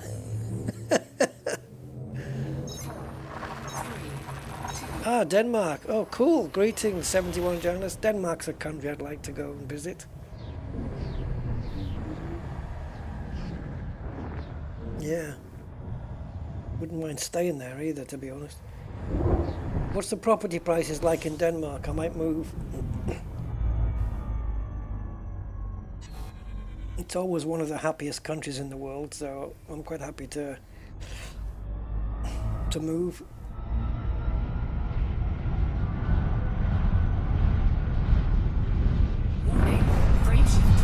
This place is got the dogs, man. Oh, more greetings from Denmark. Oh, cool. There you go. Awesome. We have the Denmark double. Space is fascinating. It is, and even more so in reality than it is in this simulation of it. Oh, that's a nice jump in it. 301. Well, how many of you guys in the chat have been here since we did the first jump to Colonia? I've been here the whole time.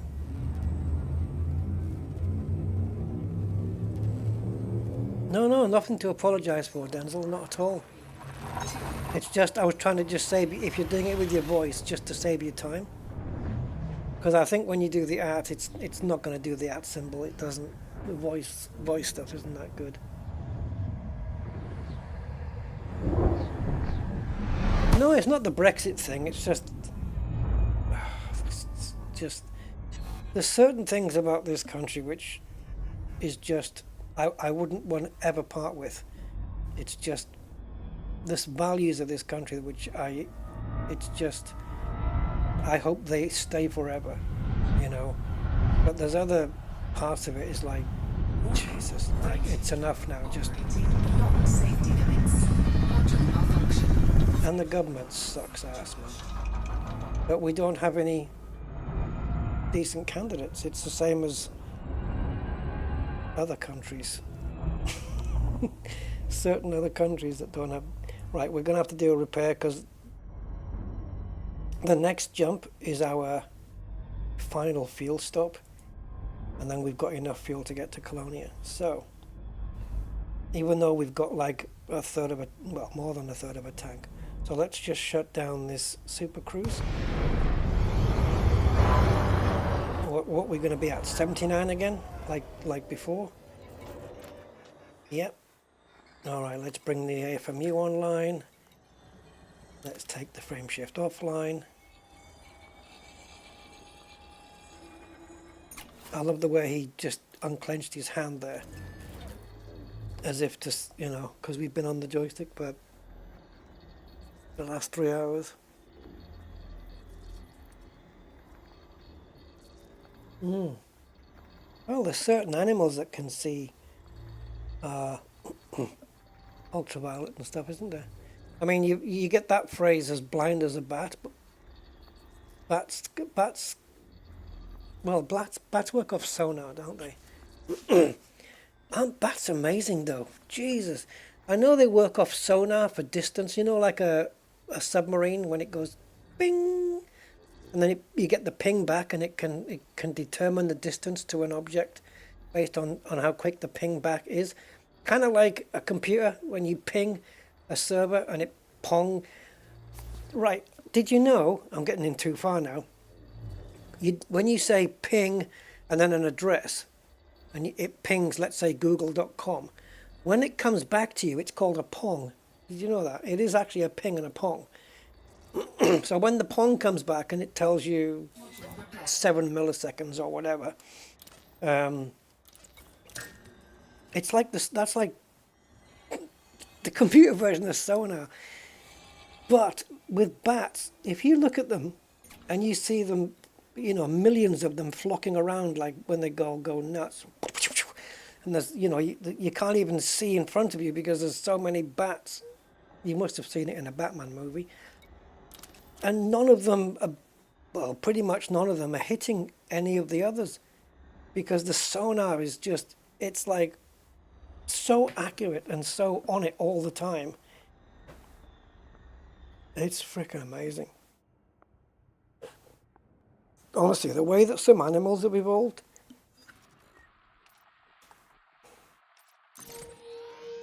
Yeah. Sonar's crazy.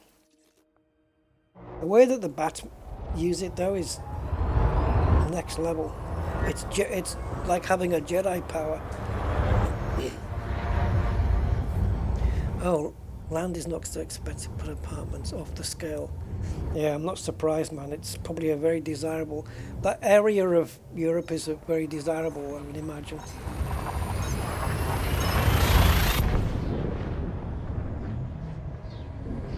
Nuclear power. What, for energy or weapons?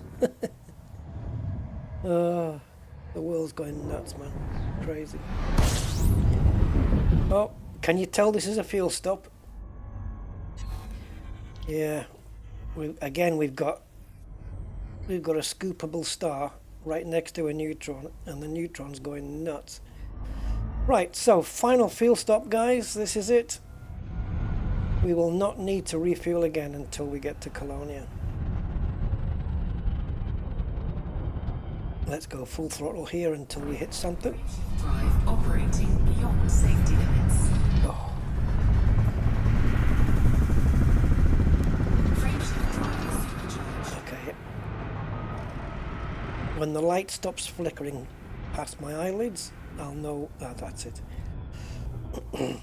I can open my eyes. Right, let's back out of the throttle altogether. Oh, what do you want to scan here? You can't...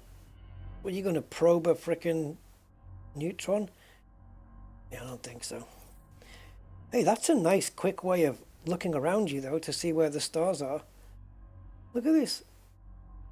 It looks almost tiled.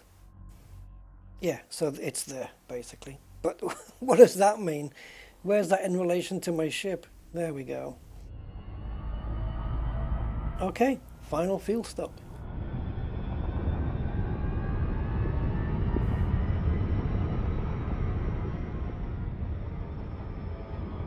Yeah, ice cream, basically. And yet, when you come to a sun, they call it scooping.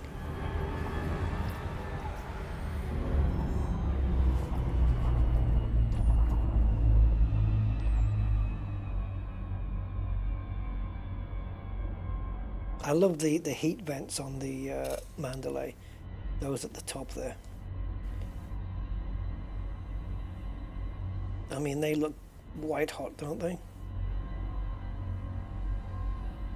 We'll see them close up, I guess, when we move away. Do we get the field scoop message outside? I believe so, right?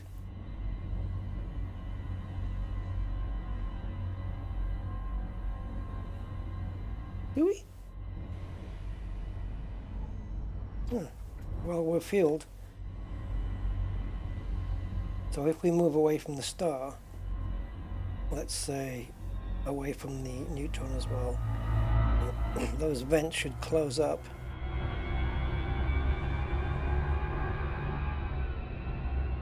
There we go. Lovely. All right.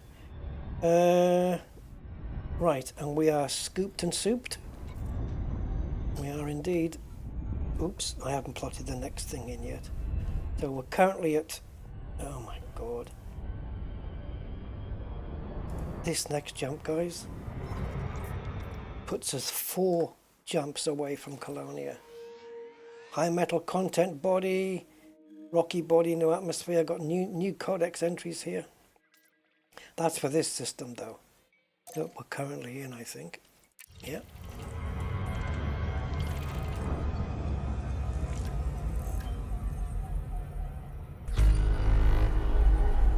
Now, we're only 4 jumps away, but we are 4 Neutron jumps away. That's a nice one, isn't it? A ringed landable. They're always good for screenshot moments, those. They're always good. Oh, a new codex. We're all the way into this system, into this sector, sorry, and we've just come up with a T-type star. I guess you don't get them inside of Neutron star systems, right? Oh, the ship's gorgeous, man. And I love this blue livery on it. It's called Griffin Blue. It's really cool. Yeah, we're here, guys. Oh my god.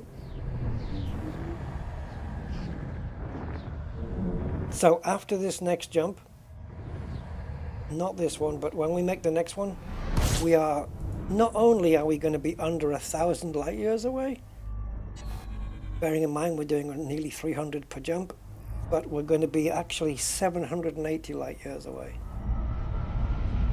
So if you can calculate that, it's going to be 3 jumps. Frameshift drive operating beyond safety limits. So far, don't jinx it, Rusty, don't jinx it. Oh, you're going the wrong way. I was going to say, so far we've not had any issues with supercharging, which I would like to hope that would be the norm. I don't want to have any issues.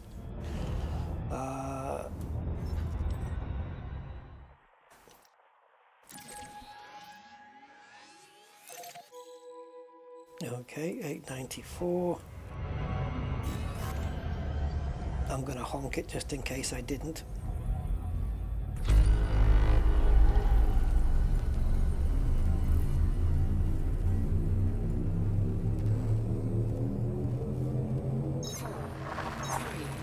Majok. Oh, so Majok. Oh, so you've been there since the beginning, right? Yeah, cool.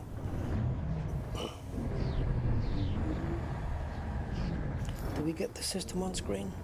Yes, 894, thank you. So we've got one jump, and then Colonia. After this one, we make 2 more jumps, and then we're there. The 3rd jump will be Colonia. Can't believe we got here. Stream's been going for 4 hours and 36 now, so it wasn't 2 hours. Frameshift drive operating beyond. All in all, with all of my yap and all of my taking account of the breaks and everything, probably looking realistically at around 3.5 hours in the Mandalay. And if I hadn't been forgetful at copying the next system name in and chatting and stuff, it could probably be done a little bit quicker. But yeah, 3.5 hours we've done it in on stream. If you take away the chit chat at the beginning where we weren't moving and we were further away from the bubble than normal. So from the bubble, I would say from the bubble to Colonia in this ship would take about 3 hours. Ah, yeah, don't worry, Warritor. Sometimes I forget to honk. It doesn't really matter. Not too fast.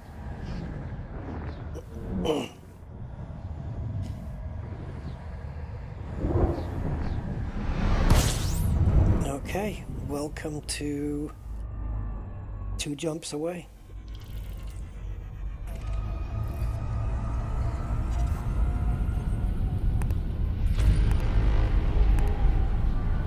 Warning. Frameshift drive operating beyond safety limits. The paint's going to look pretty bad. Once we dock, when we dock in a couple of jumps time, we'll take a look at the paint work, which is going to look pretty naff. Right guys, this is going to be the last system that I'm going to put in which doesn't spell Colonia. That's a weird thing to say, isn't it? Yeah, so the orange is where we're going to go to, and we are here. So we're here, there's the jump, and that is Colonia, so which is even closer. Look, we're there. I mean, we're there. We are there. Man, we did it all in a stream. I appreciate you guys who have stayed and watched this whole entire journey from, well, I don't know, it's not quite the Witch Head Nebula, is it? We'll take a look in a moment, see where it was. But we were in the Witch Head region, and then we kind of messed around regions around there. We went to Beetlejuice and stuff like that. So we were close-ish to the bubble. I think we were about 7 or 8 jumps outside the bubble or something. Something like that. Warning. Frameshift drive operating beyond safety limits. Don't mess this one up because it's the last. That's it. We're done. How's the FSD? Oops. 95. Awesome. Absolutely.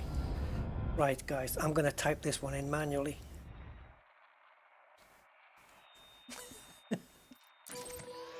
There it is. 210 light years can be achieved in a single. It's less than a jump away. There you go. There it is. Ah. Wow. Yay! I've never, like yeah. No, I've never, like, the whole journey from the bubble to Colonia in a single live stream. That was, we're currently running 4 hours 40 minutes, but we must have been at least nearly an hour in before we set off, right? And then if you take into account I stopped for a cup of tea and I've stopped for other things, Fuel skipping. then why am I fueling? I don't need to.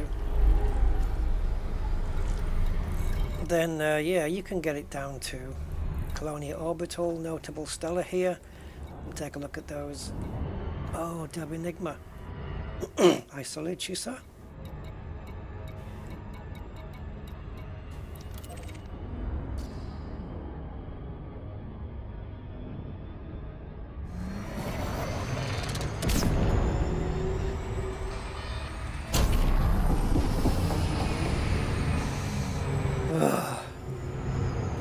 Honk.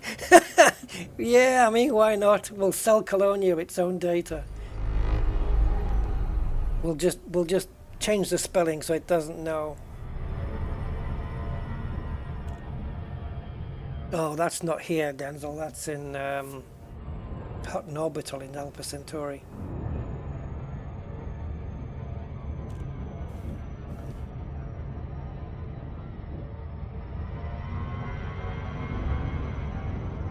Did you know with coffee mugs,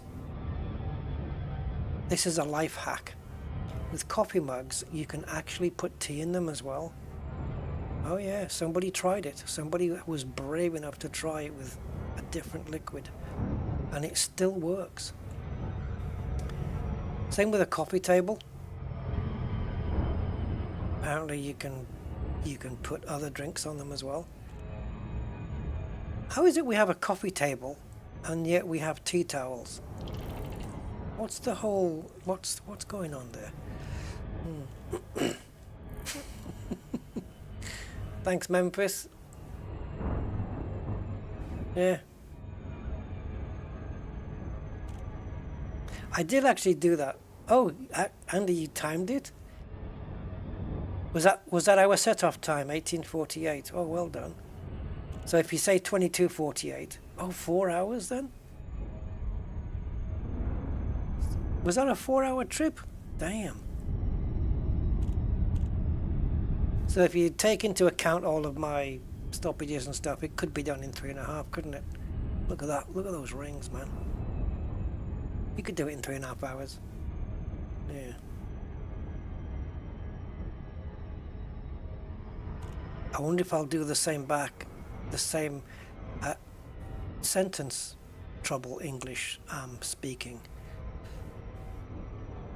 I wonder if I'll do the same on the way back.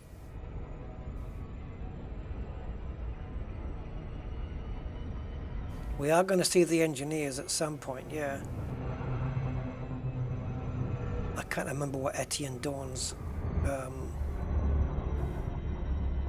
we're going to sell all of our data here on Jack Station. I can't remember what the last requirement for Etienne Dawn was. They needed something of something, 25 of something. I can't. How long am I going to be in Colonia? I don't know. A little while. I want to see the sites. We are going to be moving away from Colonia. I'm going to move into the next sector. There's a certain specific anomaly I want to clasp my eyes on, and I don't care. I'm going to see it. So, regardless of, like, I'm pretty sure it's here and not here. Now, I could say, well, okay, it's very close to get to here. So you could pop in there and have a quick look. I could, and that might be a better idea. Because my other plan would have been that I would have gone into this corner here. So that if I jump into here and it's not that one, I can quickly jump into here. So I would have gone straight to that corner. But I think what we can do to get to here is go into this, just across this, in the middle of this orange line. And if the anomaly isn't in this sector, then we're just going to carry on up to here. I don't know how far it is. We can have a quick look now. And then once we get into this sector, the only thing I can do is go to the closest reported sighting. of where there is one, rather than try and discover one myself. So, however far into the sector that is, that's another 5,000 light years. So in terms of spanch, we're looking at 18 jumps if there's a neutron highway. There might not be, so maybe 20, 25 jumps or something to get here. But then what if the only reported sighting is there? Then what? Well, if that's the case, I'm doing it. I'm doing it. I'm going there. I don't care. I'm gonna see it. I am. So yeah. Starlands Astro, go to the planet of death. Why is it?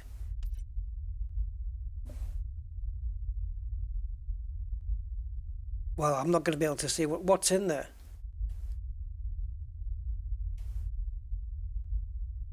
Is it gravity? Is it gravity-based death?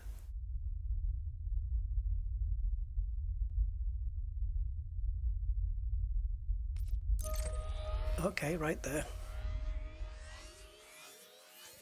White dwarf star. We can scoop off that. Yeah, tell me about it. Give me details. Oh, in fact, I've got my GEC running right now. Let's have a look. 3 and a crown. Oh, there we go. Oh, it's actually called that, World of Death.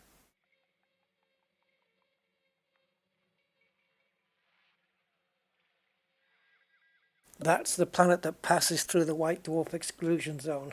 I don't think so.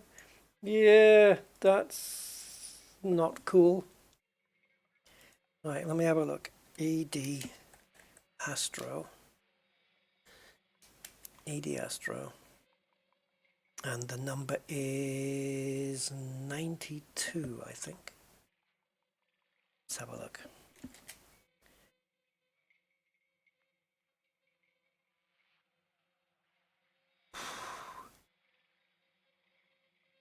A world with a surface observable white dwarf star at a distance of 0.06 light seconds.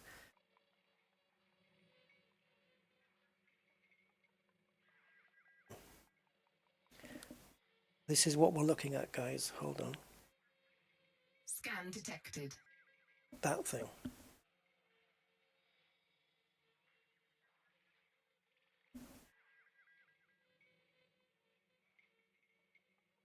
Yeah, well, let's get landed on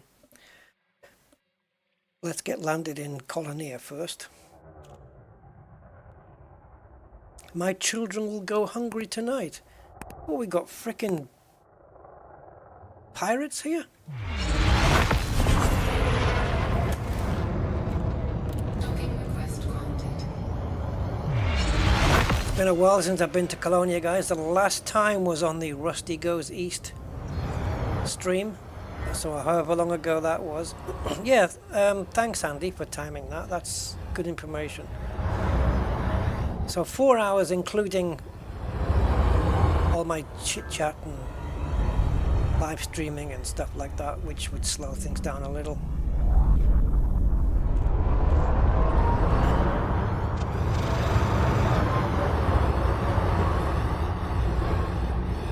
We made it to Colonia. Yay! Yeah, we did. Mission, sightseeing tour. 6 sightseers would like to see Docking successful. the bubble. Engines disengaged.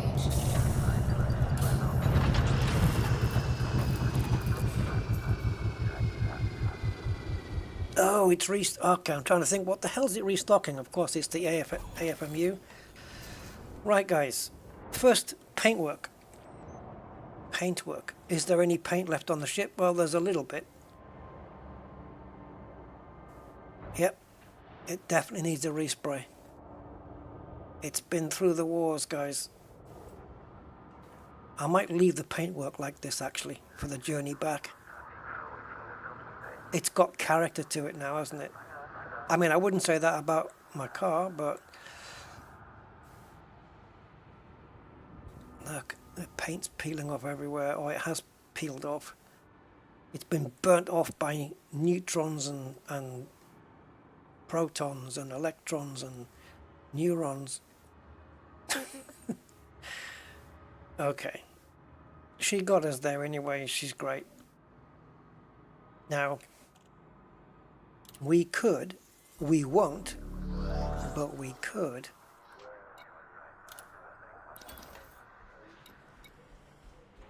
fix the paintwork. 45 credits. Look at that, 55%. Right, so it's 69%. Okay, but we didn't use overcharge that much, and it's lost 31% in 22,000 light years. So I'm not going to do this because that's going to do the paintwork as well. So we're just going to do the ship integrity. The paintwork can stay as it is. So we came from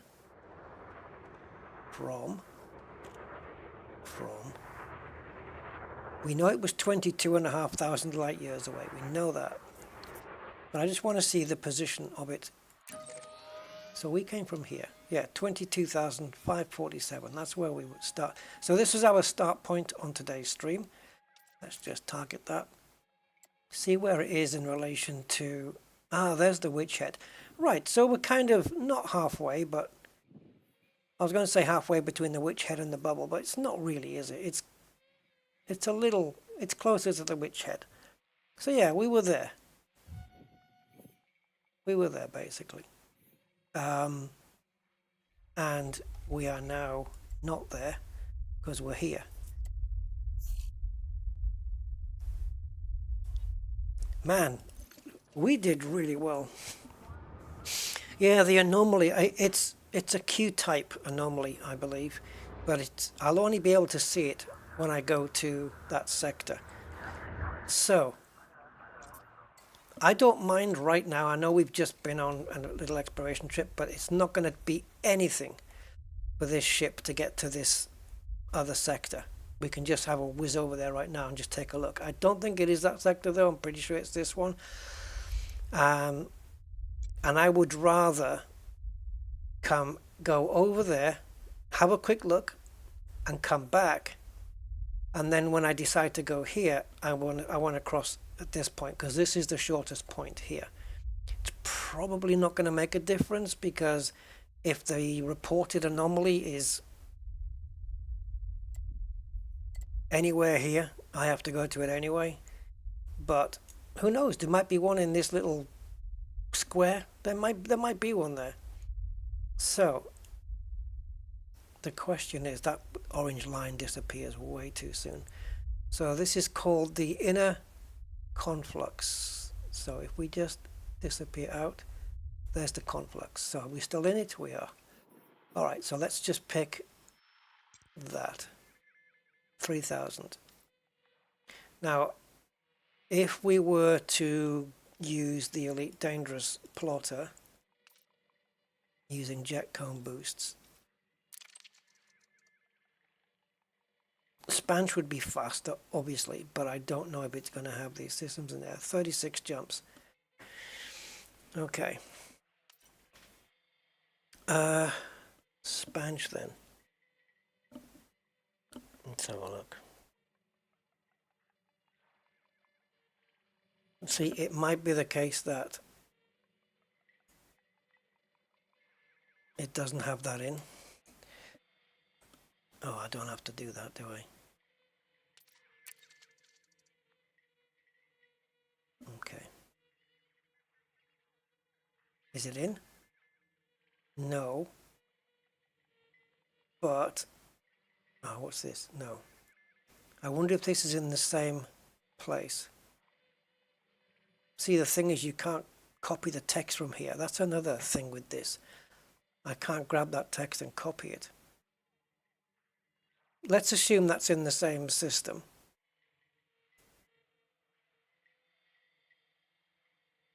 In fact, let's go back to the game a second. I'm going to paste that in there and replace it with C133.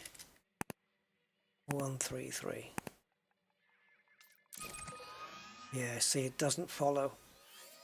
It doesn't follow. Okay, it's on the border. It's on the border of it. So that's okay, I'll take that. Let's see how many jumps Spanch works out. It's still stuck. Oh, okay, it's moving now. So I reckon it's got to beat like, I don't know, 32, something like that.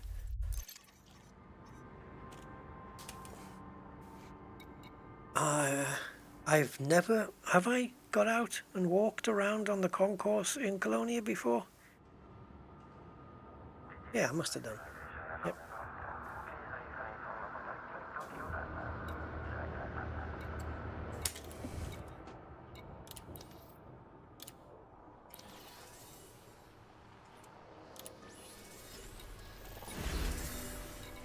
Oh, guys, my data. See if you can see one. I don't think there is one in this sector. I think it's only in the other one.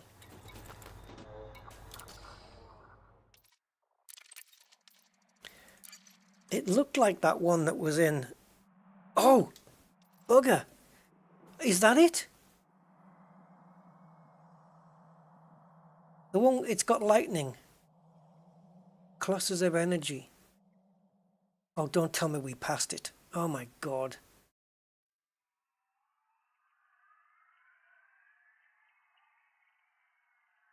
L07. Is it this one?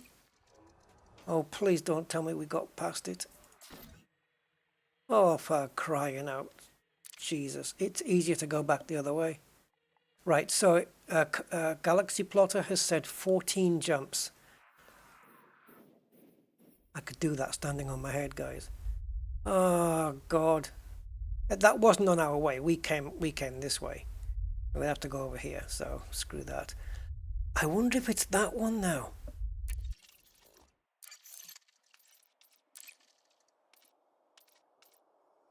All I know is it's an anomaly and it has lightning. That looks... I'd love to see that. I've seen a Q-type before. I've not sure about the P-type. L-type I don't think I've seen before, but because I know it's in this sector now, and because I know where it is, yes, I would definitely want to visit that on the way back to the bubble as a little detour. And it is a little detour, it's not far out. So yeah, I would definitely see that on the way back. Oh yeah, 100%. But if the L07 is also in the other system, that's only 14 jumps away, well, or 15, 16 if you add everything on, it's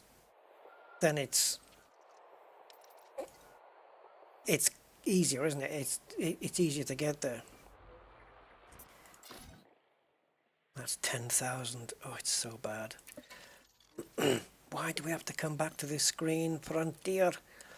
You're driving us crazy up the wall. Oh, that looks very similar, doesn't it? 12,000. Where are you exactly?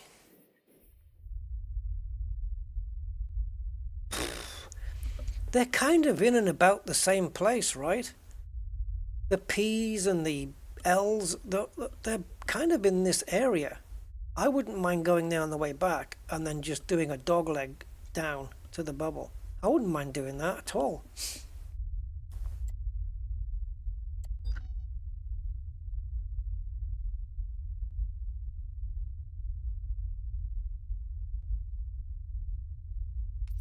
I do fancy going over to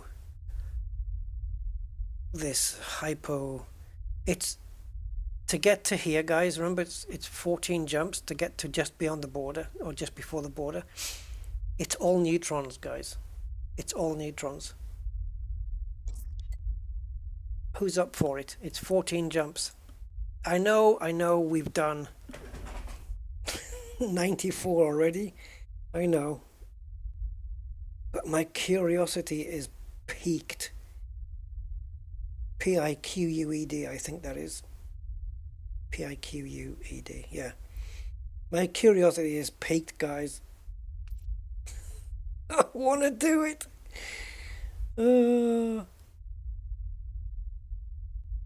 Why should the grind be so huge that people would not bother? Is that going against? Why would they make something? Oh, let's make this so people don't want to bother doing it. That's not the right outlook, man. I don't agree with that. Right, where are we on the exploration rank? So we are Ranger, but the progress bar is under the first R of Explorer on the bottom leg, on the right hand side leg of Explorer. And exobiology, let's just take a fucking screenshot, it's quicker. Oh, for Stargates. Oh, I got you. Right, let's hand our stuff in, guys. We're just going to hand in, we'll hand this in here, and then we'll go out to the concourse. We'll go to Vista Genomics, and we'll hand in our plant data, whatever we have. And, yeah, let's see what reputation we can get, because I'm assuming we're neutral right now with them. Right? We got 5 pages. Hold on. We have to be neutral. Yeah, so here we are. So this is the major faction rep in the default place. So, okay, cool. How did I end up under 1 billion again? Oh, I know. I was under 1 billion before, and I scanned the Stratum Tectonicus, and I never got to sell it yet. Okay, cool. Right. Page 1, nearly 5.7 million. Incoming message. Ooh, that's cordial already.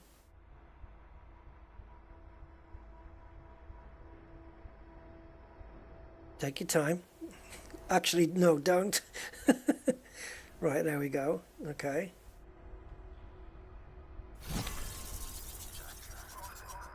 We're selling data here from the Orion Nebula and the Running Man Nebula and stuff.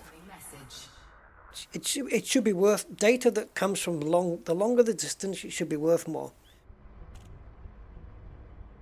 Don't you think? Like, it's 22,000 light years away, this data. They should be giving us really good prices.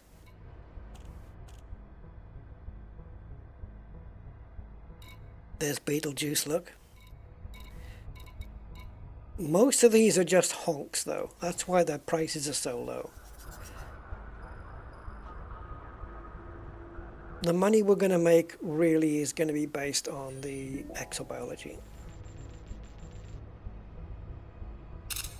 Okay, so we'll screenshot that. I always screenshot my first discoveries. Look at that bonus. Woohoo! Right.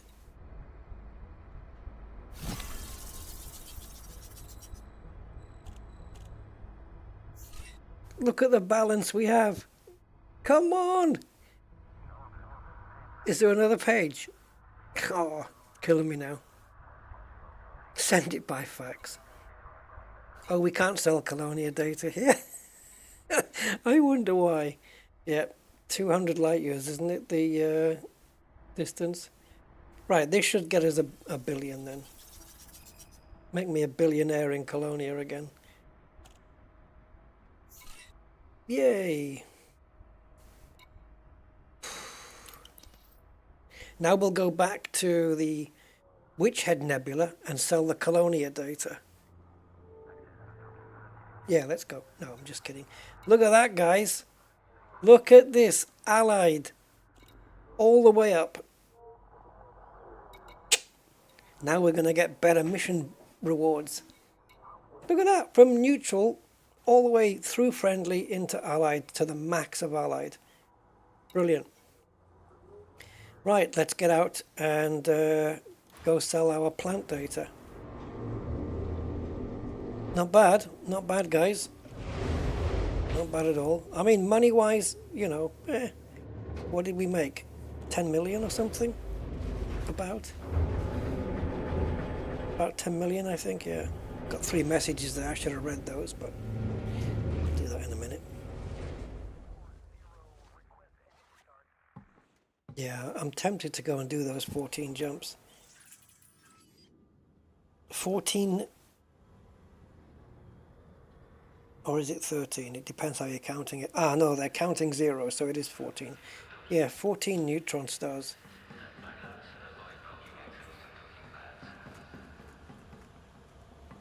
Just inspecting the paint. Look at that. All the paint gone.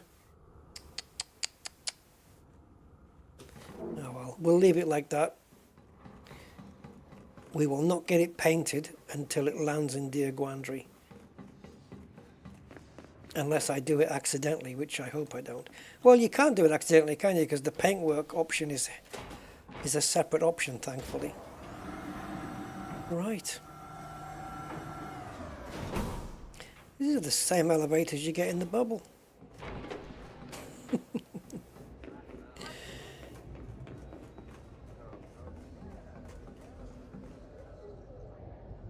I want that screenshot. Jack Station. Hey. People's faces you don't see every day. I've got quality weapons for just... So what do you... I'll bet you don't have anything. Nope. Anything else I can do you for? Well. You know where to find me. Shh.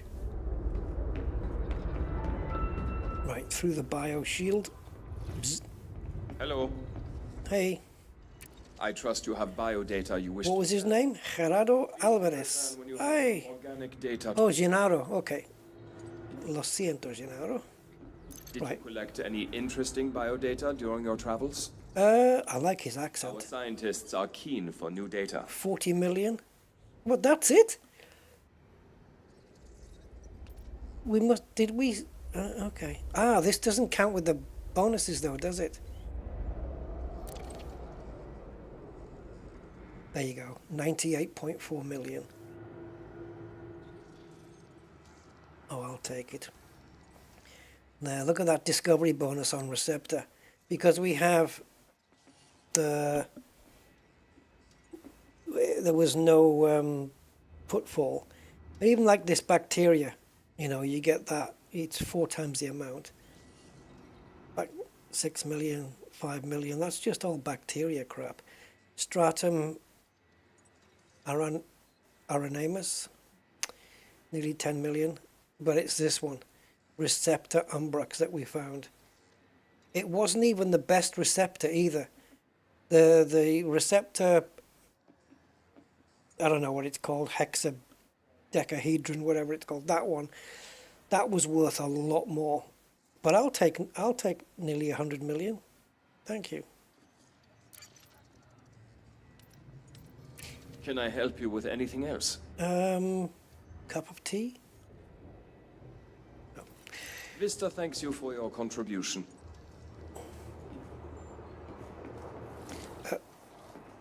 Tell Vista it was a crappy operating system.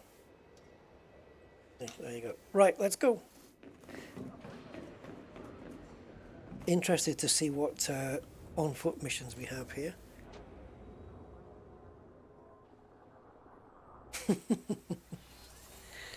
Oh, hey, they've got interstellar factors here.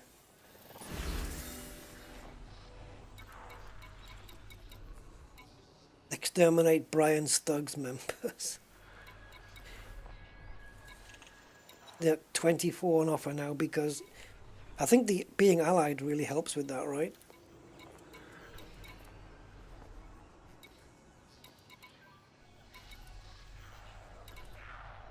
Look at that. Eliminate Tesla lane for 13 weapon schematics. Wow, that's nice. And all Ogma, okay. Right, just a quickie question then. Let's get back to the ship because for me it's easier to operate the displays on the ship.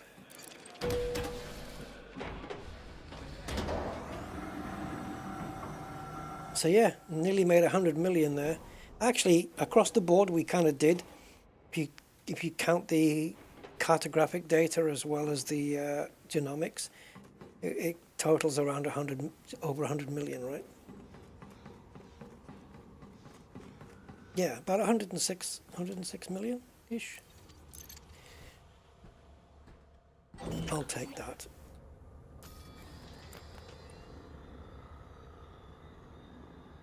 Man, the Explorer rank hasn't gone up too much. The exobiologist, has that moved? I don't know. The Explorer rank has gone up to the next R, to the beginning of the next R on Explorer. So that's okay, considering that has just come mostly from just honks. Mostly. Some planets, when we were down in the Witch Head Nebula and stuff like that, that area, and Orion, we did those. So, oh, he's not. Are we introduced to Etienne? Yeah, we are. 25 occupied escape pods. Right, where do we get those from? Oh, he's in the next system in Loss. He looks like the bad guy, Jack Bauer's brother from 24 Season 6. Graham. No, maybe not.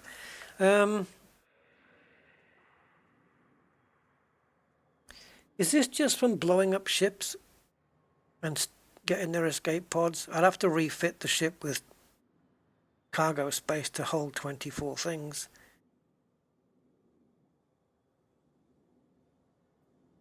Yeah, 24 tons.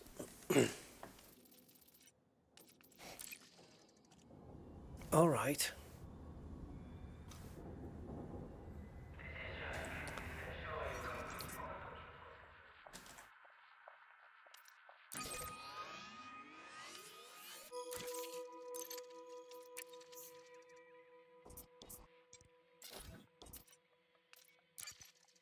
Let's go, guys. Let's go and see if that anomaly's there.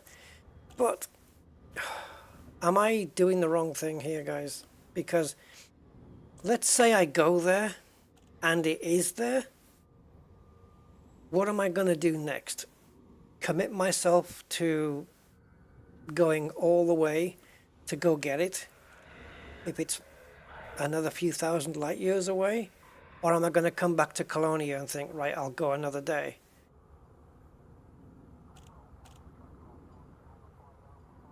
But I have to know if it's there. Because here's the thing.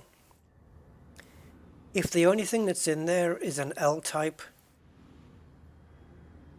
an L07, and it's the same as the one that's in this sector, then I'd rather wait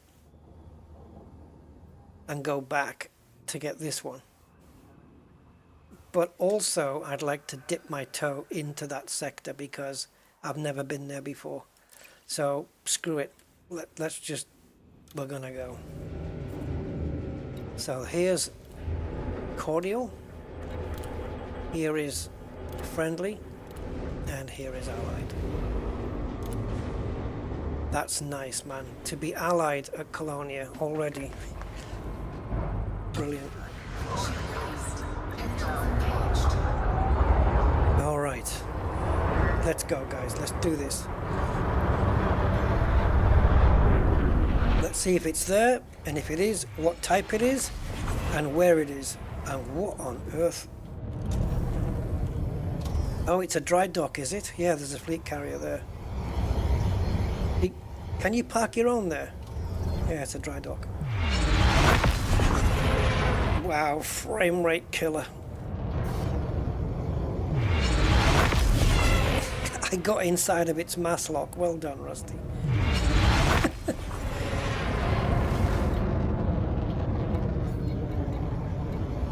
Memorials here, man. I think it's great that Frontier do that.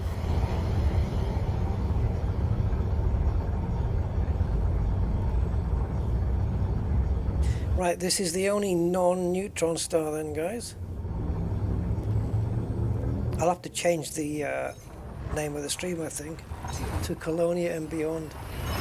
Every ship you kill drops one. So if we were in Loss, and Loss has got ringed planets with has-reses in there, we could do... I could add a little bit more cargo and we can maybe do it in a couple of runs, right? We have to take all 25 there. Although we can just temporarily remove the planetary vehicle hangar and put it into storage, stick a class 4 Cargo, class 4 cargo is what? 32 tons, is it? I'm not sure. Yeah, we just do that. And, but then this ship is not a combat ship. So killing 25 ships is going to be risky. It's going to be risky. Yeah. Whoa, whoa, whoa, whoa, whoa, whoa, whoa, what are you saying? This is a Neutron, what? Alright, okay, I got you. Sorry. Brain is just going off the wall. I just freaking supercharged, and then I'm questioning where the Neutron is. Right, so yeah, they're all Neutrons, of course they are. It's because I convinced myself that the first jump wasn't a Neutron, and it is. The reason I thought it wasn't is because it was showing it blank instead of saying yes, and that was on Colonia.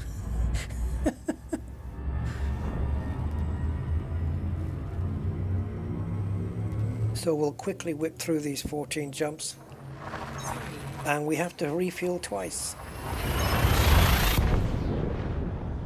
And then for the way back, I'm guessing it's going to presume that we're already full of fuel. This isn't a big deal though. With all the jumps we've done today, this is nothing.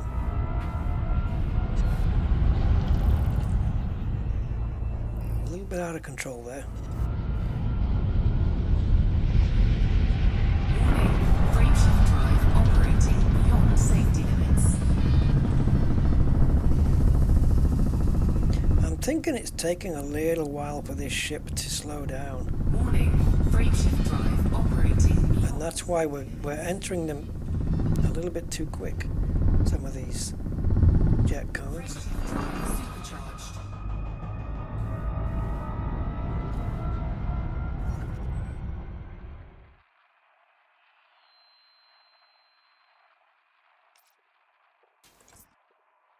So we'll have covered, if we jump over that sector line, that'll be the third sector we've covered today.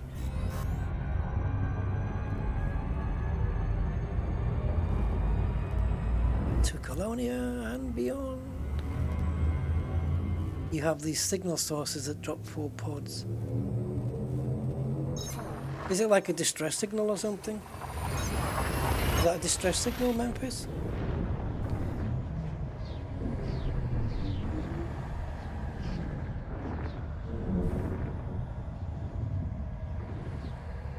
Be interesting to check those out actually.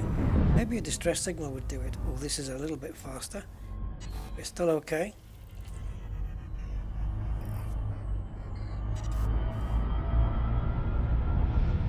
That nebula looks like a slice of melon that's been run over.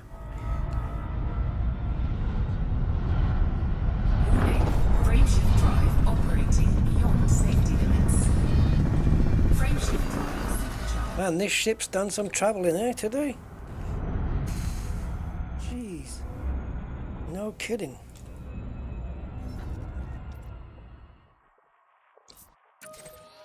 And what's the distance here? 3,400 light years.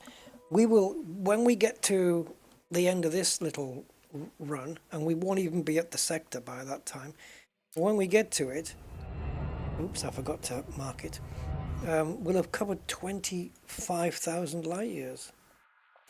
Isn't that the distance to Sagittarius A from the bubble?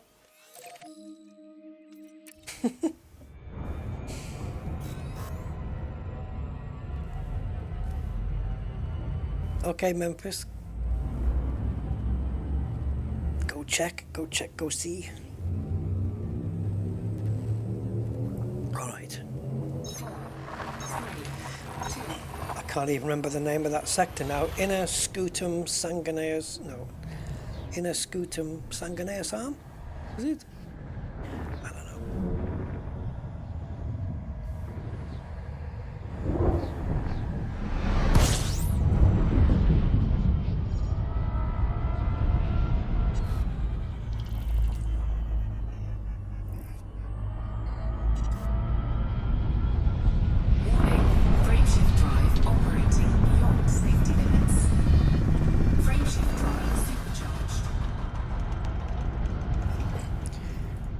motoring now. Jet cone expert, jet cone Jedi.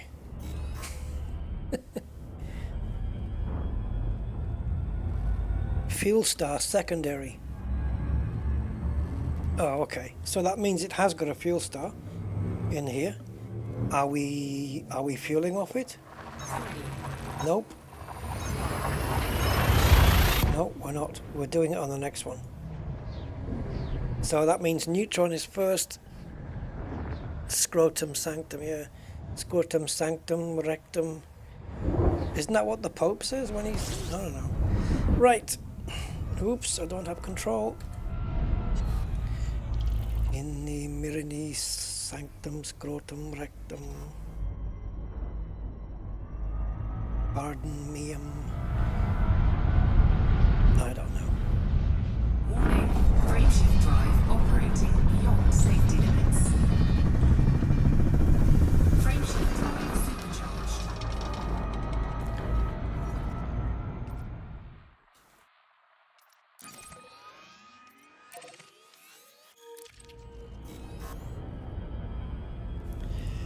Well, we're going to be on this next jump. We're going to be halfway there.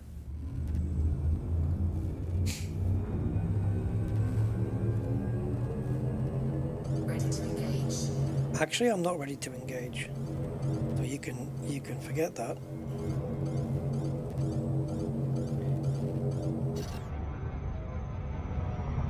What I am ready to do is refuel.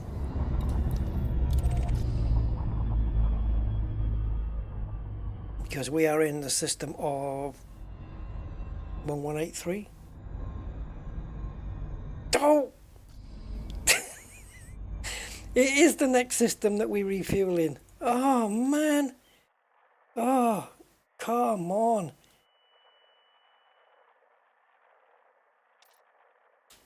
There. Refuel here, Rusty. Refuel here.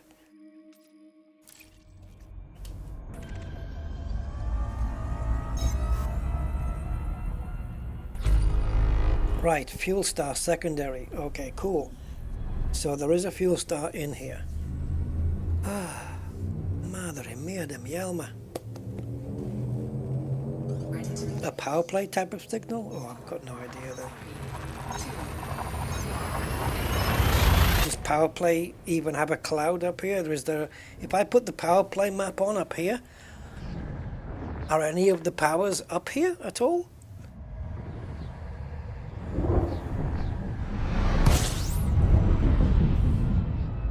That's an interesting thing.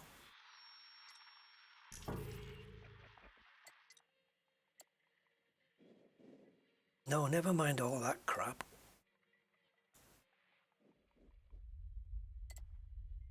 There's none here, right? In Colonia? No.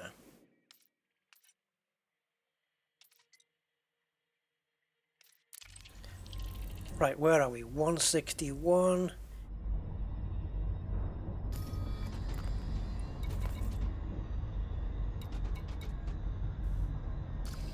Right, so, scoop and fuel. Let's go. Wasting time. See these little bits of moments, if you put them all together on my journey up here and took them all away, this is why I'm saying we could do it in 3.5 hours. Frameshift drive operating beyond safety limits. Frameshift drive supercharged.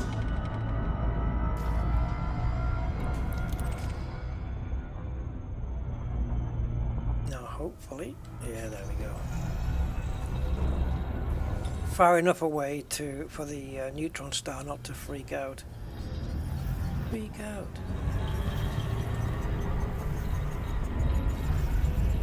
Gonna need to dip the nose down just for a second.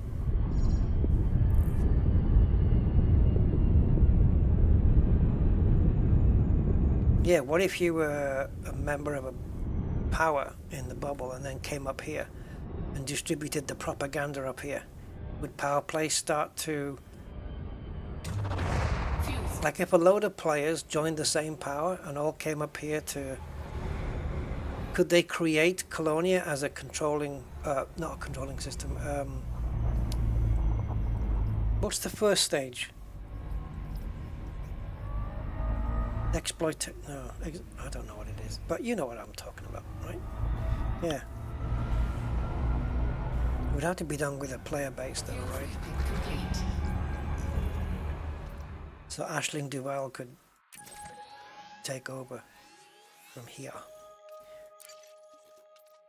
I wanna know how do I get to heaven from here? Ba ba bum bum.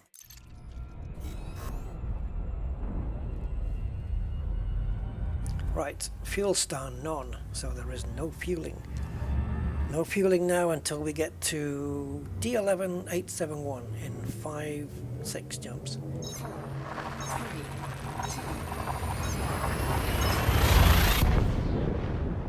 D209, almost Robocop, right? Yeah, you got it, Miho. Hello, Mr. Thorpe 1.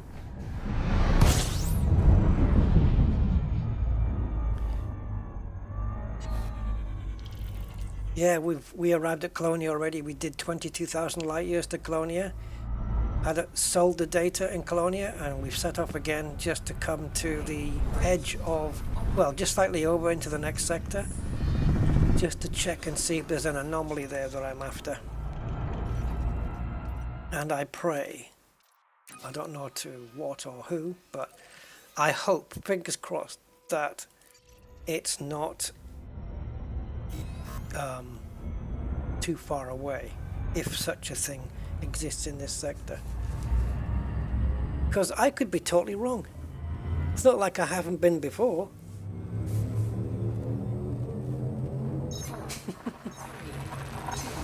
But I distinctly remember on one of my Rusty Goes East streams, we looked at it. How did I know it was in? It must have been on a video. And I discovered it, and I said, where's that sector? And I said, oh, damn it, it's just above Colonia. And I always said to myself, next time I go to Colonia, I'm visiting that system. And I've been saying that for months and months. When did we do Rusty Goes East? I have no idea. It was quite a while ago. But yeah, ever since then, I've been wanting to do it. I just didn't realize that I was going to be coming here, not on the Rusty account, but on this account. But it's kind of cool that we're here doing it with this account. Yeah, and we do have John Beamer out exploring as well, but he's on the other side of the galaxy, or well, halfway down the other side of the galaxy.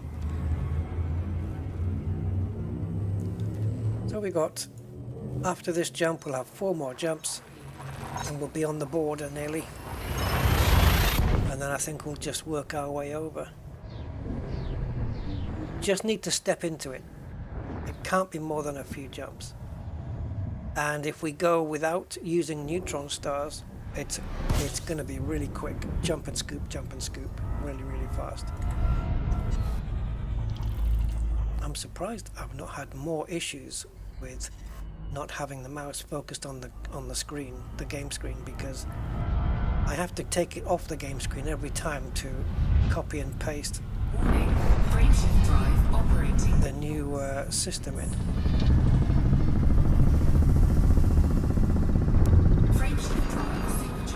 Okay, so we're in D411.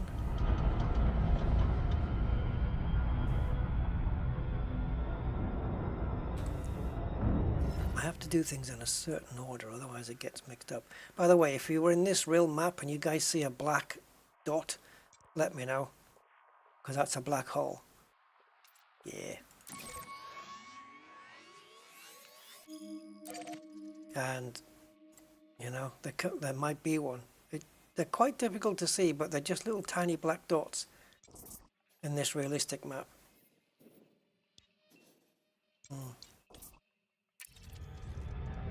Crazy, isn't it? That every system here is every system in the galaxy is visitable.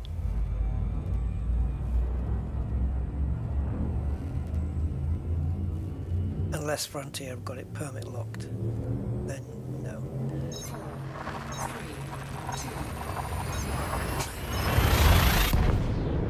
No permission.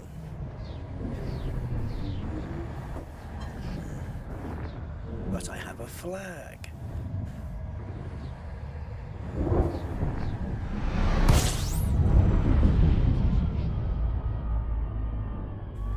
Whoa, that one's close.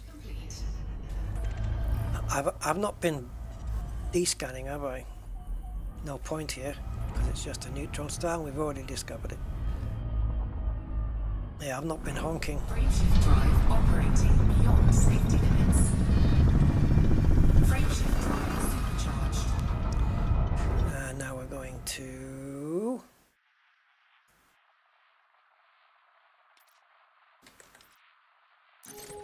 Almost there.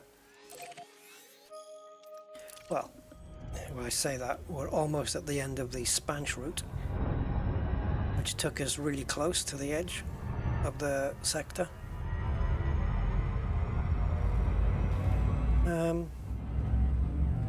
1, 2, 3 jumps.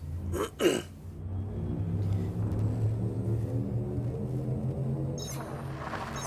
wide hole.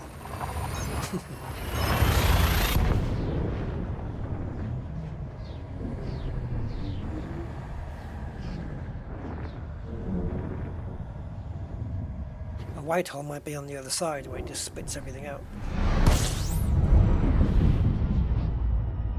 Okay, this one's moving a little bit quicker.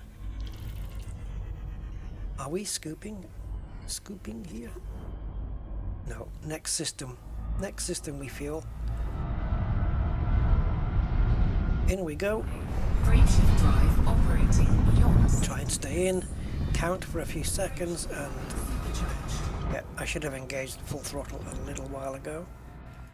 Knowing that by the time we would have broken out of the jet cone, it would have overcharged, supercharged anyway.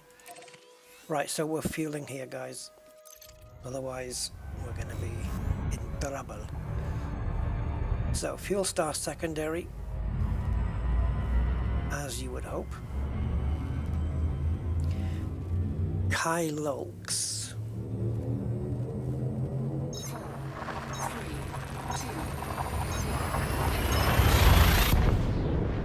Oh, the white. Oh, yeah. No, they're neutron. Yeah, as Mihao said. Yeah, neutron stars. Very small, very dense, very old, and fraught with danger. If you jump out of supercruise while you're inside the jet cone, kiss your ass goodbye. Operating beyond safety limits. Unless you're lucky.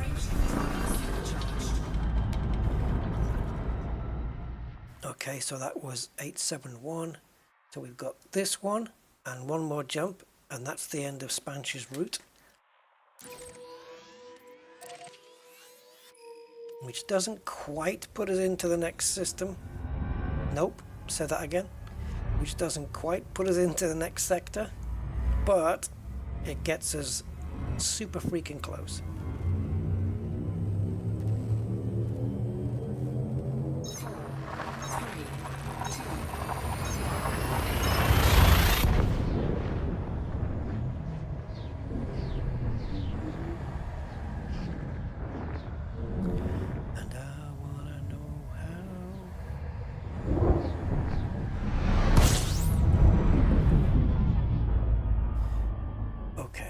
So this next jump, I believe, is not a neutron star, because it just isn't.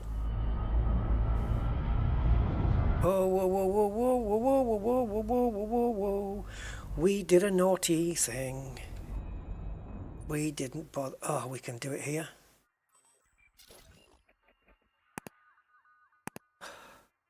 We didn't frickin' fuel. We can do it here.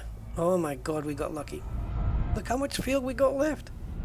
Warning, frameshift drive operating. We're running on fumes. Frameshift drive supercharged.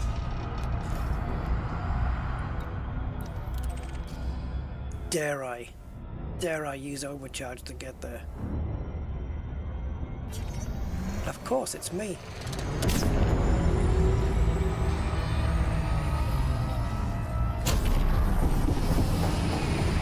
Knowing how efficient this ship is on fuel with the SCO, it was an easy decision.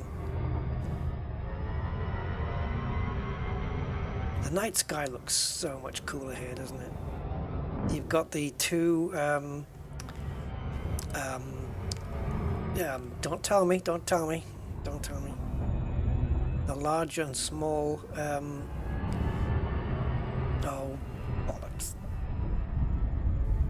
I don't remember. You can tell me what are they called, guys, those things, the two white clouds. There's a large and a small oh, my brain is just, what was my name again?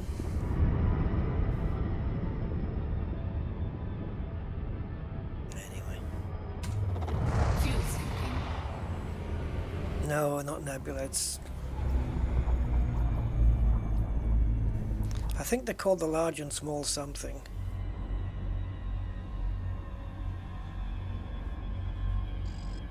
Oh.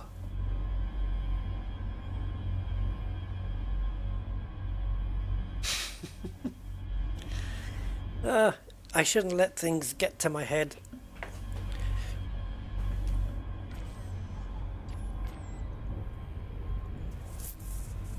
Fuel scooping complete.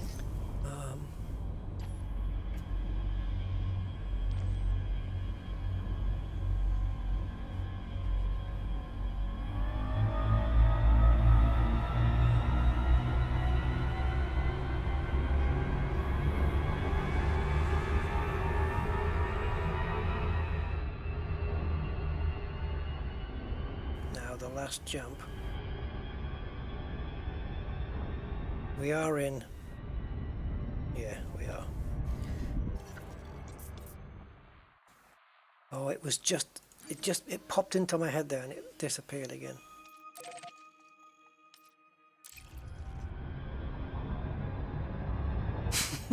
Pac-Man. Oh. No. Is it the large and small Magellan? Is it Magellan clouds? Ugh.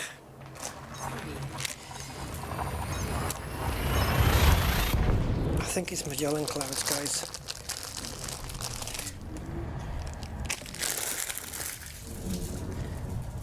Yes, I'm on my last biscuit.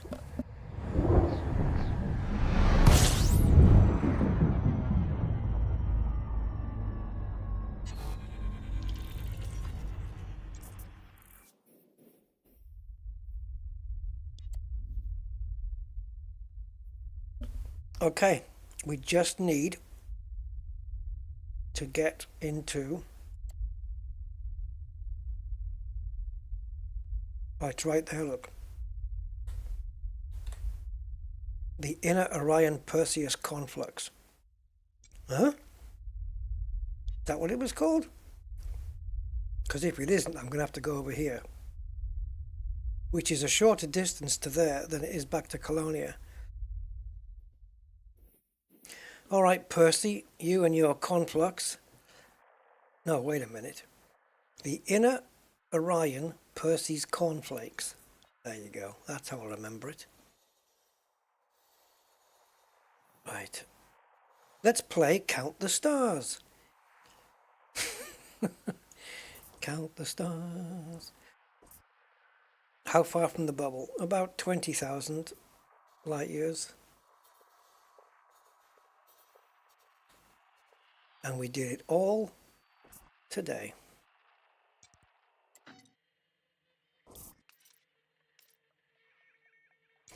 Do do do do do.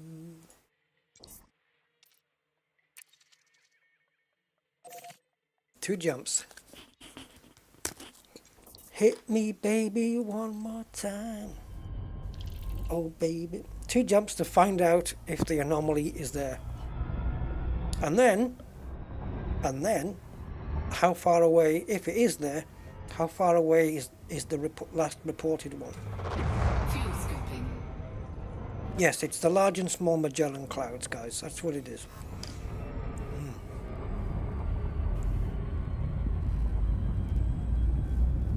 You haven't gone past 4K.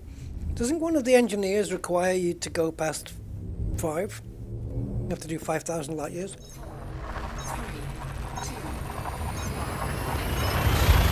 2, If you don't mind going a little bit further out than 5, a good place to go is the Bubble Nebula. That's kind of cool. It's 8,000 light years south. As you look, if Beagle Point is north, then it's 8,000 southwest. A little bit west. Really cool place.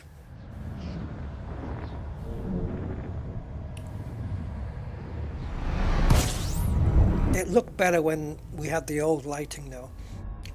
The old lighting used to be where you could look up you could be on the daytime side of the planet and look up and see the nebula, and it was all kind of alright and quite nice and everything. But then when you went to the dark side, the nebula just got so bright because it was no longer being interfered with by the sun, and it just brightened up the night sky like crazy. And I don't think that happens anymore. If you go to the dark side of the planet, the sky doesn't just go super bright anymore, and it's a real shame that that is the case. But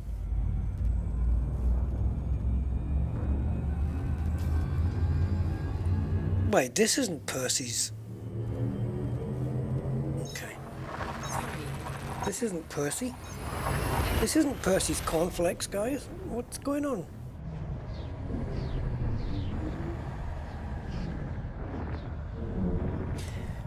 Well,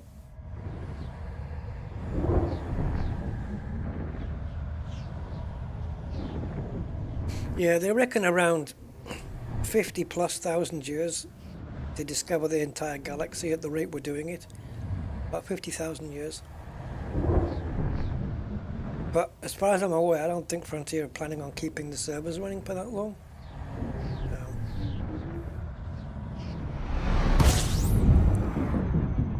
We're not in Percy's place.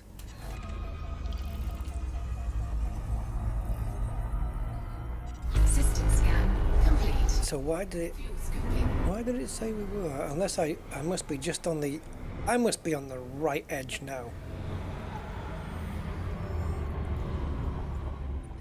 Fuel scooping complete. How many bodies were here? 2. How are we not in Percy's cornflakes?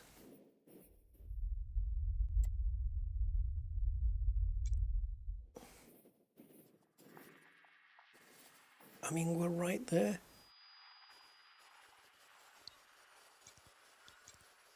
In the scooter, there we go.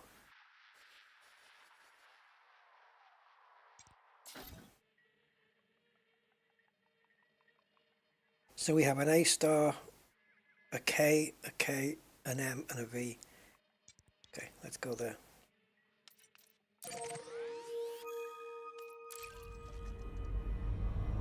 Alright, that's it. This is where we now jump into it. Oh, wait a minute. Get out. Let's get out of the fuel scoop. Thank you. No! The hell?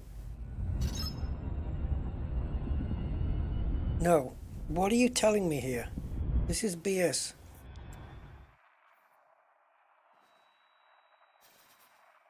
Inner Orion. Inner Onion Percy's cornflakes. It says it right here.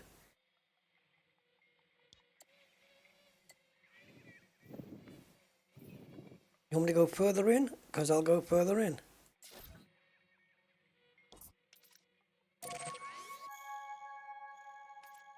Let's route it. I don't care. Same thing to me. It should say now entering. Thank you. I don't understand, man. A little bit of a... Anyway, here we go. Probably my first ever visit into this sector. Possibly. 3, 2,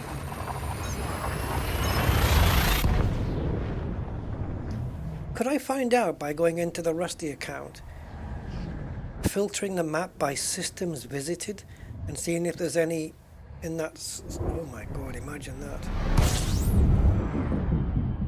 Alright, all we have to do now is look at the codex. fuel scooping. Fuel scooping complete. Why do I get the feeling I'm going to be completely wrong here? Wow, this is a virgin system, guys. No one's been here before. Right? Right. So we'll get that done as well. So let's move away from the sun.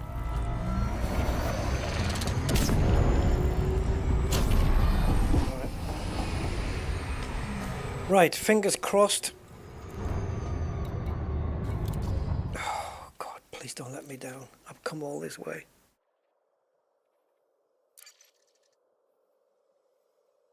E. Is it E? No. A range of phenomena characterized by slow-moving elements. E. I've never heard of E either, but it's not the one that I was after. This is the only anomaly that's been discovered here? In this sector?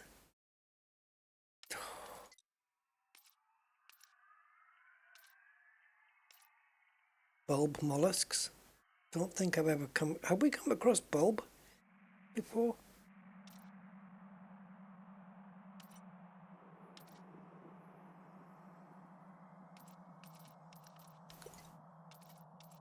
Okay.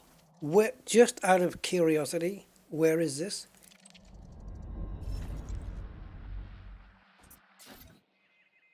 Five, 7.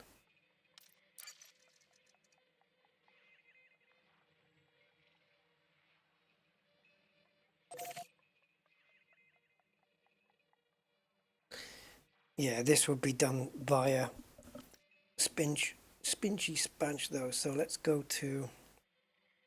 I'm not going there right now, guys, trust me. I know exactly where I'm going right now. So PHOOEAUF HV 240. Okay, Spanch, plot me a route avoiding all major highways. Frontier says 55. I think Spanch can do a little bit better. In fact, I know it can. Not that we're going there.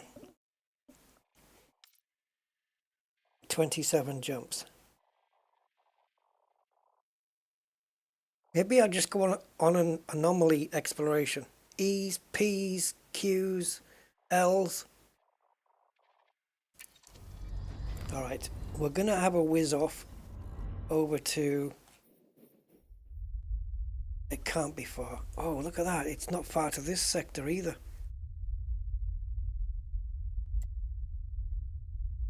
I knew it was above Colonia, but then that's above. So I can either go the long way, which is across.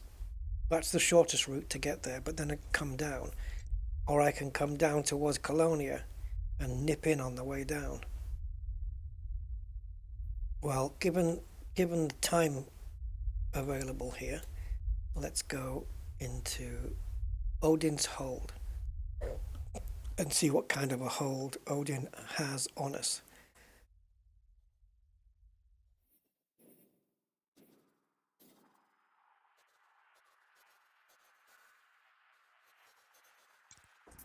I've learned already to be a bit further in than before.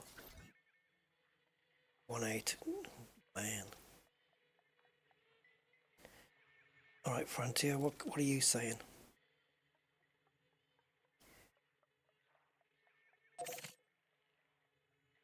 $16. Frontier's doing it in 16.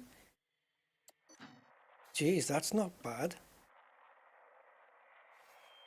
Ideally, what we want is because not every star is in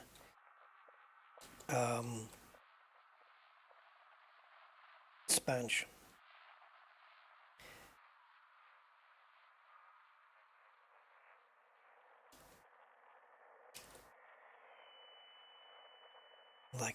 It doesn't look like this one is,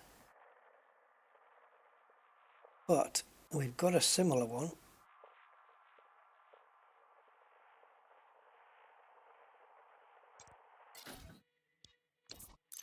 Let's see where that is.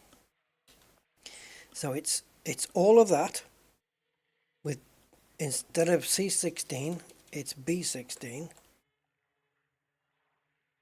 Oh, go away. B16 dash 7.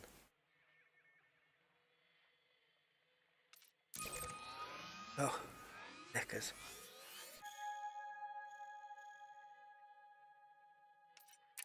Okay, let's do it. Because by the time we've found a spanch route to it. Oh, we have a Neutron star.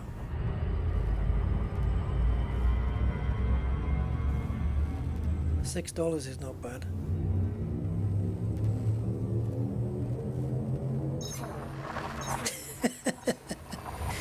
Hey, Memphis.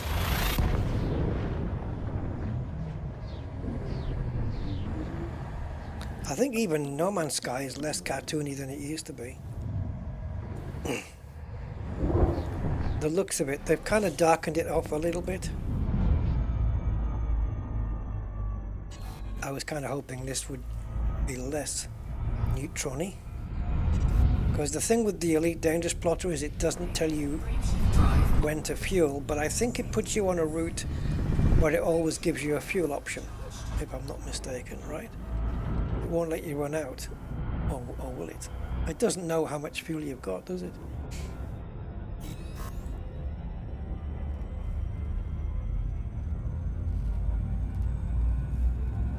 Okay, so we've got another Neutron coming up. We just have to be watchful of the fuel tank. So this will take us into yet another sector. Oh. Can you imagine all the exploration we'd have to do if we wanted to visit all those anomalies? I'd love to see them. I mean, now that we're up here, where else do you find an E-type anomaly? Jaguar? Think about it. Think about it. Jaguar.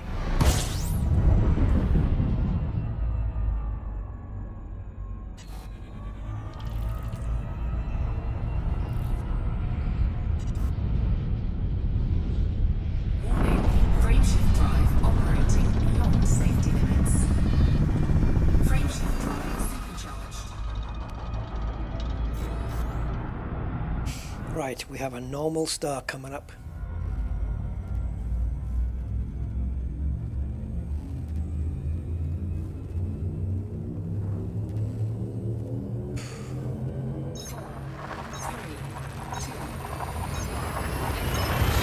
'69 E-type. Sounds like a system, doesn't it? 69 E-type Eridani.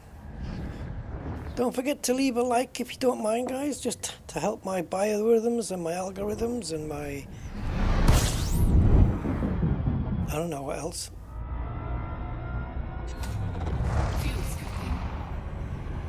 I would appreciate it. I knew it! As soon as I saw we were speeding up. Oh well, it had to happen at some point. Jesus Christ. Let's do an outside shot of this.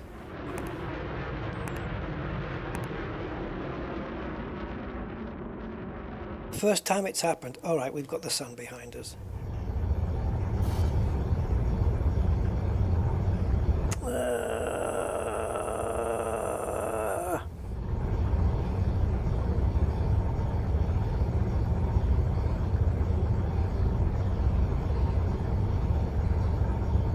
Yeah, you get some nice moments, Mihao. One of the best ones I had was I was fighting in a conflict zone, and it was very near a planet, very near, and every time, it must have had a fairly decent gravity. Every time you blew a ship up and you went to go pick up the cargo, if you just parked your ship next to the cargo, you could see it falling down towards the planet because of the gravity of the planet. How freaking cool is that?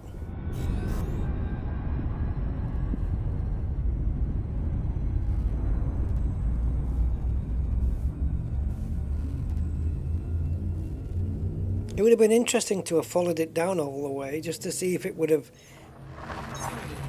twatted itself on the surface. I don't think so, because, you know, I don't think 1 ton of coffee is going to go through the glide phase. But I don't know. No, because what would have happened, I think, was, you know how the integrity kind of counts down? I think that would have just, it would have self-destructed and popped out by the time. Yeah. Oh, I didn't scan that system, the virginal system. System scan complete. I didn't scan it. Damn. I could have put my name, new discovery. Doesn't matter. Plenty more out there. How are we doing? 12 jumps. Right, let's go and nail them. We've got nearly a full tank. 3, 2, 1. Let's go high speed scoop and jump. I'm not sure how much fuel we can gain versus how much we'd lose. Right, so without de-throttling, Fuel scooping. because just stick close, do not de-throttle. Fuel scooping complete. I could have started the jump phase, I think, a little bit sooner. Can't do it off this next one, it's a Neutron coming up. And what are you? What's this nebula? Doesn't look too far away either.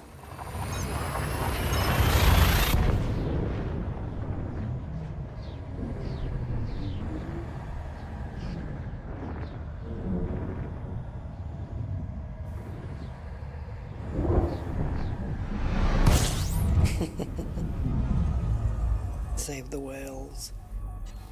System scan complete. L-type star.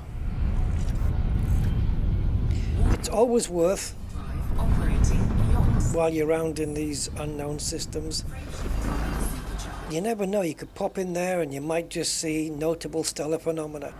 You never know. You might discover a new anomaly that nobody else has picked up before. 92.9. Was that an F-type star? Oh no, look at that. See, it's not making the best use of our jump. We've got 311 jump range, and it's giving us a 92 light year jump range. Jump. That's crap. It's not utilizing our full jump range, and it's because it doesn't know what our maximum is.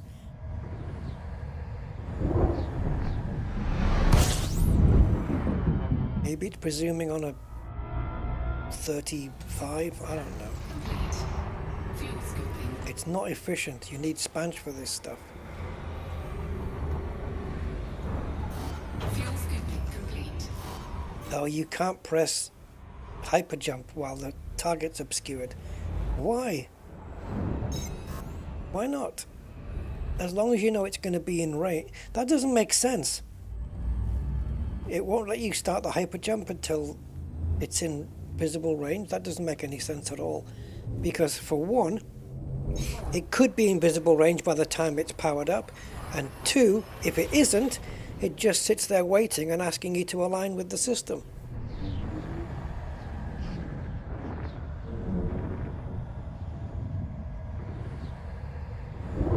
Hello, Dead Sky. hi Helen. Yeah. Oh, do I? Yeah, I'm okay. We'll see what we can do here manually. Warning, frameshift drive But I know what you mean. beyond safety limits. We'll have a look at it now. Frameshift drive supercharged. Yeah, but that means going to here and then that's our next jump. Warning, frameshift drive operating beyond safety limits. So we're still 8 jumps out.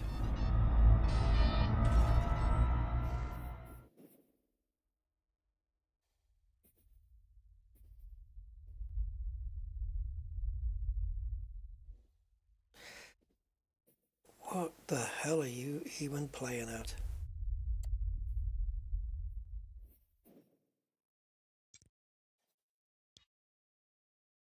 Okay, I got you. Under my skin, but I got you.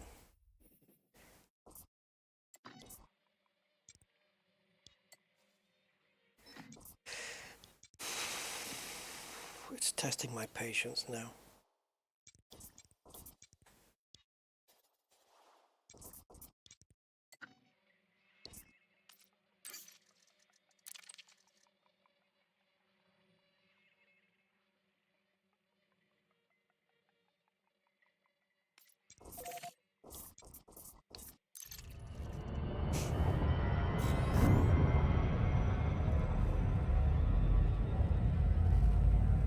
Right, from 8 jumps down to 3. And we have another neutron star, so does that mean resetting it again? Yeah. It doesn't matter though, 3 jumps is 3 jumps, I'll take it. I'll take it as is. 6 hours into the stream now, guys. Crazy, crazy.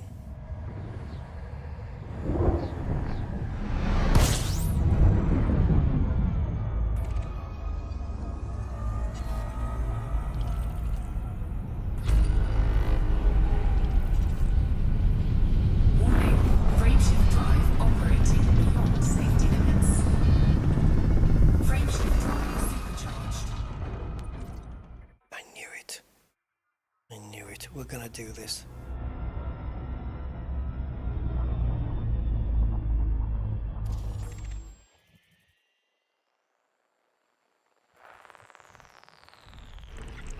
Brand new discovery, guys.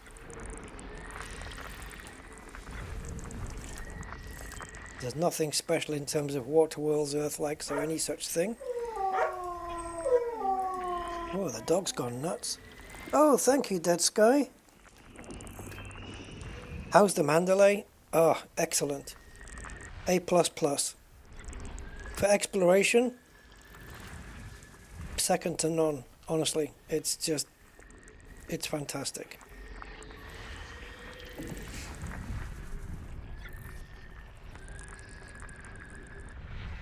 I honestly, even though I have a beautiful Anaconda exploration ship, I honestly can't think of how do I phrase it?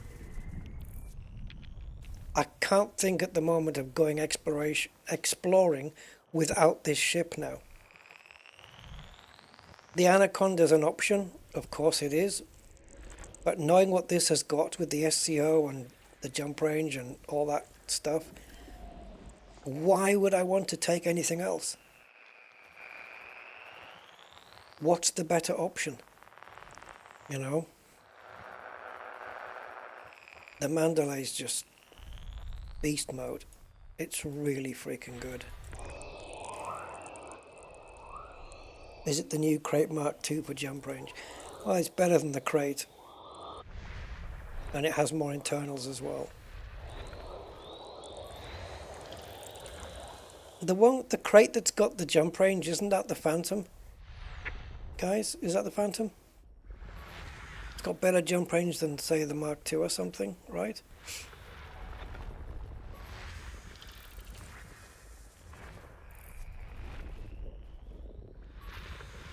Yeah. No, the Mandalay's better. In my opinion, anyway. Yeah, Phantom. Yeah, no, this beats it for jump range and internals as well, I think, because I know that the Python has got better internals than the Crate, and this one can at least come close, if not match or better the Python. Just the layout, the way the layout's been done. We've got 4 class 1s, which might sound like, oh yeah, 4 class 1s, they're not very good. But if you think about it, a lot of the exploration stuff that you have, this is terraformable. Is that ringed? Yeah. A lot of the exploration stuff that you have is class 1. Complete. Hey! Oh, aim to misbehave. Hi!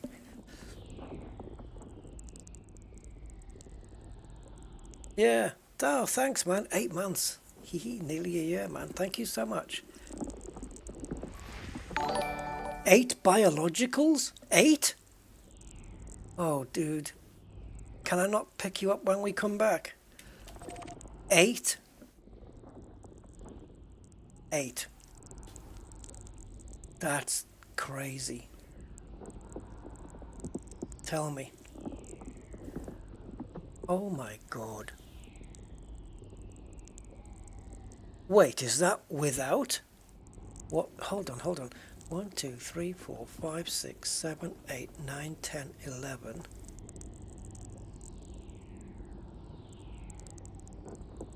Oh my freaking Christ.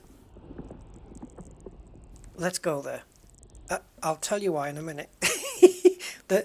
No, there is no, by the way, in case you're wondering, no, there is no stratum tectonicus there.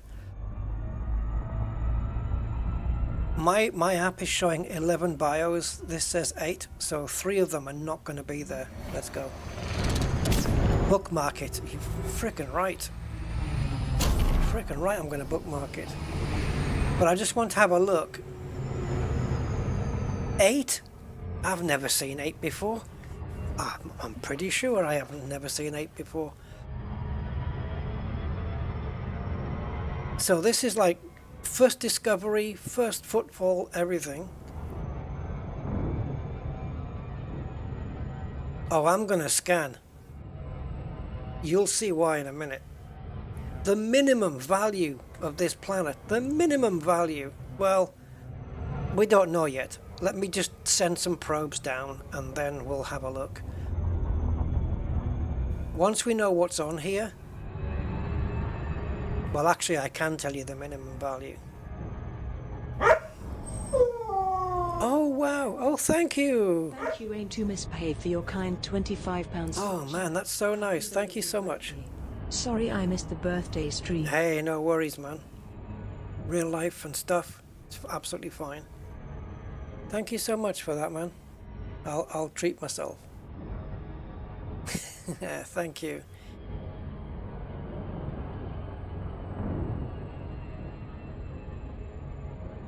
Yeah, it was my birthday last week on the 12th. That was the last time I streamed as well, I think. Well, no, not really. I did a throwaway disposable sim racing stream on top of that.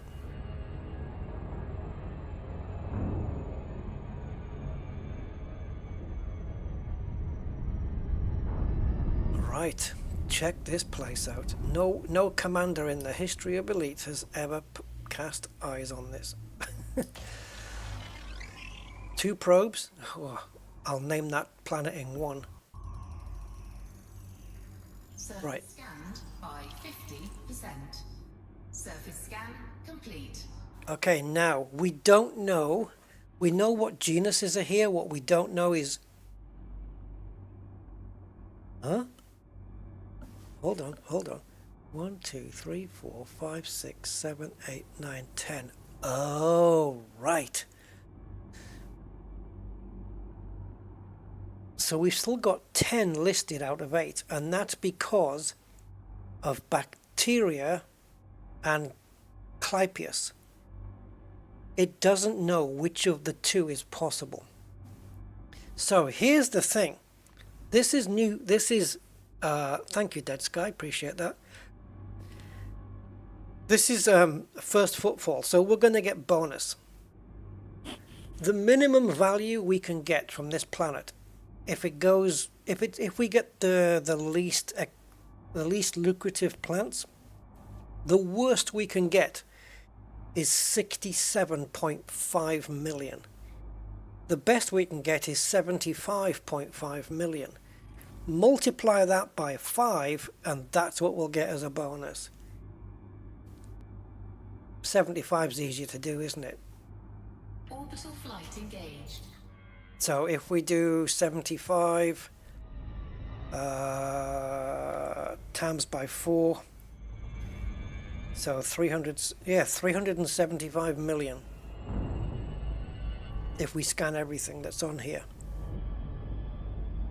375 million. And if you want to know what is on here, we've got bacteria, cactoida, clypeus, concha, fungoida, osseous, frutexa, tussock. 300 million just from this one planet. Hell yeah, I'm going to bookmark the damn thing. We'll get it on the way back. First discovery, everything.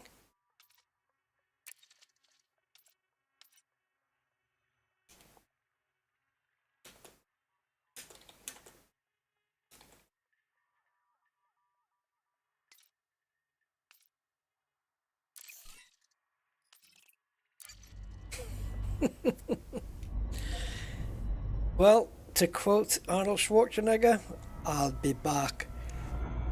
Yeah, I will. I'll be back. I am not missing that out. 300 million? If things go... Right, if things go bad... Hold the phone. If things go bad, and we get the worst possible outcome, assuming I scan everything, of course, 67.45 times... Well, it'll be 5, won't it? Yeah. So worst case scenario, 337 million. Worst case. From one planet. That's gonna do my, what do you call it? A lot of good. My rank. Warning. Graveshift drive operating beyond. The only reason that that's so lucrative though is because there's 8 of those buggers. Operating. And 2 of them, we didn't charge, did we? And 2 of those are, I think 2 or 3 of those are actually quite lucrative, like they're more than 10 million without the bonus, but we will get the bonus. Wait a minute though. What I should do is go back and footfall it right now, so that it's mine. Zonta, have a good sleep, matey. I won't be too long, but I have a mission. I have a mission. Now entering Odin's Hold. Here we go. Have I ever been here before? I think maybe. I don't know. I can't remember the way I went to Beagle Point. It's not the way I went. Didn't on Beagle Point, wasn't I going to come down the east side and then change my mind? God, I wish I could remember my Distant Worlds trip.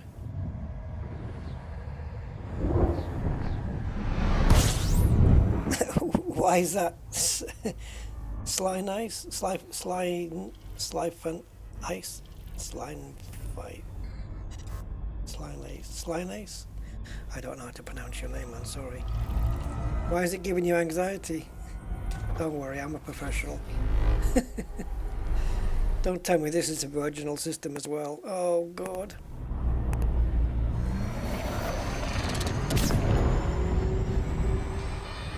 Right, before we do anything, codecs.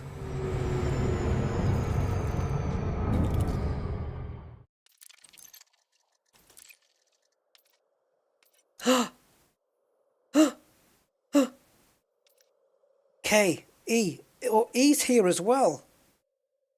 And the P. So P is bright energy patterns. Okay, cool. E is the slow moving, right? We've already seen that in the other one. And the K, characterized by luminous cloud patterns. 1, 2, 3. Oh, look at these guys. Why are they all different? Oh, the different K types. 1, 3, 4, 5, 6, 8, and 12. I thought they were all going to be the same and we just go to a near one. Oh, this is going to kill me. Oh, Jesus Christ. You know what would be really cool, Frontier? Is instead of going to the galaxy map here, that you just told us the distance. A neutron star inside a twin bubbled nebula. And it's... Oh, look where it is. See, I know we can cover 6,000 light years in not a lot of time. It doesn't take long. Oh, dude. No, it doesn't mean that. It's what it is these are reported ones, which means other people have found them. Confirmed ones are the ones I found, and there aren't any here. So they all look different. So, oh, you know what this is going to be? Because we have a K1, which looks like that, a K3, which looks like whatever that is, K4, they all look different. The one that I saw that had the electricity around it, that literally like Palpatine all around it, even if I knew the type, I have to know the number as well. Is it P11? Intensely bright energy patterns. No, because that's not lightning, is it? What if it's not E4? What if it's E7 or something like that? Oh, man. That's a black hole. A black hole and a neutron star with that anomaly in it, and it's only 1,700 away. Talk to me. Come on. Come on. 18 jumps. Spanch. Do you know where I am? Spanch doesn't know where I am. We can get there quicker with Spanch. We're already 6 hours and 20 minutes in, though. Oh, that's a traumatic experience. Yeah, the yaw takes forever. That's it. That's right, Alan. But the yaw on this thing is crazy. That's what a black hole looks like on the realistic map. If you try and put that into the normal map, it just... Well, if you go and look at it... sorry, this one. There. Yeah, see? It just looks great. It just looks like a neutron star or any such thing. So we've got a black hole, we've got a neutron. Has anyone been here before? Yes.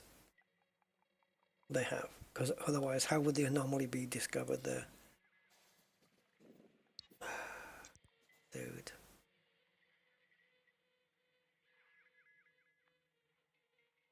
I know that Spanch will definitely have this system in it. But it won't have the system that we're in. So...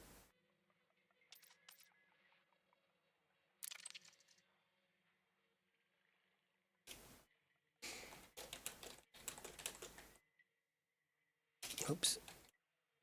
Yeah, that'll do. Right, so we've got 2 bookmarks we need to visit. The other one we're going to do now, or at least some of it. See, I don't have many bookmarks because I'm kind of brand new.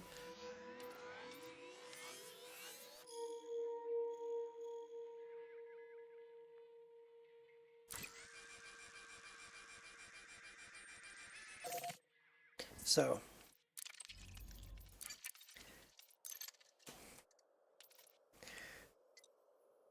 what else is here? Capsule mollusks. I think we've seen those, right?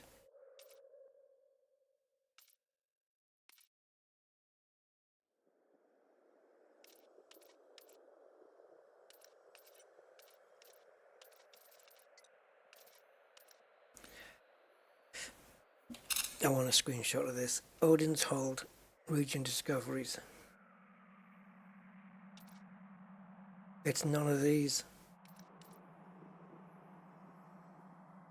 That one that we discovered in Colonia, in the sector where Colonia is, I wonder if it's that. This is E4. I'm going to screenshot that so I don't forget. And the K ones here are these. And the P one here is that one. So they've all got different numbers. I don't know. I always thought that the one we were looking at was a Q. Right, so we've been in many different sectors. We have to do this first. This is an undiscovered system as well.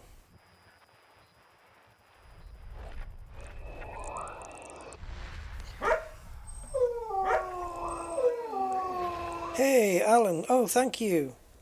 Thank you for the sub. Appreciate it. We must be knocking on the door. Well, no, we're not.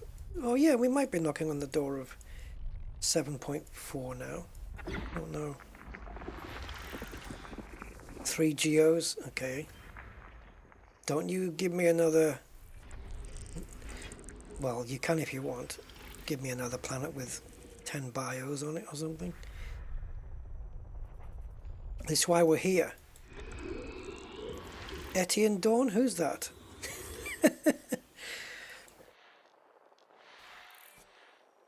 It took us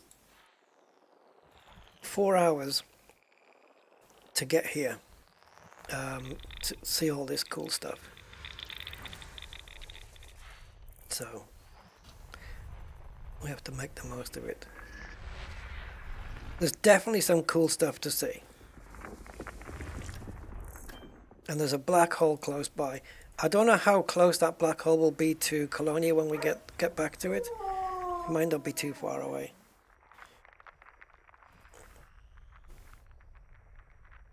Oh, you had to bookmark me.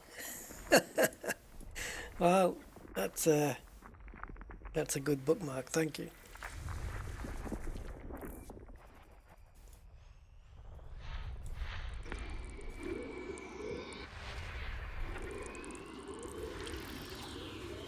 Sudarsky and Hutch.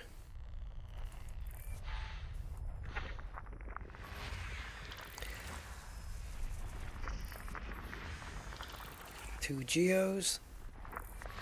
Yeah, I've got enough work with those 8 bios. They're all going to, well, not all of them. Some of them are going to share different maps, aren't they, on the planet? And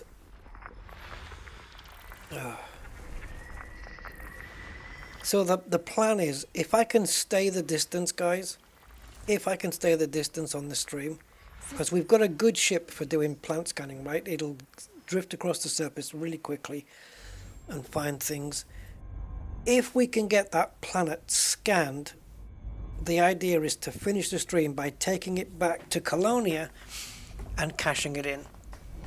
And then the rest we'll do later. So this is a system I've just discovered. Brand new for me. First discovery. Oh yeah. Oh yeah, I'm glad we came out here. Look at that, one jump and we're going back into another sector. A black hole at the center of Colonia Nebula. Ah, You know, I haven't been to one for ages, and it's lovely to see those lensing effects that you get, you know. And that one where when you're about to leave the black hole, that the whole thing goes backwards and then forwards again. What happened? How did my... okay, thank you. How did my subscribers go from 7.39 to 7.41? That means we've had over 10 subs, like today. Yeah. Man, I've got to do more exploring. Warning, frameshift drive operating beyond safety limits. It's a good thing. I'm glad we came out here. I really am. There's so much to do in Colonia as well. Andy, do you know, is Cosmic still out here on one of his accounts? Is he still close by? Because it would be cool to have a little multi, like me and Cosmic on the stream. Like if he wants to join my stream.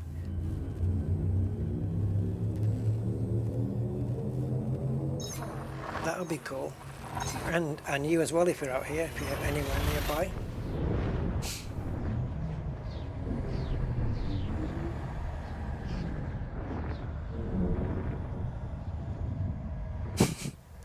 I don't know why. I had a little voice in my head going, "It's the Cosmic, Rusty and Andy show." You're trying to make me get back into Elite. Well, it's worth, you know, I'll tell you the two things that would get me back in if I was out was the new engineering, which is a lot easier, coupled with, you know, because it's less things required, plus the mission rewards are higher for materials needed for engineering, so you can pick more of those up, so engineering is a lot easier. And the mandalay on its own will get me back in. It's brilliant, although you don't know it's brilliant until you go in and try it. I've got a lovely build here. JBD Gaming, hey, just got back into Elite a few hours ago. Okay, cool. Haven't played since year 1. Oh wow. Really been enjoying listening, watching you on my second monitor. Oh, thanks, man. Hey, it's good that you got back in. I think... And Bud, yeah. Are you out here? Yeah, it's... I think it's bringing back a lot of people. This. Right, here we go then. So we're here. And it's here. So there it is. Oh, you know what we could, for the journey back, we could get ourselves supercharged. It'll make that little hop, skip and a jump back to Colonia. Mind you, Colonia is 14, 15 jumps away, isn't it? And it's Neutron. So we might not get back to Colonia. We might end up just camping out on the planet. Warning, hull breach attack. Taking internal damage. Module malfunction. Already? Oh, you're not kidding. Okay. Well, we'll fix it on the planet's surface.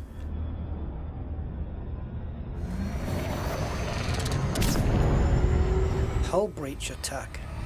Wow.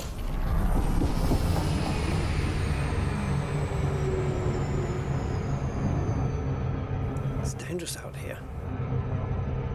We've had a few malfunctions of the SCO, but never a hull breach attack. Is that because we were in the jet scoop? Possibly. Jet cone. Terminology failure.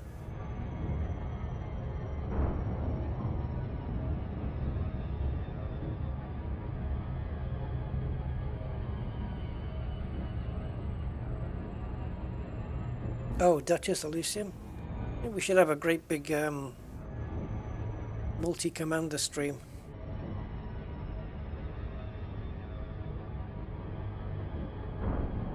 Yeah, I was on premium beta, I think it was. Wasn't there alpha backer before then? But yeah, it was premium beta.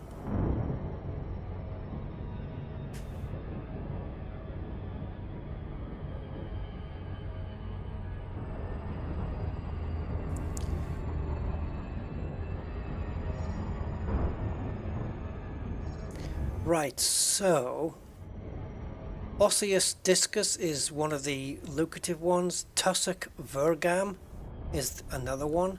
They're the two big ones. Then Clypeus. There's two Clypeus.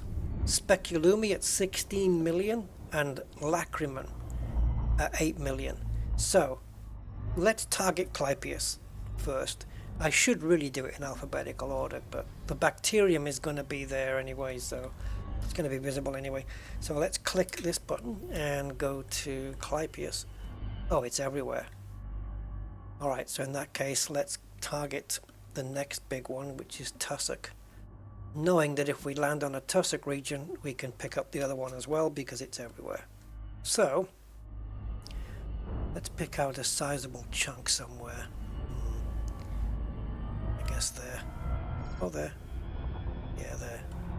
Orbital flight engaged. Slow down, Rusty. Whoa, whoa, whoa. This is a very small planet, man. You're a little bit too fast on the uptake. Oh, we were under 10. Man, my hull's taking some damage.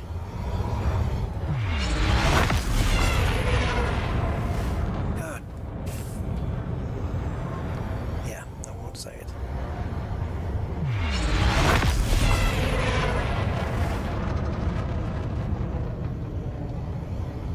Be quicker to go down than it will to wait for this FSD cooldown.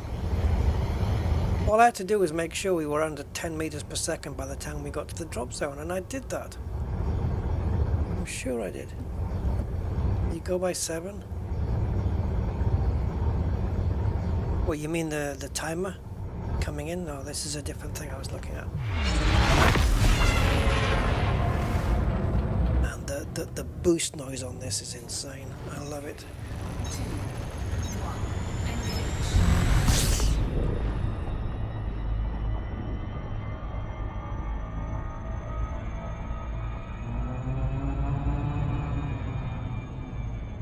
I don't really care where I land as long as it's on a blue bit. There's a smooth bit.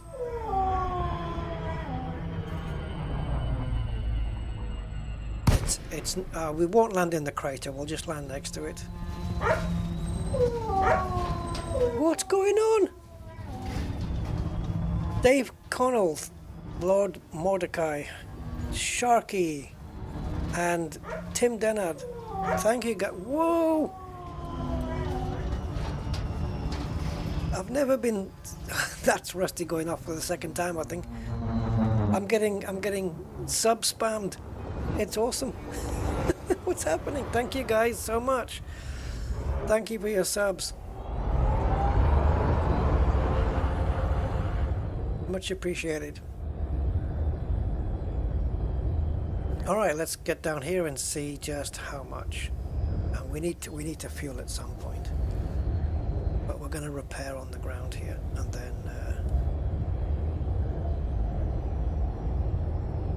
oh yeah. There's the bacteria, look, it's blue. It's blue. There's all sorts of stuff everywhere. So whatever's here, let's just get it scanned. Is my auto dock system on? I think I've got it turned off actually.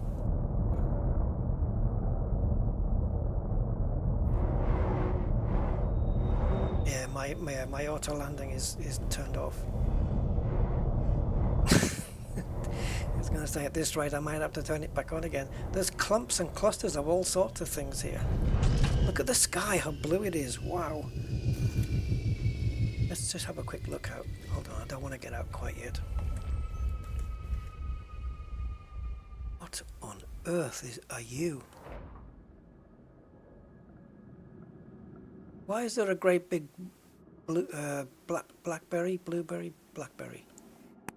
What's going on? I don't think I've seen those before. That blue is frickin' gorgeous. And there's the source of it.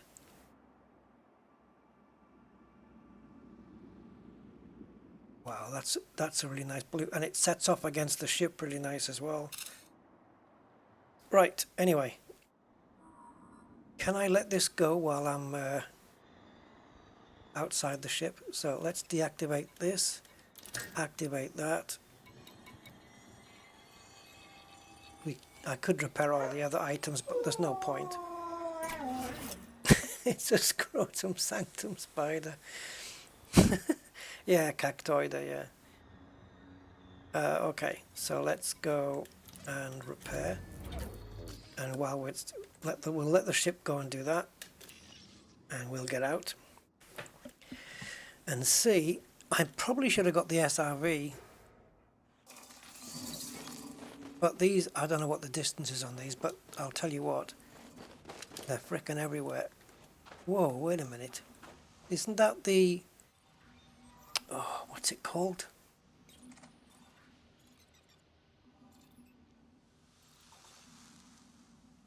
Yeah, that stuff.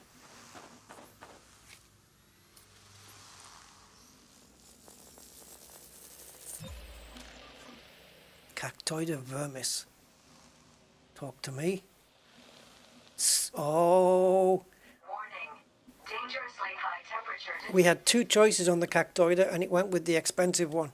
16.2 million this. Oh, look at those spikes sticking out of it.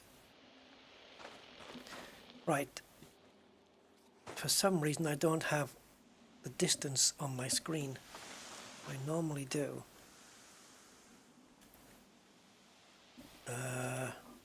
Hold on. Elite Observatory, talk to me. Alright, cactoid, 300 meters.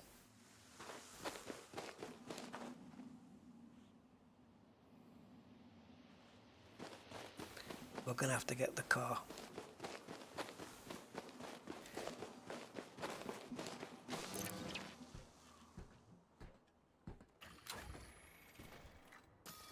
Right, this will be done now. So let's not forget to put it back on.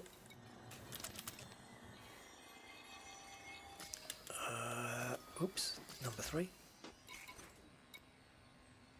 It's not bad terrain, so we can just use the Scarab.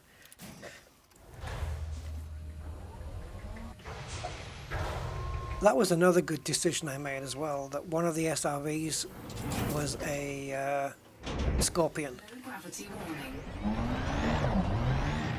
There is no terrain that thing can be defeated by. How many different things have we got here? We can at least do a little scan thing on this.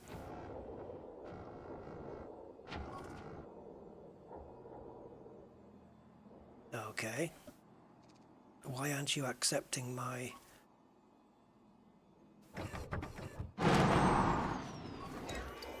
Okay, it's primary. Tussock, Burgan. 14.3 million for this thing.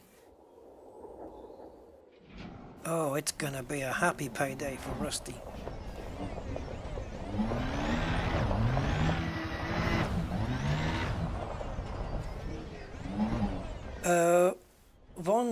Von Schmetten, thank you for your sub.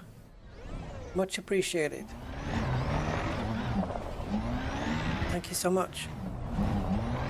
Oh, there's so much in this small area. We've got at least 4 different species here.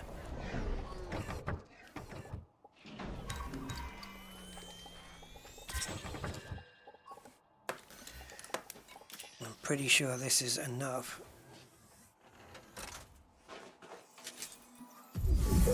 Yep, it's green. Green means go.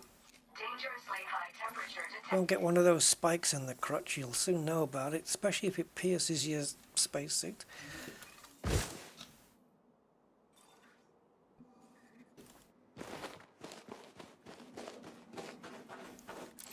Yeah, we'll be able to get so much plant scanning done just from here. I need something that looks about 300 meters away. Let's keep going in this direction. There we go. That should do it.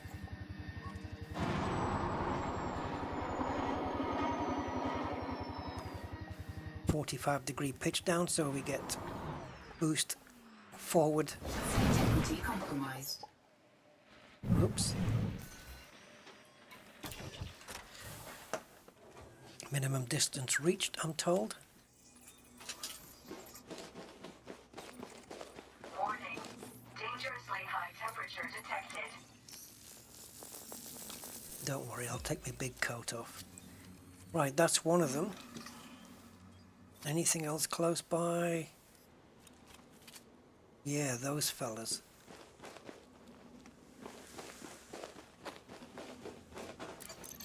Go and get that one. Oh, and the tussock as well, just brilliant. Oh, there's one right here. We'll take that.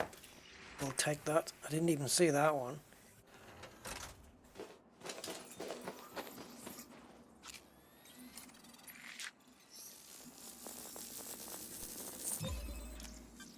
Clypeus lacrymum. Warning. Dangerously high temperature detected. Yeah, so we lost. There was 2 chances of Clypeus here, and the other one was Speculumi, which was worth twice as much. We didn't get that one. I'm not even going to say what that looks like. Let's just say it's a candle with 2 wicks on it. Yeah. Lasts a fortnight. Get it? 2 wicks? 2? No.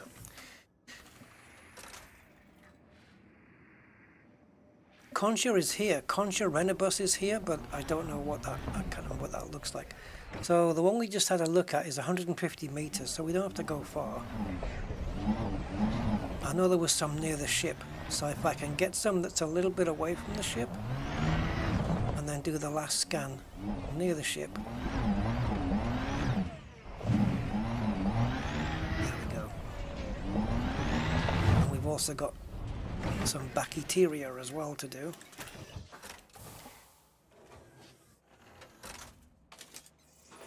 Yeah, we're good on all of these. Warning. Dangerously Oh, this one's grown. detected. You wouldn't want to give that on Valentine's Day.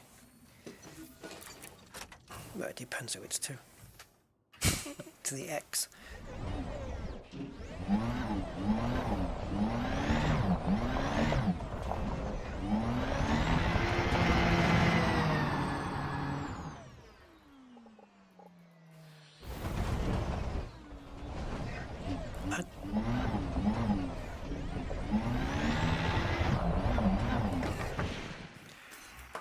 I'm gonna gamble and say that this one is outside the range, but might not be. If it's blue, oh, it's good.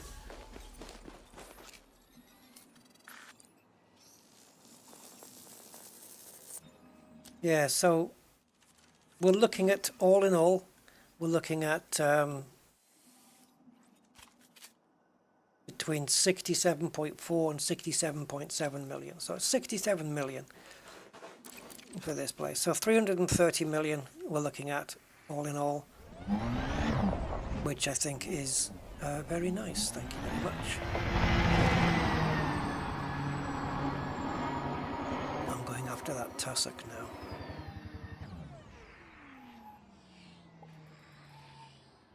Landing on the front wheels to prevent damage or minimize it.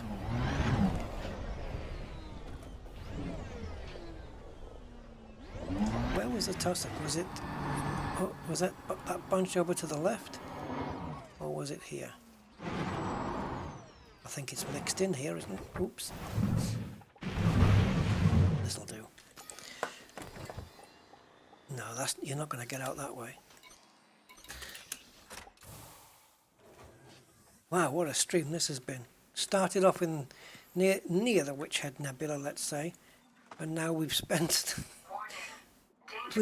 We've come all the way to Colonia, visited 2 other sectors, and now we're scanning 8 freaking bios on a planet somewhere near Colonia, but not necessarily in the same sector.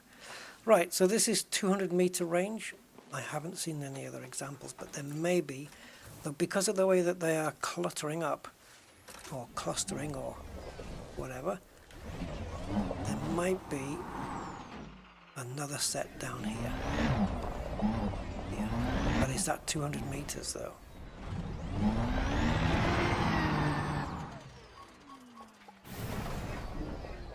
Oh, it's gonna be tight. I don't think it is. I keep pressing 4 instead of 3. What about at the back? No, no one at the back. All blue. Dangerously high temperature detected. Damn it. Okay, there's another big cluster of stuff down here. Nope.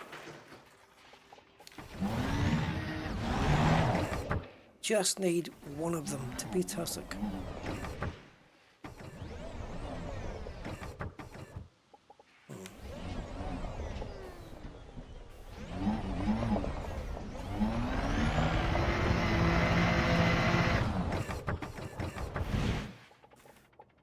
Definitely a candidate for the next scan.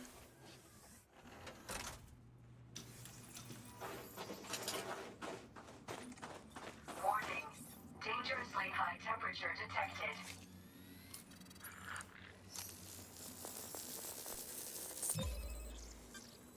All right. We've got bacteria there as well.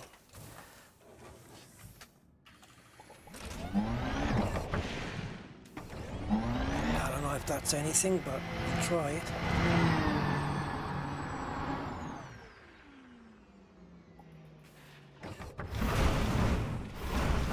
Okay, I know we just passed some, but I don't have the message on the screen yet for the distance, but that can sometimes lag.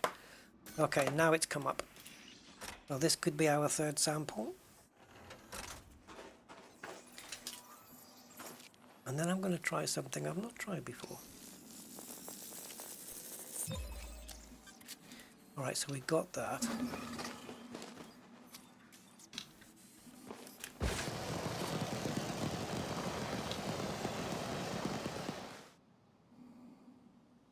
Okay, now, we just came from over there. Oh, the samples have gone up the screen. Ah, sugar, I should have done it before I scanned the sample. I wanted to trace back my last scan because there was bacteria over there, but I might know where to go anyway. So heading is 124, that'll be 300-ish.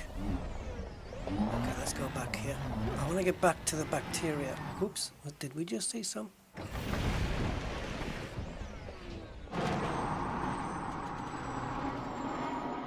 No. Nope. I'm hallucinating.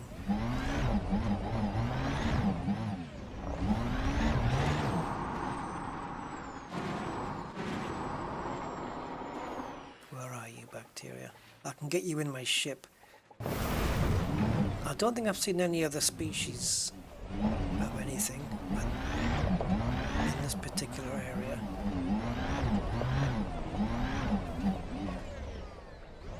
The only thing I want to do... Oh, I can see some bacteria.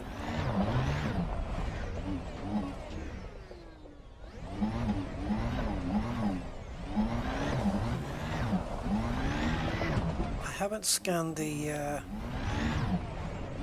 Clypeus or whatever it is. I haven't done that yet. There. Oh, okay, I must have done it. I didn't think I had.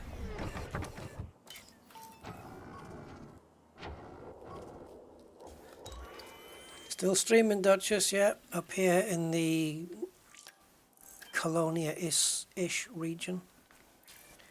Yeah, been going now for almost 7 hours, but it's been fun. Done so much. I didn't know, I mean, I felt dizzy at the beginning of the stream, so I didn't know I was going to last. I'll probably pay for this later.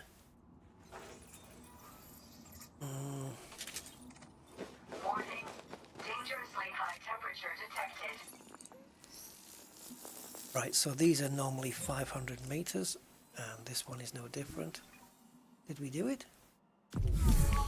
Okay, didn't see it complete, wasn't paying attention. So for the rest of those bacteria, Cerberus, well, we will do it from the ship because it's usually the better way.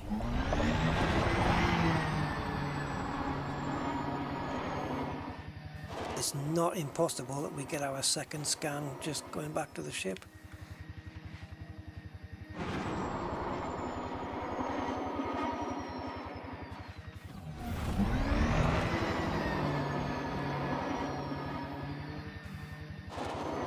If there's any around here.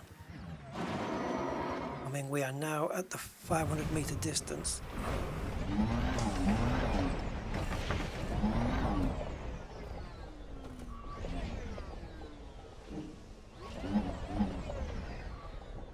It must be an after image. I keep seeing blue bits.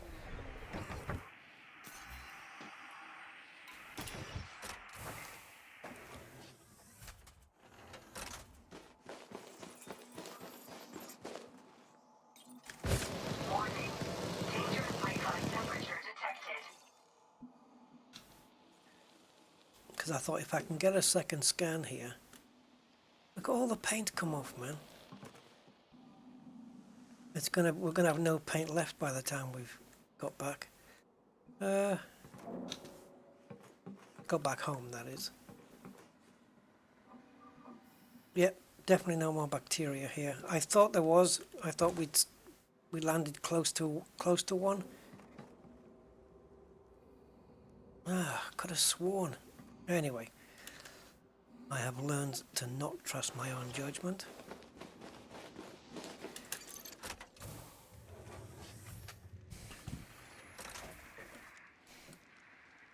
Beast mode.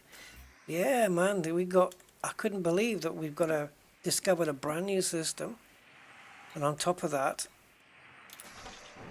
we have a planet here with 8 bios on the frickin' thing. So we're having fun on the bio. Sorry. We still got Concha, Putexa, Fungoida and Osseous to do. And the confirmed final value of this planet, 67.45. So you multiply that by 5, I think it's 337 million, which is what we'll get. And that's quite nifty. Right, so look at the bacteria, see what I mean? Where the hell was it? It was just... I jumped in the air. Jeez, it's everywhere. Why is Frontier making it disappear? There's so many splotches, it's like the planet's got a disease. It's right there. Yeah, I didn't put any ceramic sealant on it. Yeah, look, it goes invisible when you're on the ground. Warning. Dangerously high temperature detected. That's cheating, Frontier, by the way.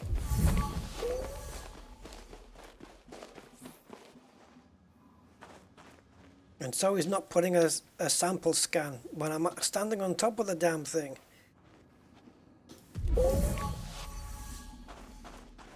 Frontier, do you know where you've placed your stuff? Hello? It just came up.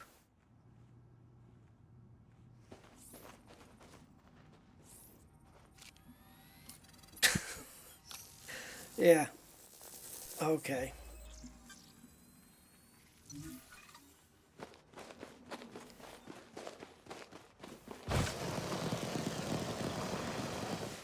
I'm a rocket man. Warning.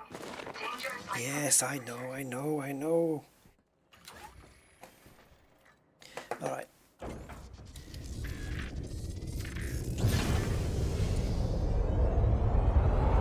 So let's get the distance out of the way. And then there's plenty of it, man. You can't miss them. Unless you're on the ground.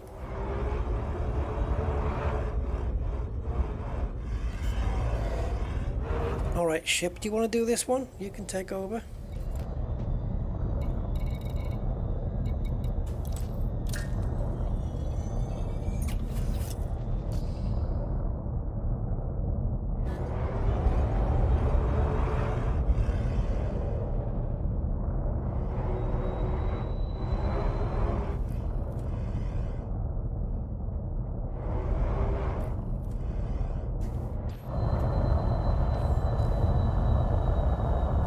near the Bachyteria. There you go. Very nice.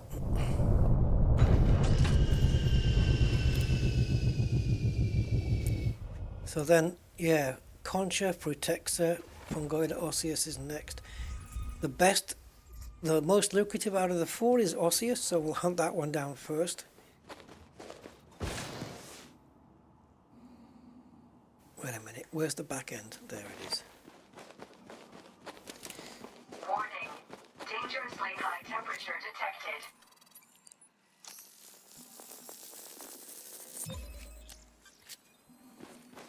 Okay, another one bites the dust. Not recommended.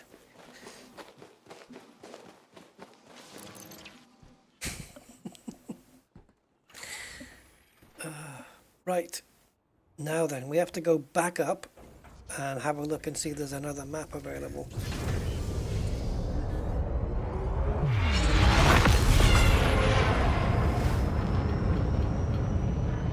Beautiful planet this. The night sky looks awesome. We've got the nebula hanging up in the sky as well.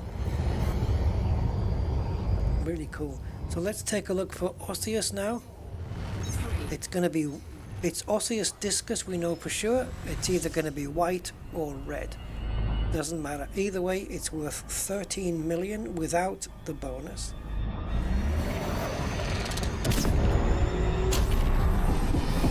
Too early. Okay, so let's do it while we're out of range still. We have to wait for the surface scanner range to come back in. So we have to be a little bit higher.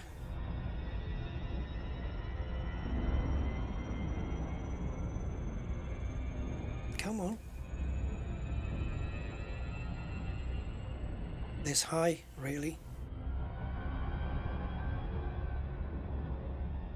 The planet's a little potato. It can't be.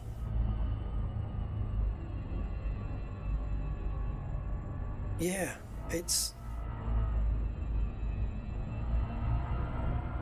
I shouldn't have boosted.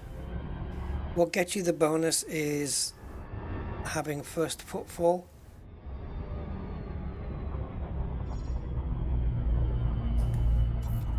Orbital flight engaged. Oh, this is ridiculous. There, we've got it. Surface scanner 3. Thank you. Osseous. That's the map we want now. Let's go. Oh, jeez. Flight engaged. You're not giving me much.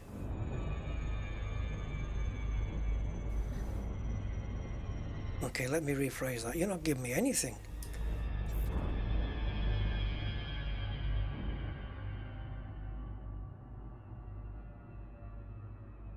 Okay. Osseous nothing, Fungoida nothing, Concha nothing. That's a little bit suspect. Am I being tricked?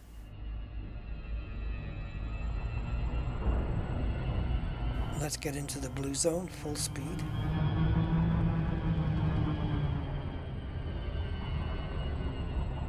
What's going on here?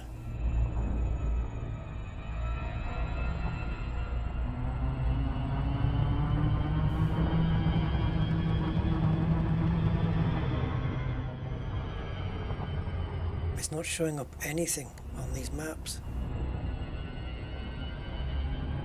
for the other four things. Well, I was thinking about the other side, but oh, yeah, that would only work if it was tidally locked, right? That it grows on the dark side. Because if there's a day-night cycle here, that's not going to work.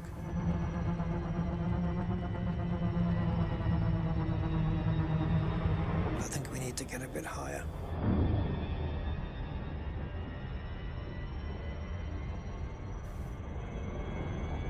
This is madness. What's going on now?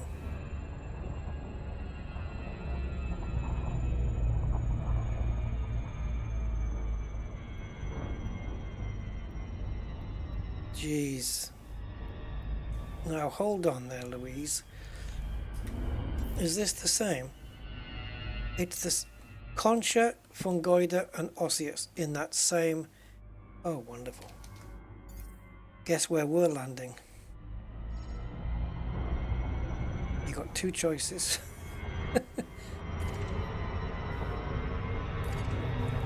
That's it. They just exist inside this freaking crater. Doesn't that surface look good though? It's the size of a potato, but still. You see where the holographic planet is? The white holographic planet? Just above it, the surface there. Looks very nice.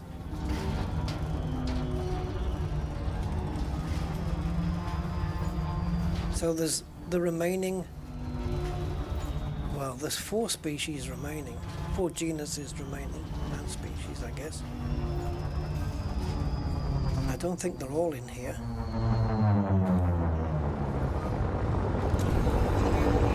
Oh, Autoland. We need you now.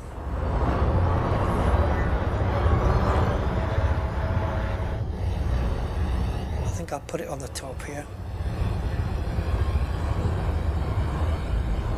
It would be nice if I could actually discover something before I set it down though.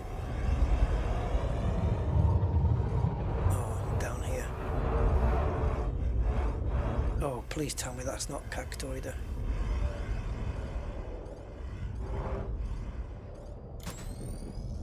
It looks like it, doesn't it? It is. We've already got this. Okay.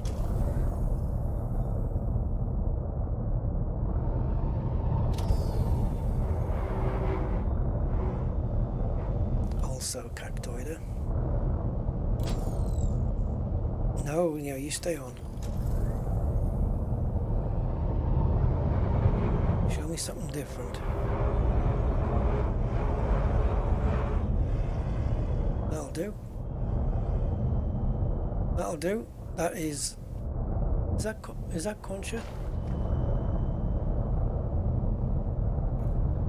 Is that meant to be an Autoland? Because you just failed your test. Too low. I'm tempted to take the Scorpion out here. Just in case we need to go up. Let's deploy the Scorpion. Yeah, near the poles. You never know, right? I mean, yeah. It can be. Gravity warning. Night sky looks freaking awesome though. Right, this thing will go up there, up that wall. After what I've seen it do, nothing would surprise me, man.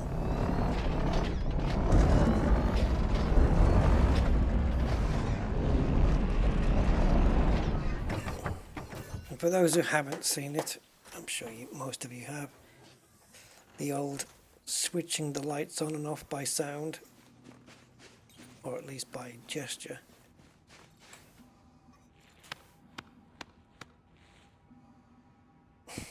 Put them on again. Okay, so this guy.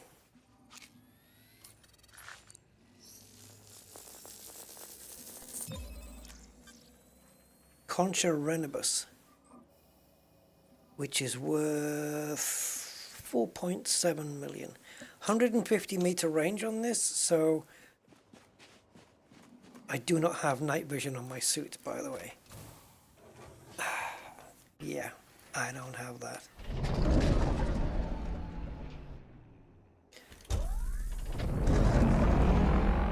Terrain, not an issue.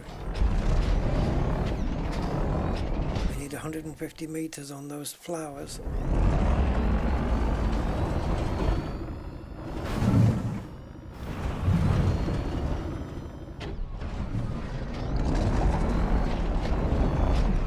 Now, I reckon that is Frutexa, which we also need take a note of the coordinates. Well, let's put it this way. It's almost 200 degrees from my ship. Hey Marty, how you doing? Welcome, welcome. We're only 7 hours in, but we have done a lot. See, look, there's stuff up there, which we may have to go up and grab. If I can find a slope that isn't 100% vertical, I can have a go with this thing.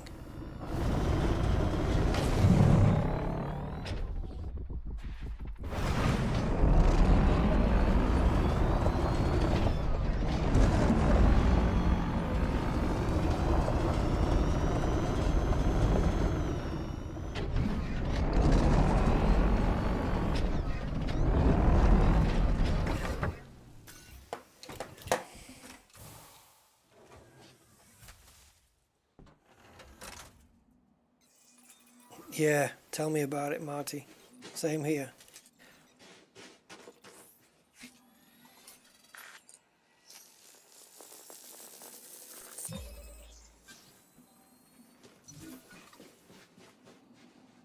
Okay. Right. I don't know whether the Renibus is up there at the top, but if it is, let's go get it.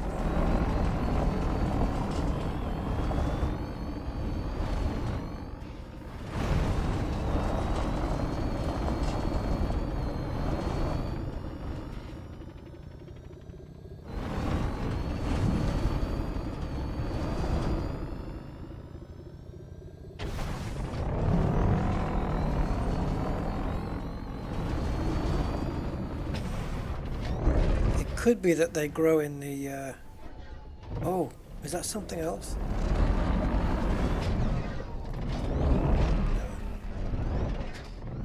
No, right? No. I need one more of those flowers.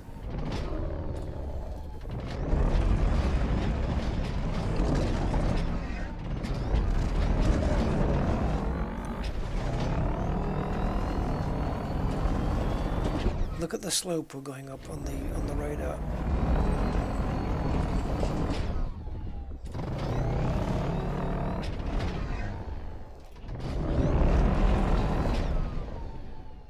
Look at the slope we're on now.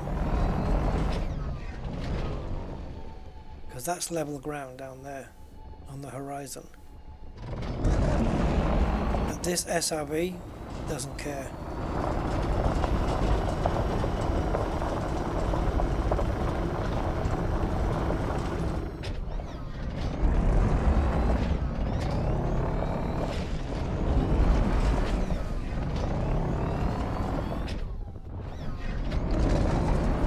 My ship down there, man.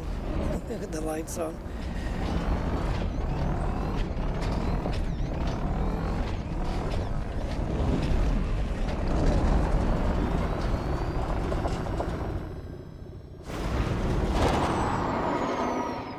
Oh yeah, that was a good idea. Just land on the front wheels and everything will be fine.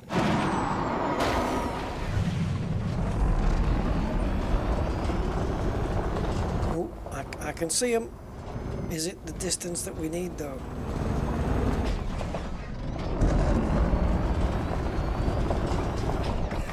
Did we get the distance? Because we've actually come back down the other way. I think we did.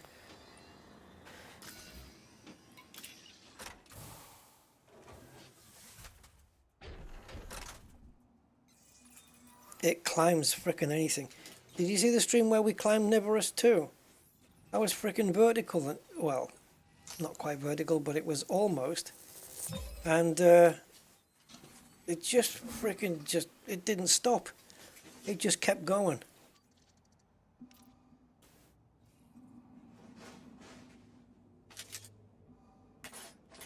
I didn't let the animation finish. That's not a good sign.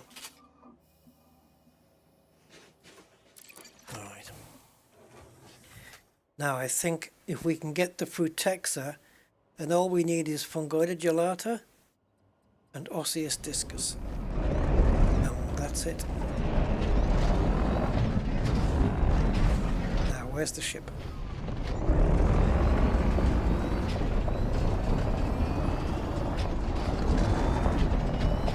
I actually have no idea where that Frutexa was. But it has to be because it was yellow and the tussock was green.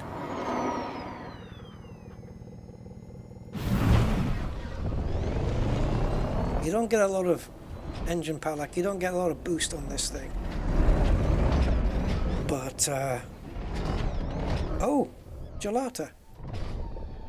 You don't get a lot of boost, but it climbs like an absolute beast. Undefeated. Great.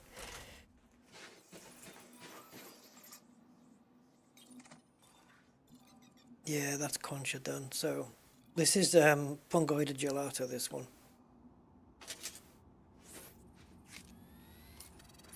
Distance on this is 300 meters.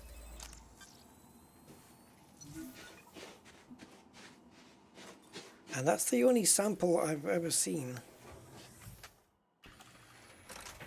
The only species I have not slapped eyes on yet is Osseous Discus. Now I've got to find some more of these buggers. Oh, that's it, ran out of engine.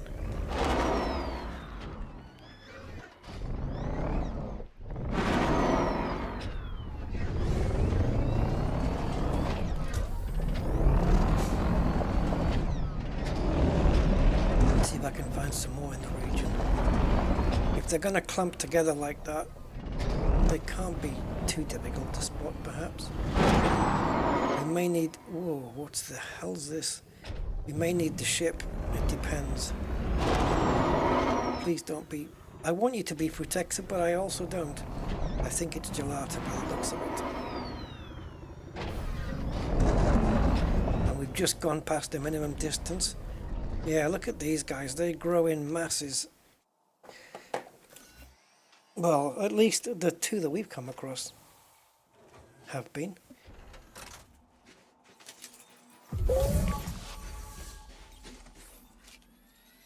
Sample number 2. And this one is 3.3 million, so I don't know what that comes to. 3.6, about 18, 19 million for this.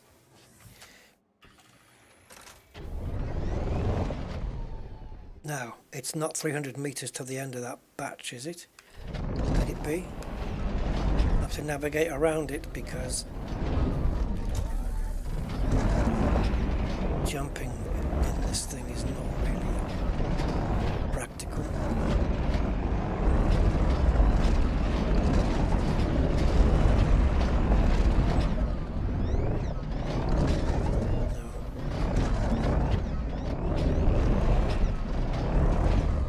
Damn it. I need to find another batch of them. Oh, hello. Hello, baby. Wow. How many? Okay, some here might be in range. Some here will be in range. Some of them might not. If we look at where we've come from and zap these guys, oh, they're all in range. There's no blues. Wow, that just shows me how lagged that message was, that I'd just gone out of range. That's Fungoida done.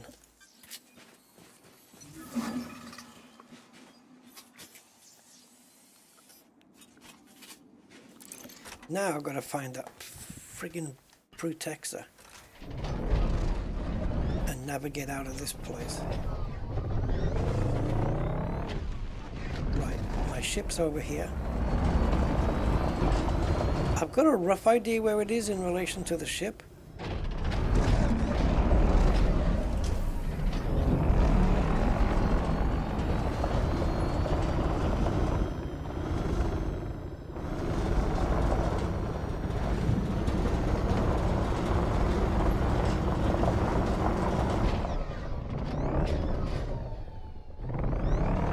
that's the flowers, isn't it? Yeah.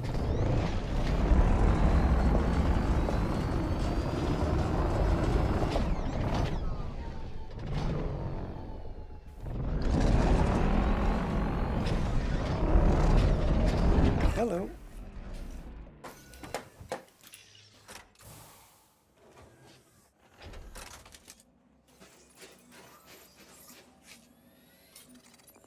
So it's kind of a brownie color. Distance on this is 150 meters. Nice. Through Texas Ponce. That's a new word for me in Elite Dangerous.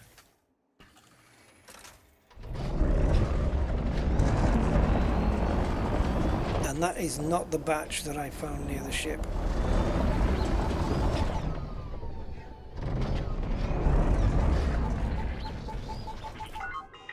Yeah, don't lock onto my ship, thank you. It's friendly. Most of the time. Right, so I believe that we went from the front of the ship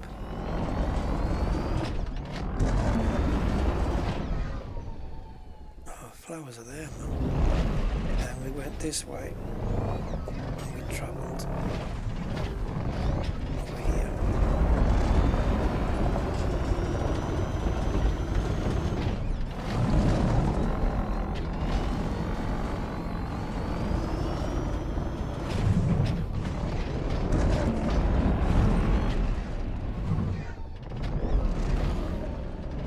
Just a little clump of them will do.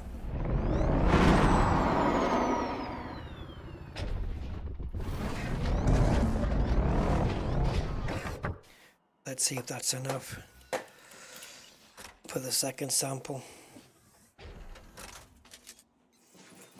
Oh, baby.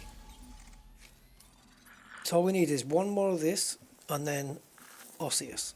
And that's it. This planet is done. And done.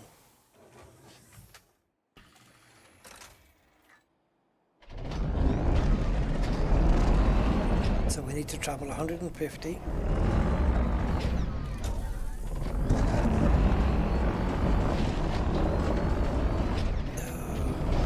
may have to go somewhere different in the ship because I don't know if there's going to be any more around here. That's cactoid. You don't see them in big clumps either. They're very sparse, you know.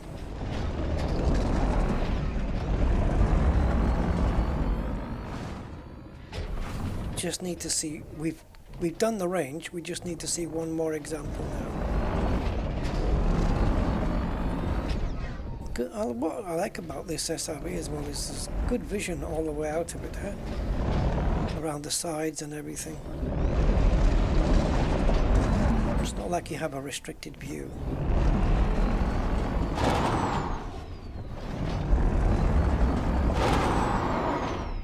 Oh baby.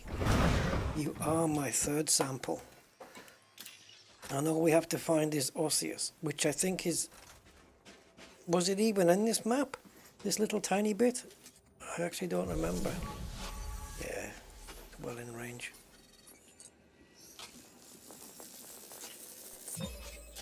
I'm going to go back up and have a look, just in case.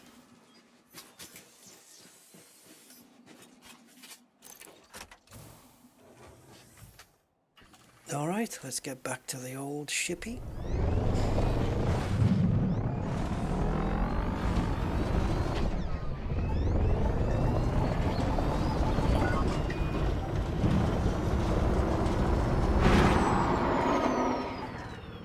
That's your boost, that's all you get. It's nothing. It can get thrown off course as well, but its strength is going up slopes and hills and stuff, and very, very, very, very steep ones.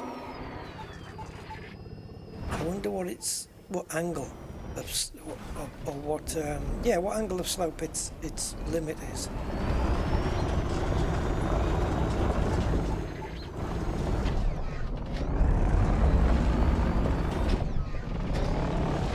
And when you leave go of the throttle on this, it just stops. It absolutely just stops. Alright. Osseous discus. Worth 13 million. So we have to pick it up.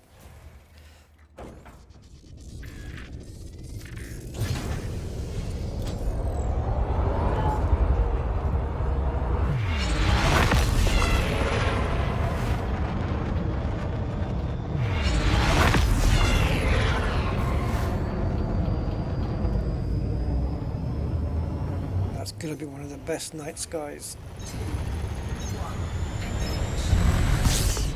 Yeah, I know, yeah, reverses. It's... But even then, the Scarab will crap out even in reverse when this thing is in forward gear, still going. The gravity also plays a part.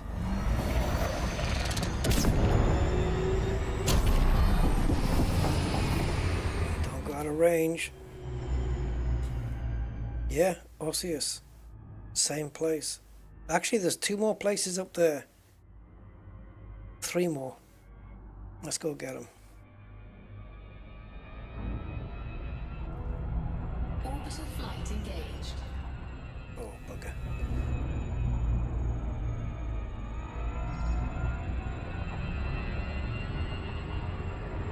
We just need discus, that's it. Osseous discus. We can discuss it in the morning.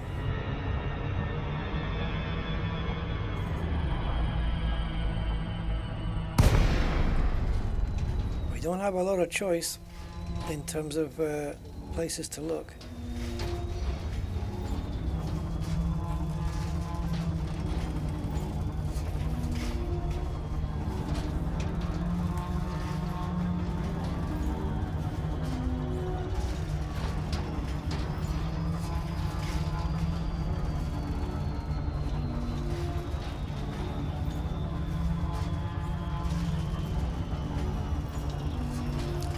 Best thing is to probably land smack in the middle of it. Just land right in the middle, and that gives us scope all the way around.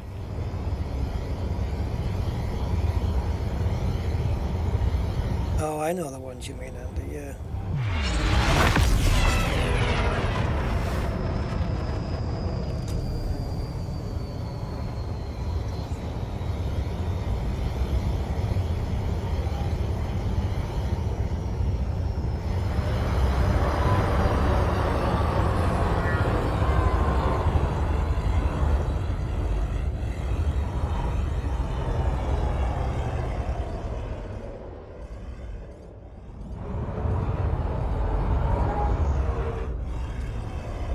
Just to give you guys an idea of what we're looking at.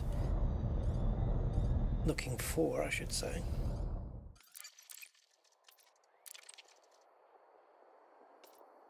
If they're even here.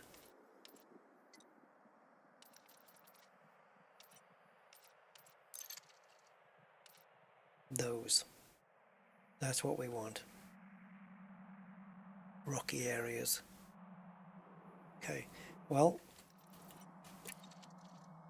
okay, I mean, we're sort of in a rocky-ish area.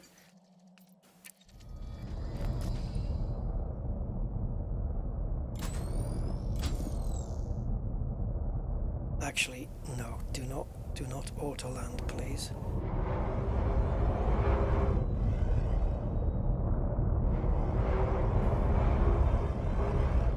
So normally we would pitch down like this and use a little bit of forward momentum as well as vertical thrust to try and keep the ship like this.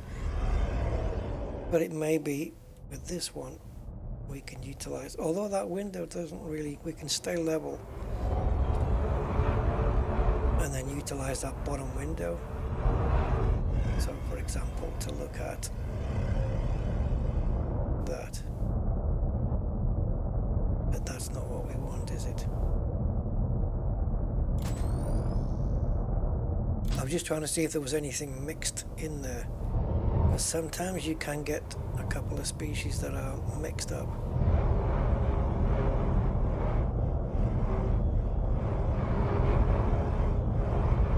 don't know if I would designate this as to be a rocky area or anything.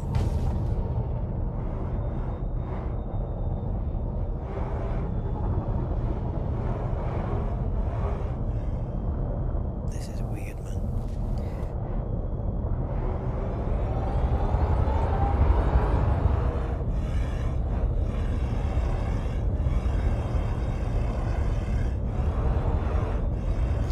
This is all cactoid. We might need to be in a slightly different place.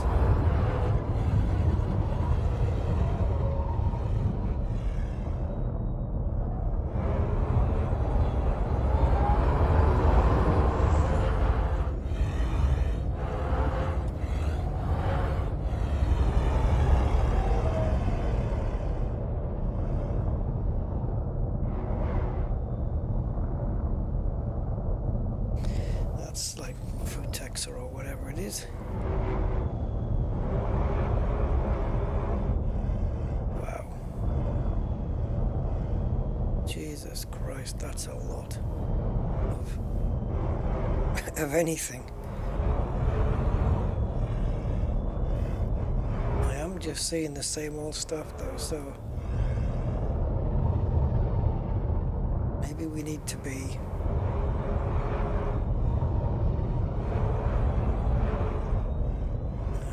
region. Is this what they mean by rocky though? These rougher places here?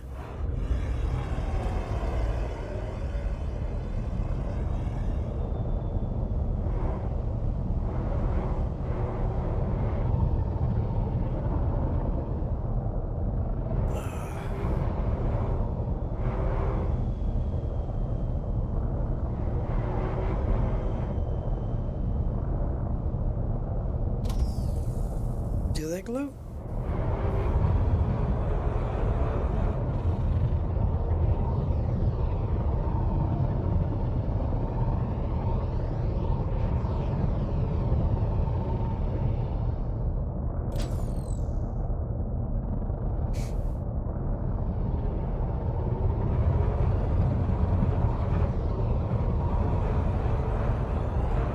It's a little bit more difficult to measure my distance to ground from here.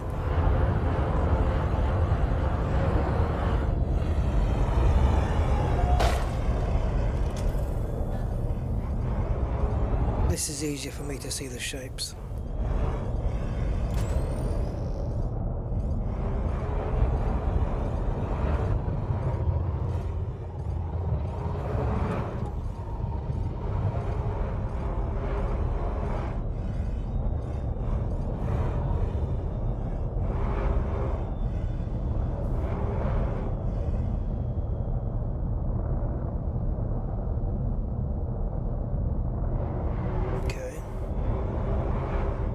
Or should I just leave the lights out then?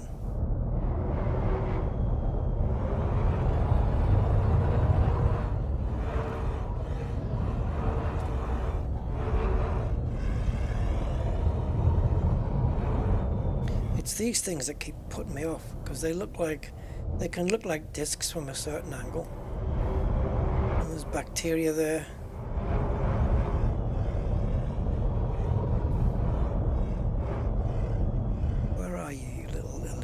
Bastard.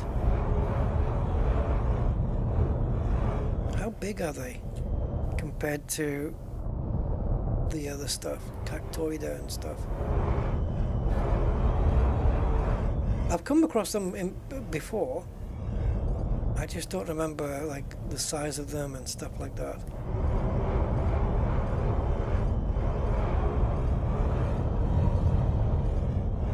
There's been times you just land on a planet somewhere random and they're just there.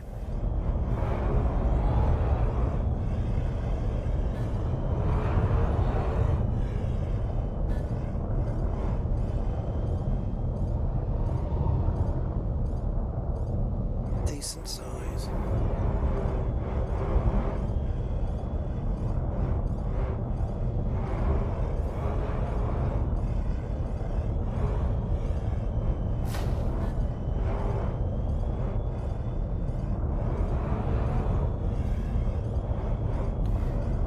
Hell damn.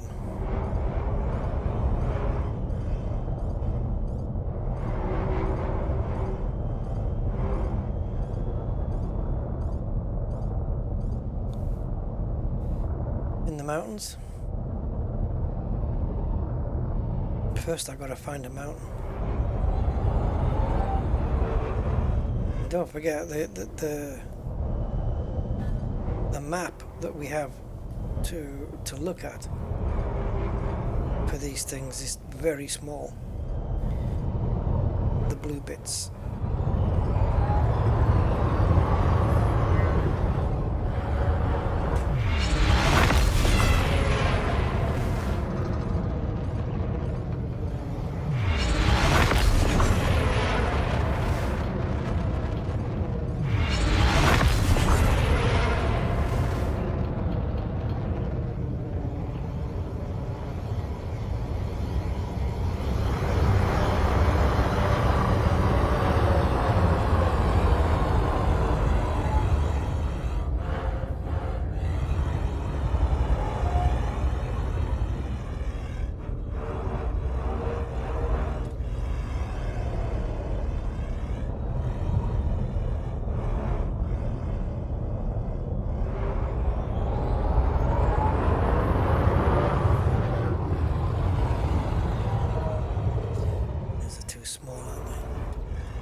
I'm debating now whether it's even worth it, because I've got to find 3 samples of these buggers.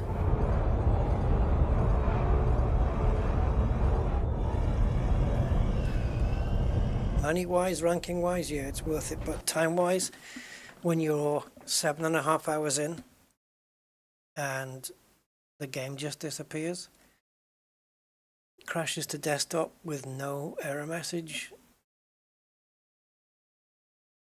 nothing.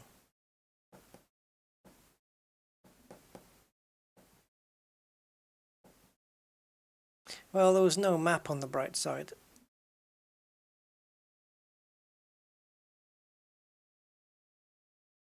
Yeah, it just crashed.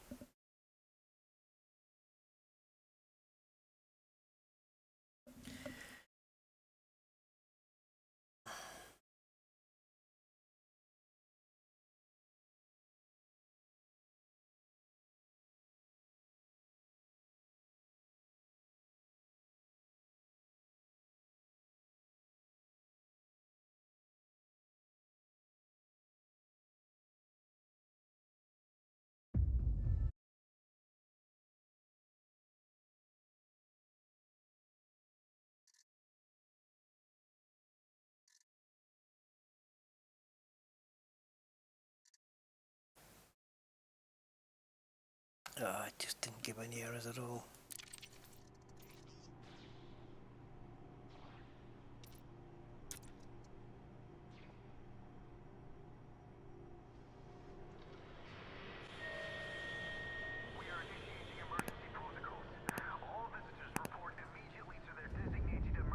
At least it shows the ship with the paint missing.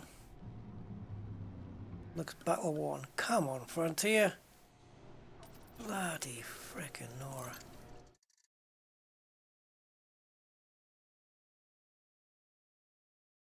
Yeah, I think it is telling me something. Get the hell back to Colonia.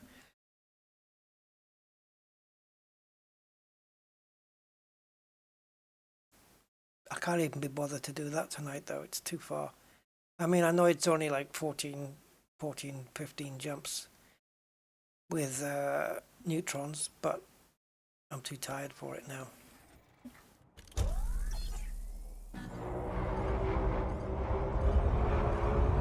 I can't believe it actually kept me in the same place.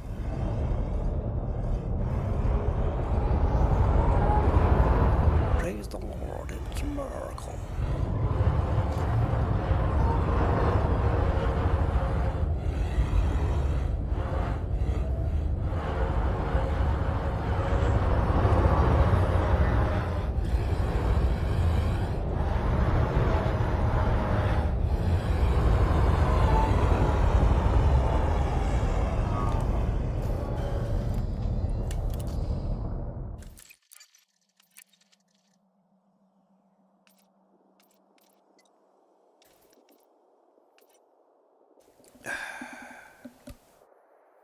What is it again?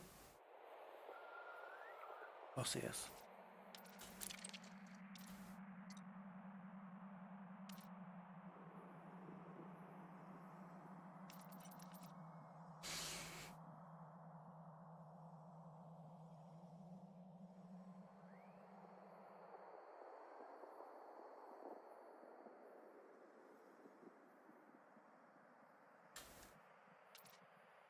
So all it's saying is found exclusively on rocky areas.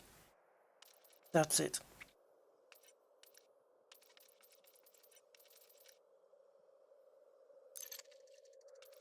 That's all we know in terms of where they would be. What's considered a rocky area? Just a place with lots of rocks scattered around, or a place that just looks, well, like this? Because this I would define as rocky, this terrain here. It doesn't have to mean that it's like it's made of rock. It's not just that there's a lot of rocks there.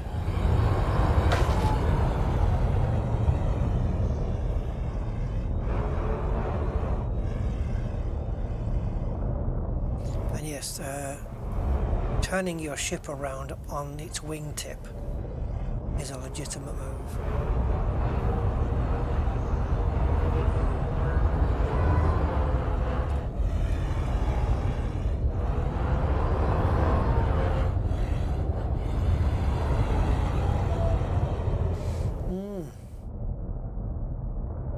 Yep. I think I have to give up on it.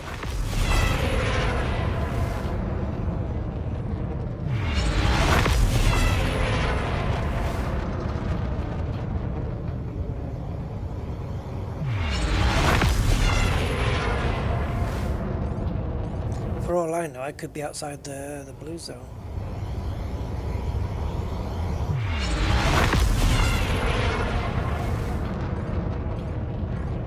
Very, very limited area to go to.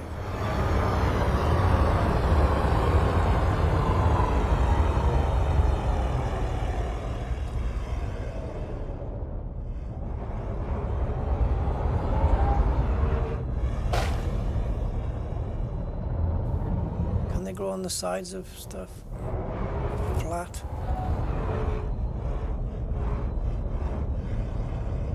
Flat areas? I don't know.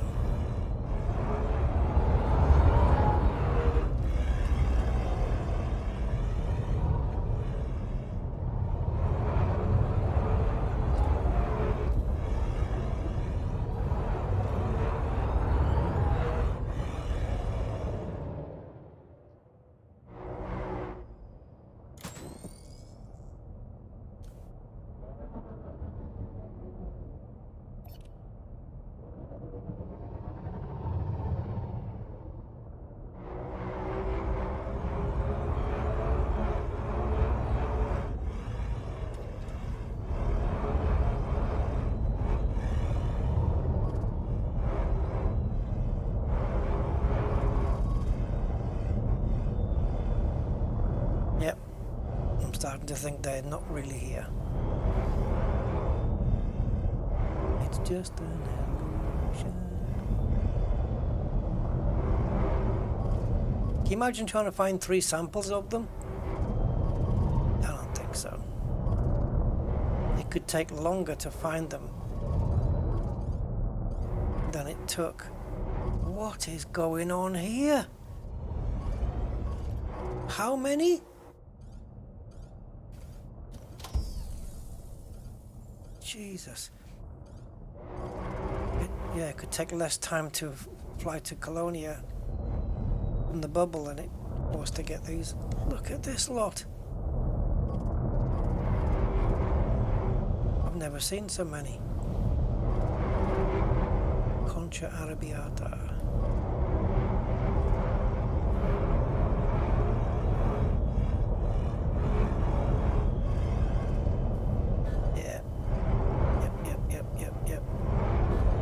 Forget it, guys. They do not exist.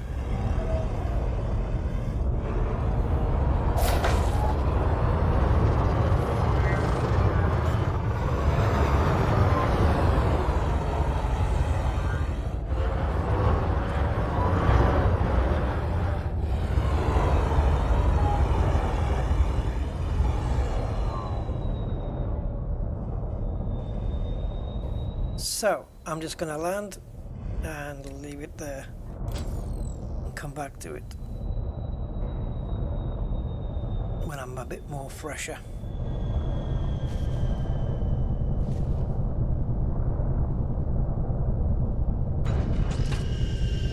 There's nothing else in this system that has these, and it wouldn't count anyway, I don't think, on another planet. Right guys, so there you go. We've had 7 hours and 42 minutes. I hope you enjoyed some of it, most of it, if not all of it. Where did we end up?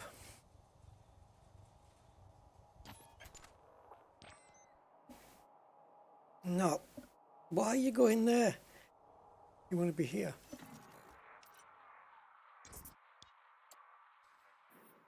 So we've got a black hole to find. So if I can get that, I might... Well, we'll go here. Oh, there's the bookmark for the black hole. I might be tempted to go there and then go back to Colonia, but it depends. Maybe there's another black hole. Can anyone see any black dots in here? Oh god. Well, there's one. Can you imagine? Right. Guys, I hope you enjoyed it. Colonia is going to be our little place. So it's kind of cool. We've got Rusty in the bubble. We've got Beamer out in the Formidine. And Oliver Hardy's kind of hybrid. So we're in kind of exploration, but there's also populated area in Colonia and its neighbours. Yeah, we'll get back to this and we will tackle Osseous again a little while and see what happens. Anyway, hope you enjoyed it, guys. I will catch you on the next time. Thank you all so much for your subscriptions today. I can't believe it. We've had plenty. And for all your support. I hope you enjoyed it. Thank you, guys. Catch you on the next one, okay? Bye for now.